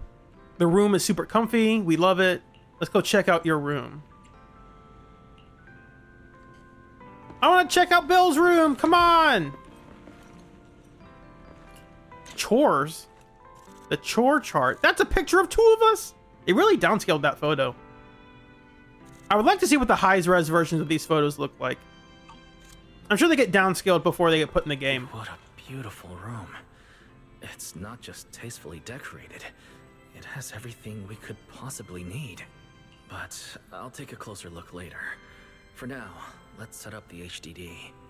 After such a long trip, Fairy must be getting impatient. Ah, this is the workstation prepared for us. It's not as big as the one back home, but it has all the latest Only equipment. 3 monitors? That's not enough. But I guess there's 2 TVs in the back. Soft indicator lights flicker on one by one as the HUD HDD begins deployment. All right, the last interface is connected. Fairy, initiate core data transfer. Prioritize syncing the historical database and EOS's personality settings. Command acknowledged. Establishing a secure encrypted link to the video store mainframe. Data flow is stable. A regular access node detected nearby. Likely a residual artifact from the island's previous network iteration. A backdoor can be configured if required. No, let's leave things as they are for now. We're guests, and in a place like this, we should keep it low-key. Meanwhile, Wise, I'm coming in. Hey, look. looks good, but where'd you get that outfit? Oh, that looks great. But where did you get this outfit? Felina left us uniforms in the box right there. Wait, you seriously didn't notice? It fits perfectly, and the material's really nice.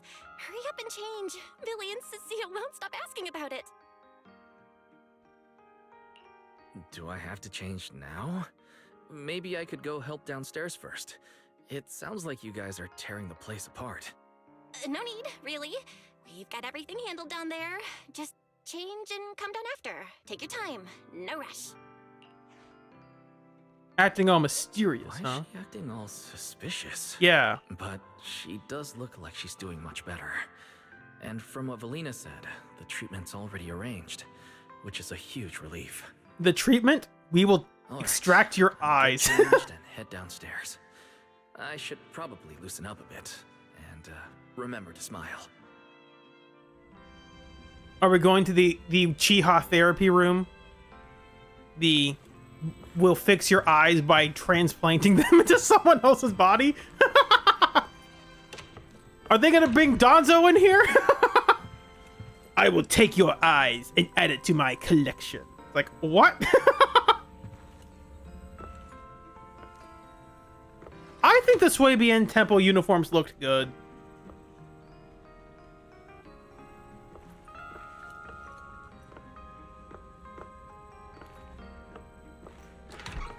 They looked good for the context of what they were. We joined like a monk sect in the mountains, so it's not like super flashy and brightful and cheery.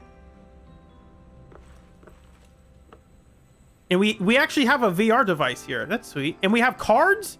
We got collector cards. The easel. Stand for a painting. A letter meant to be sent to who knows where sits atop. Who's the letter addressed to? Is this the smoking gun? Are we going to find out in 3.5 that this letter was actually addressed to the latest Void Hunter we're getting? There's our workbench. It's not really a bench. It's like a table. It's an iPad. That ain't no bench. There's our TV. A small, somewhat retro TV. The TVs don't really seem all that different from the ones we have. Wait, I think our TV's bigger. It is. Our TV is bigger. There's the hollow deep dive system. Oh, yeah, we still have the season 1 stuff.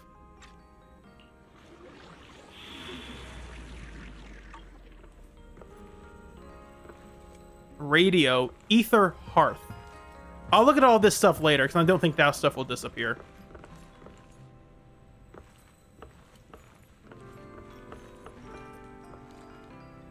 Whoa, there are so many outfits. This school uniform has quite a classic design. Helios Academy style was way more modern, but since the uniform was light-colored, it stained super easily. Miss Carroll didn't really care, but some of the teachers were pretty strict about appearances. One time, I even had to borrow... Why am I even thinking about this? I should get changed and head downstairs. It fits just right and feels quite nice.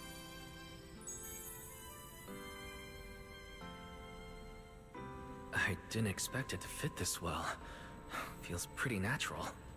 Now that I've changed, I should head downstairs and meet up with everyone.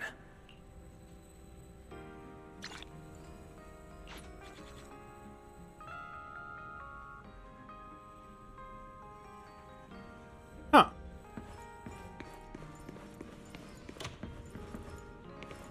Looks like we're going to join the set of Mr. Rogers. Weren't we going to check out the new clothes?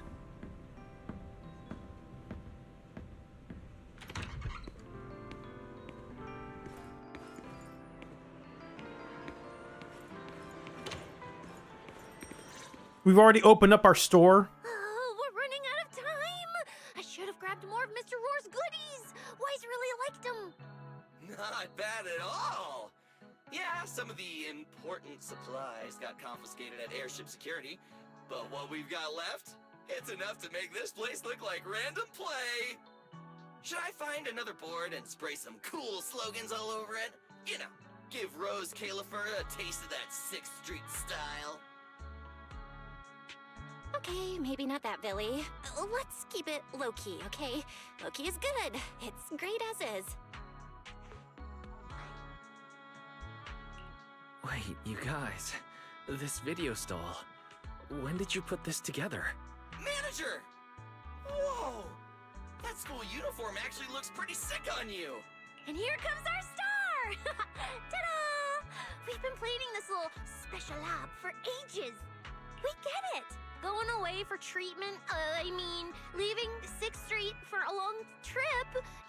You're totally gonna miss the video store, right? So, for a second there, did it feel like you were back home? Sorry for making everyone worry. And thank you. I really love this surprise. It feels just like home. They all put a lot of thought into this. I gotta pull myself together. So, Wise, this means we're officially settling down in Rose Califer. Everyone talks and laughs, just like on 6th Street, until the sky darkens. There's nothing else I need to do today. Let's have a look around the area, then head back and rest up. Okay.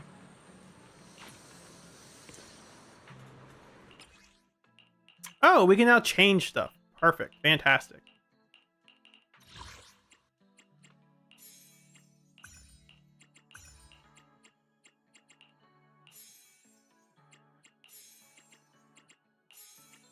Now that looks cool.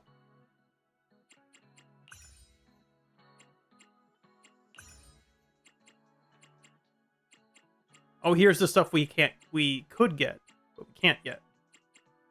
Or you can't equip it with this outfit on. Okay.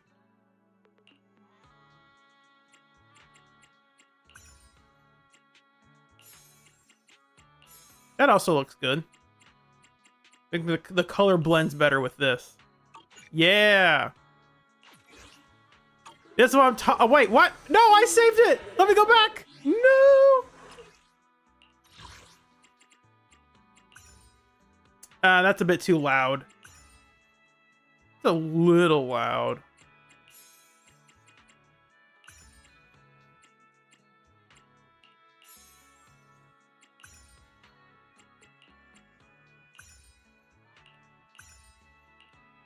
There we go. Yeah! Now we look cool. Yeah. Look at me. Look at me, how cool I am. I thought, wait, don't I take a... Where's the selfie mode in this? Can we not do selfie modes with these uniforms on? Am I crazy? Oh, we can. I have to press it twice. Yeah. Let's look at Belle's outfit.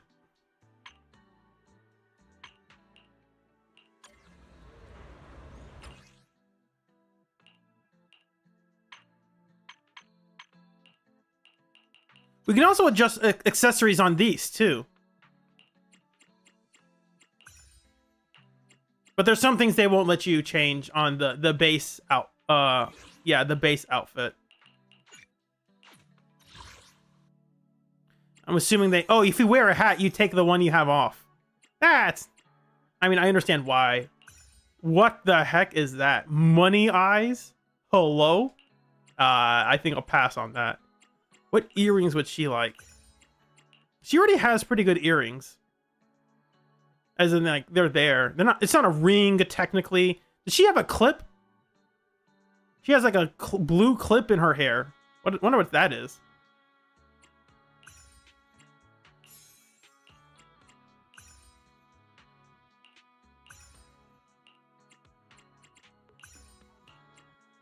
Which rings would she like? Maybe the heart ones.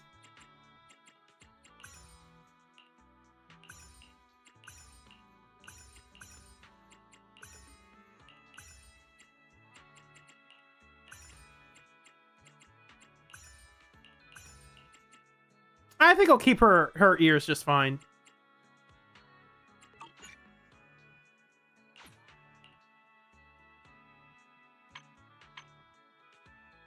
Perfect.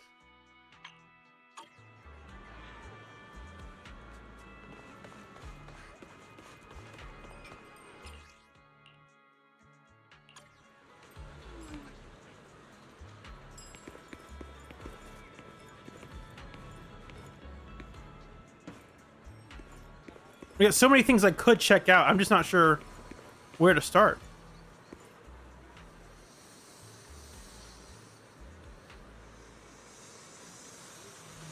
How did everyone sneak 9 past all those? What? Oh, 9. Duh. That's the character's name. That's their. She's like, what? Why is 9 here? Don't worry about it. They just are. We have enough collections to share, to rent stuff out. I'm assuming this isn't something you can miss out on. What's up? Step right here. Don't miss it. The best jazz band Bang Bop is about to begin their performance. Friend, want to check out the band's live show? Yeah, we'll wait. Hold your horses. The show's about to start.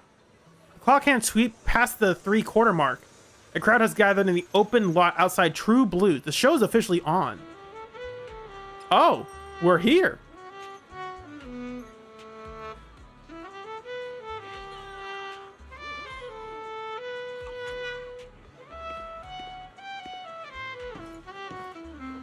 Oh, she's the person we met.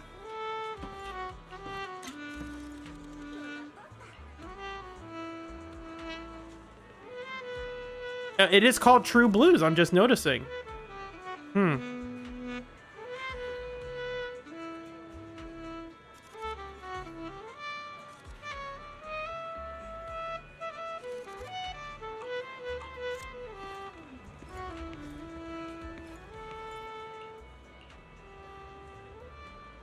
Our One Boo band was inspired by the one-man band craze sweeping new Eridu. Backing track handles the drums and bass through an effects rig, and the smart sax can imitate all kinds of instruments. We're a full band already, huh? That's the thing about music. No matter how it's played, if it slaps, it deserves to be heard. One day our Bang Bop band is gonna show our new Eridu what Bang Boo are truly capable of. That's neat. Sounds actually pretty good.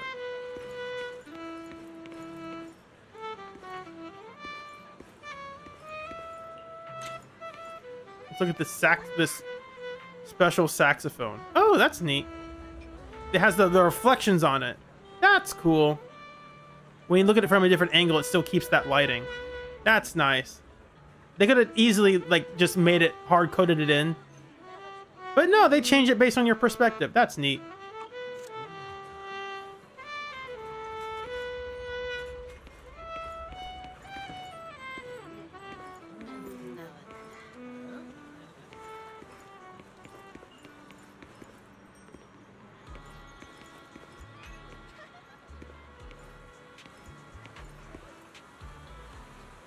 Did you hear? Word is Commander Sigrid was patrolling the energy hub yesterday and leaped straight from the top of one Shiyu pillar to another. They say she didn't make a sound when she landed, like a shadow. She just jumped across? That's nothing. Rumor has it that when she first appeared, a massive ethereal popped up in the logistics area of the Scammo Hollow. The weapons hadn't even arrived yet back then, and guess what happened next? What happened? She threw that big guy hundreds of meters with her bare hands. Now those ethereals boast the second they sense her. Ain't no ways! So how does she act? I heard she never actually eats food and just absorbs ether energy to sustain herself. That's crazy. No way, the version I heard is she only drinks the highest purity nitro fuel and can chug an entire standard barrel in one go. Huh? And that's not all. What is she doesn't even have medals hanging on her office wall, but parts she personally ripped off all kinds of thugs and ethereals. It's a warning to anyone thinking of acting up. Wow.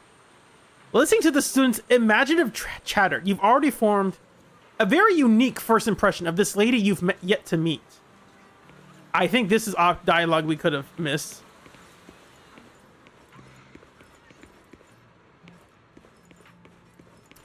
For the sake of not wanting to miss out on any special details they might have stored up. Oh, you can walk in through here. Neat. For the sake of wanting to immerse myself into this place in my own time, I think I'm going to end things off here just because now's a good time for me. And when the next stream, which could be tomorrow, I think I have time tomorrow to do it. Probably. Next stream, we'll finish it up, and then I'll actually talk about character designs. But yeah, there's a big difference to the scope of what this place is from what we have in comparing Fireloom Heights to this place. The other thing I think is that Fireloom Heights was also kind of confined. It was very small from what we could actually go around and see. Whereas at least with 6th Street, yeah, it was our street itself was kind of small.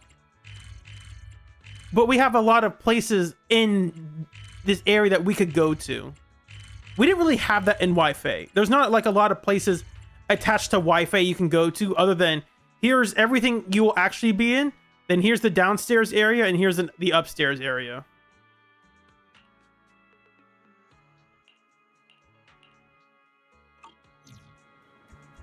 I'm assuming the next part is a rest area, but I don't want to make. I want to make sure that in case I miss out on some dialogue here, I'm going to go around and talk to people off stream, just so that way you guys aren't sitting here watching me talk to NPCs for an hour and looking at stuff. Because I'll still be looking at the new stuff in the next area. I just don't want to be like, oh, let me run up here and see what they're reading. Let me run up here and see what they're saying. You know, that way you guys can actually do more important stuff. And also, I'm not going to be reading all that dialogue anyway, so. Thanks for joining me tonight. I hope y'all have a wonderful time.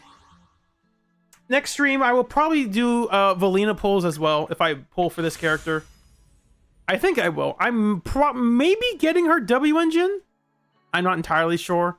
I don't have like an energy regen W engine.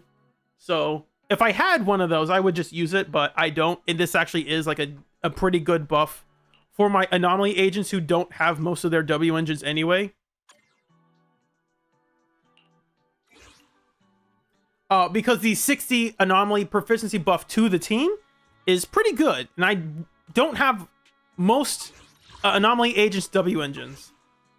Or I do have a lot, but I do have some, but I don't have many. Fusion Compiler, Hailstorm Shrine, does that really count? Practice Perfection, and then Yuzuha's. These are the ones I got. So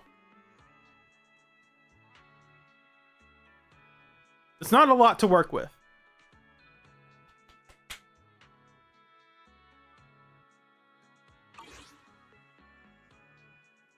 Unfortunately, there is stuff I missed with Norma and the gang? Huh. What'd I miss out on?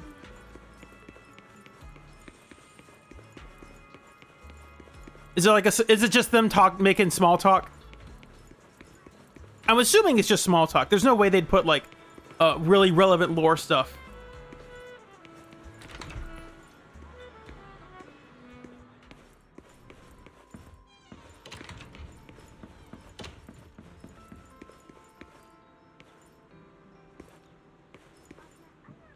Oh, interactions with the bakery? Huh. Maybe I could try to find that real quick before we end off. Give me a moment.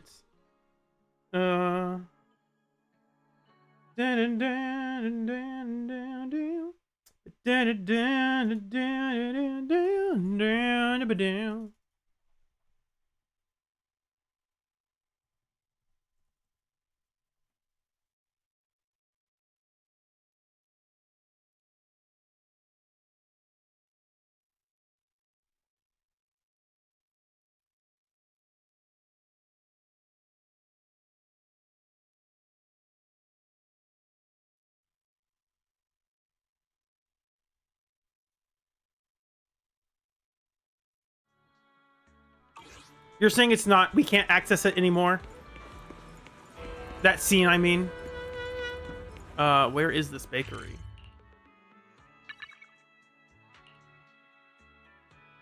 I'm not seeing it on the map, so I'll have to find it now again.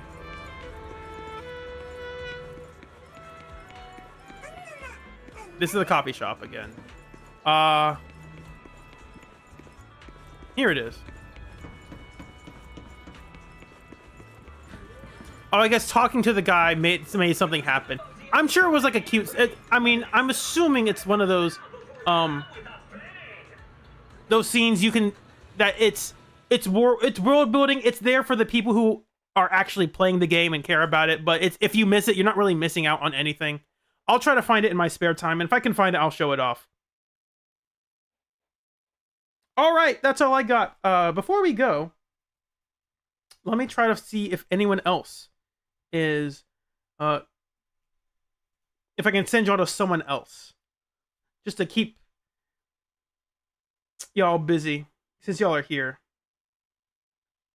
Oh. Well, there we go. Guys. I want you to go raid this person in chat. Not in chat, but look at the chat and go raid that person, pretty please. Tell them Yojimbo Blade sent you. That's all I got. See y'all hopefully tomorrow. And tomorrow we'll probably be finishing the story, pulling for Valina, talking about character designs. That's it. That's all I got. My name's Yojimbo Blade, and I hope you'll have a wonderful night. See you soon.